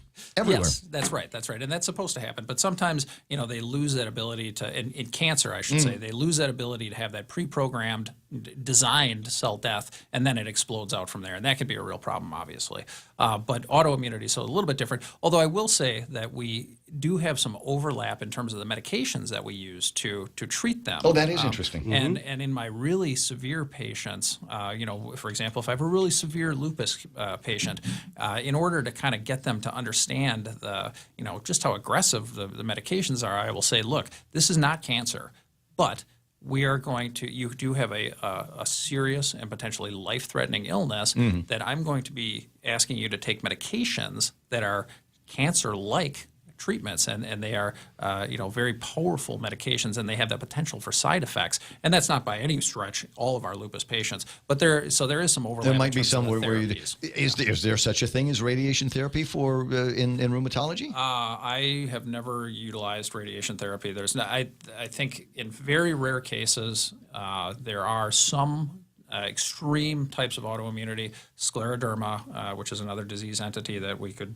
talk about. Well, apparently people get it here. It's certainly, yeah. But in people who have very bad scleroderma, which is a disease that can attack the skin, there is radiation therapy to knock out the bone marrow and then replace it. But that's only in extraordinary cases, and that's not very widely. It's experimental. The main center is in Chicago right now, and it's not widely used by any stretch. It's a treatment similar to some patients with leukemia getting a bone marrow transplant. But it's still very experimental, and that's not something that is widely employed at all. It's a fascinating field you're in. Why'd you choose it?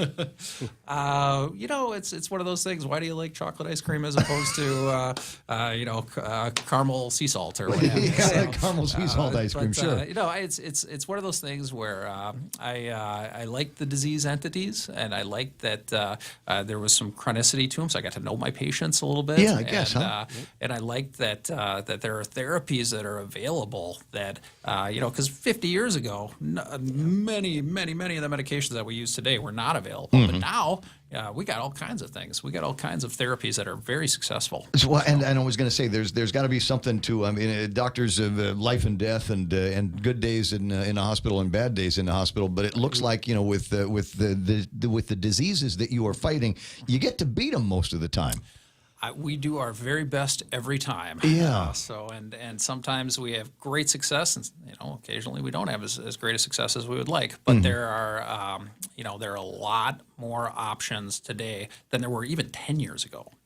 So it's much better. So where has the practice taken you in your life since? I don't know, how many years has it been since you graduated from doctor school? So I graduated from University of Madison in 2006, and then I went to the University of Massachusetts for my residency, and I actually took a break in there. I went to Honduras for a year and did some work, basically volunteer medical work, and then after that I went to Nebraska for 2 years. I'm going to pause you on that one here. That's very common among GRMC doctors in particular. Absolutely. I remember there was a husband and wife team from before that working together at GRMC, but had also been doing a lot of years of work out in the third world. Is that something that you guys look for when you hire? Absolutely, and it takes that certain within they have that fire in the belly to help out areas that they're not familiar with in a lot of ways, and that type of characteristic is definitely Guam is a magnet for physicians like that, and so that's what's great. Is there and so I'm sorry, I didn't mean to interrupt you, but from there you took a break, and then you find yourself here. Yes, well, so after Honduras, we went to Nebraska, where I did my fellowship for 2 years, and then after that I went to Madison, Wisconsin, and I've been in practice there for 6 years, just prior to coming here.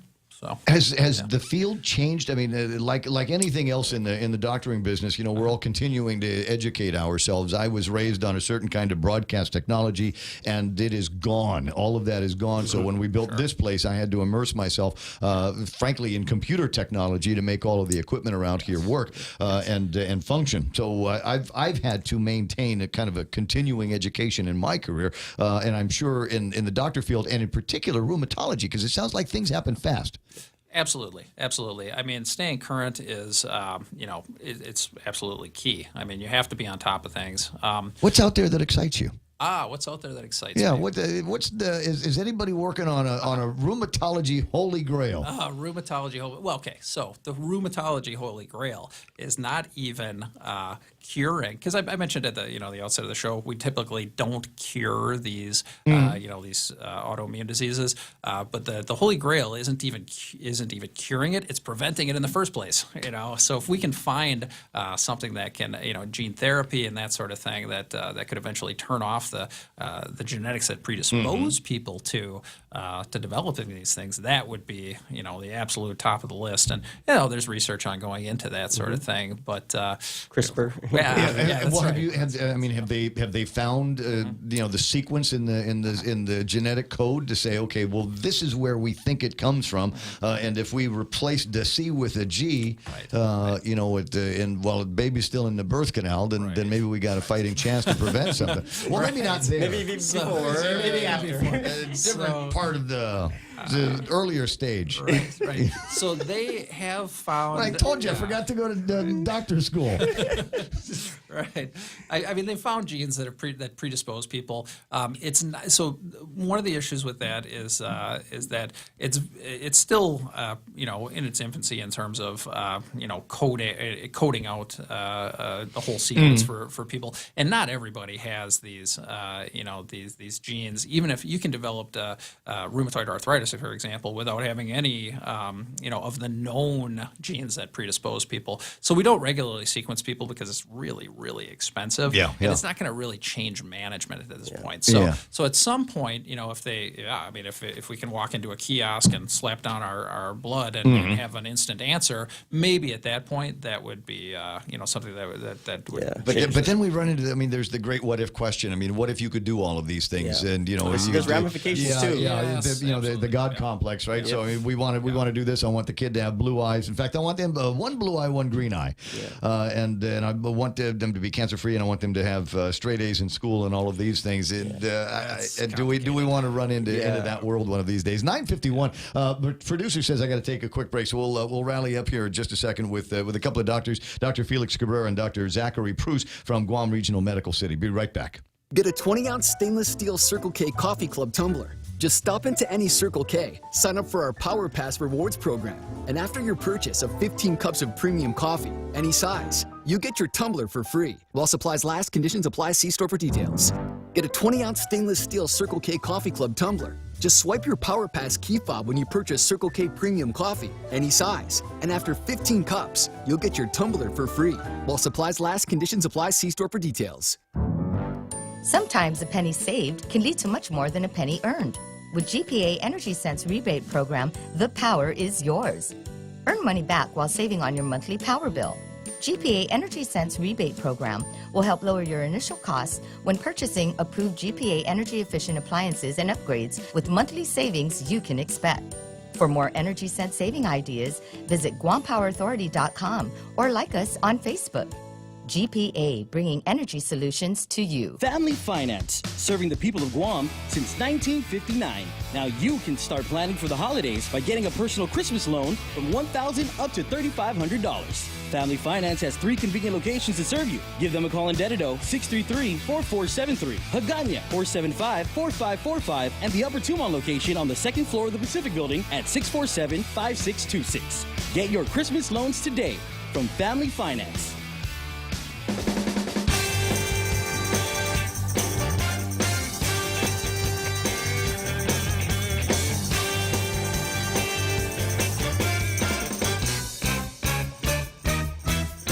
It's at 9:53, the Ray Gibson Show, until it's not going to be anymore. Tedo says there's something about this Ray Gibson Show here that's very nice because it's very refreshing, gets into other topics that are very important to our quality of life, like today's discussion on rheumatology and some of the diseases that there are people from Guam that are suffering from here. There's a couple on Facebook Live that are chatting about it right now, and I think that's pretty cool. Ethel says, I asked osteoporosis arthritis started in my spine and can get it in your hips and down your legs because I feel pain there all the time too. So I was wondering, does it go to every joint in your body on the or osteoarthritis?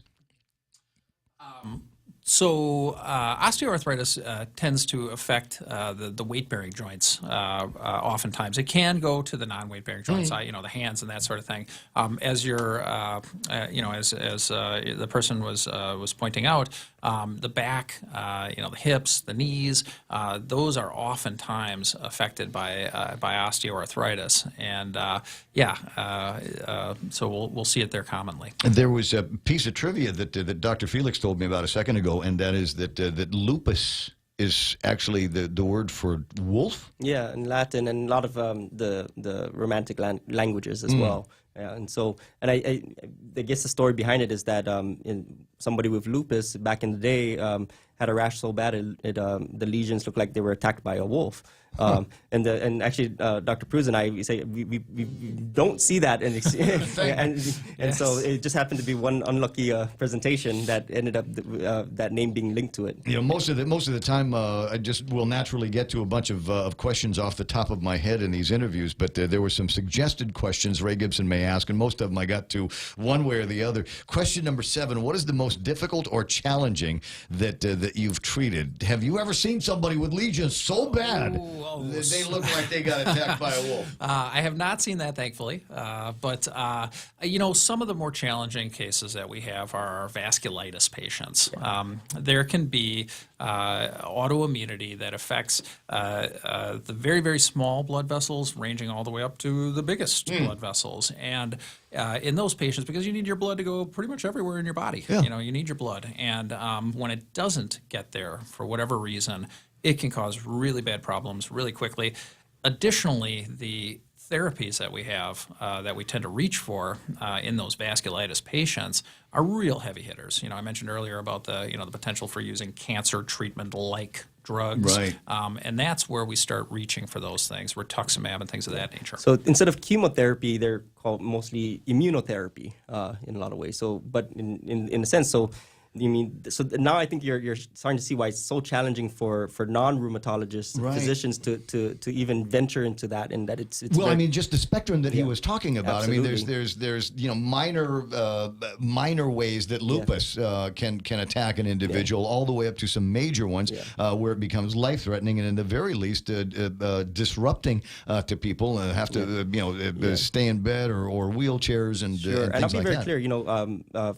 Vast majority of the primary care providers, they can take good care of patients with gout, with rheumatoid arthritis, and in some cases lupus.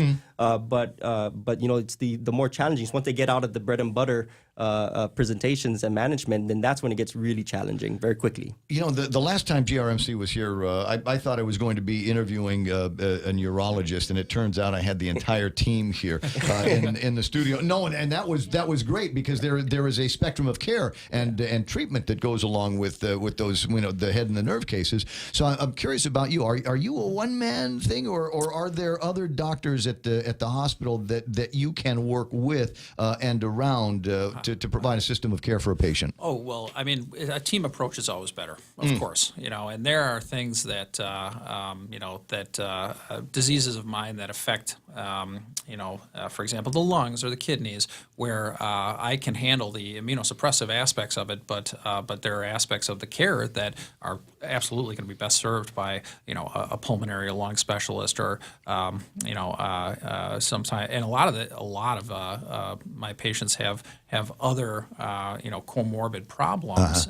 So it's always best to have a team approach. When we talk about teams, it's not just at the hospital, and it's not just in clinic fashion. It's also among the families. Any advice for families of people that are suffering from rheumatic diseases?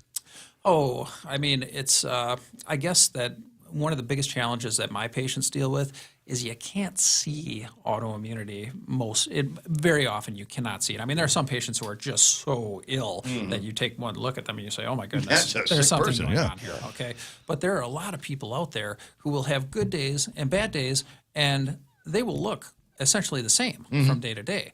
But it doesn't make their disease any less real, and it doesn't make the symptoms that they're having any less severe. So that can be a real challenge.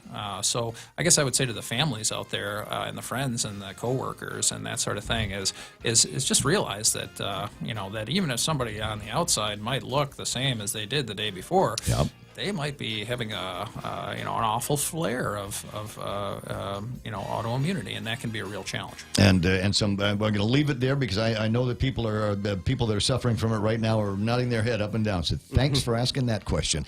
Well, and it's always good to end on a good question like that. Listen, the radio station is our healthcare partners at Guam Regional Medical City, and they come in here about once a month. Frankly, I wish they could come in more often, because I really love these conversations. I've got Fox News Live coming up next, and say thank you very much, Charlie and Dr. Cabrera and Dr. Prus. Welcome to Guam, and hope that many of the people listening to the program that might be suffering from some of the diseases we were talking about have a chance to find you at Guam Regional Medical City. KUSG Hagåtña, stand by for Fox News. Next on the other side, we've got right-wing bomb throwers for the rest of the day, and Bob Klitsky at 4. The hearing is set. I'm Lisa Lacera, Fox News. But will the woman who's accusing Supreme Court nominee Brett Kavanaugh of sexual misconduct when they were both in high school appear before the Senate? Texas Republican Senator John Cornyn says if she declines, there isn't much more the committee can do. We certainly hope that she takes advantage of this opportunity if she still would like to. New York Democrat Senator Kirsten Gillibrand is accusing Republican leaders of trying to hurry the process. We should not be rushing to judgment with a sham hearing on Monday that is designed solely to create a he said, she said atmosphere, assassinating her character. Why rush to judgment to fit an arbitrary political agenda? On Capitol Hill, Mike Emanuel, Fox News. President Trump today with questions about the timing of the allegations, saying Democrats are using this as a resistance tactic. The number of dead from Florence now at 35, with 27 in North Carolina alone. Governor Roy Cooper saying he's encouraged to see people stepping up to help those in need. Watch neighbors helping neighbors and see volunteers and people of faith stepping up to do their part. This is the North Carolina that I know in my heart, and is the reason we will make this state whole again. The North Carolina Department of Transportation says flooding has led to the closure of a bridge over the Cape Fear River in Fayetteville, and they're close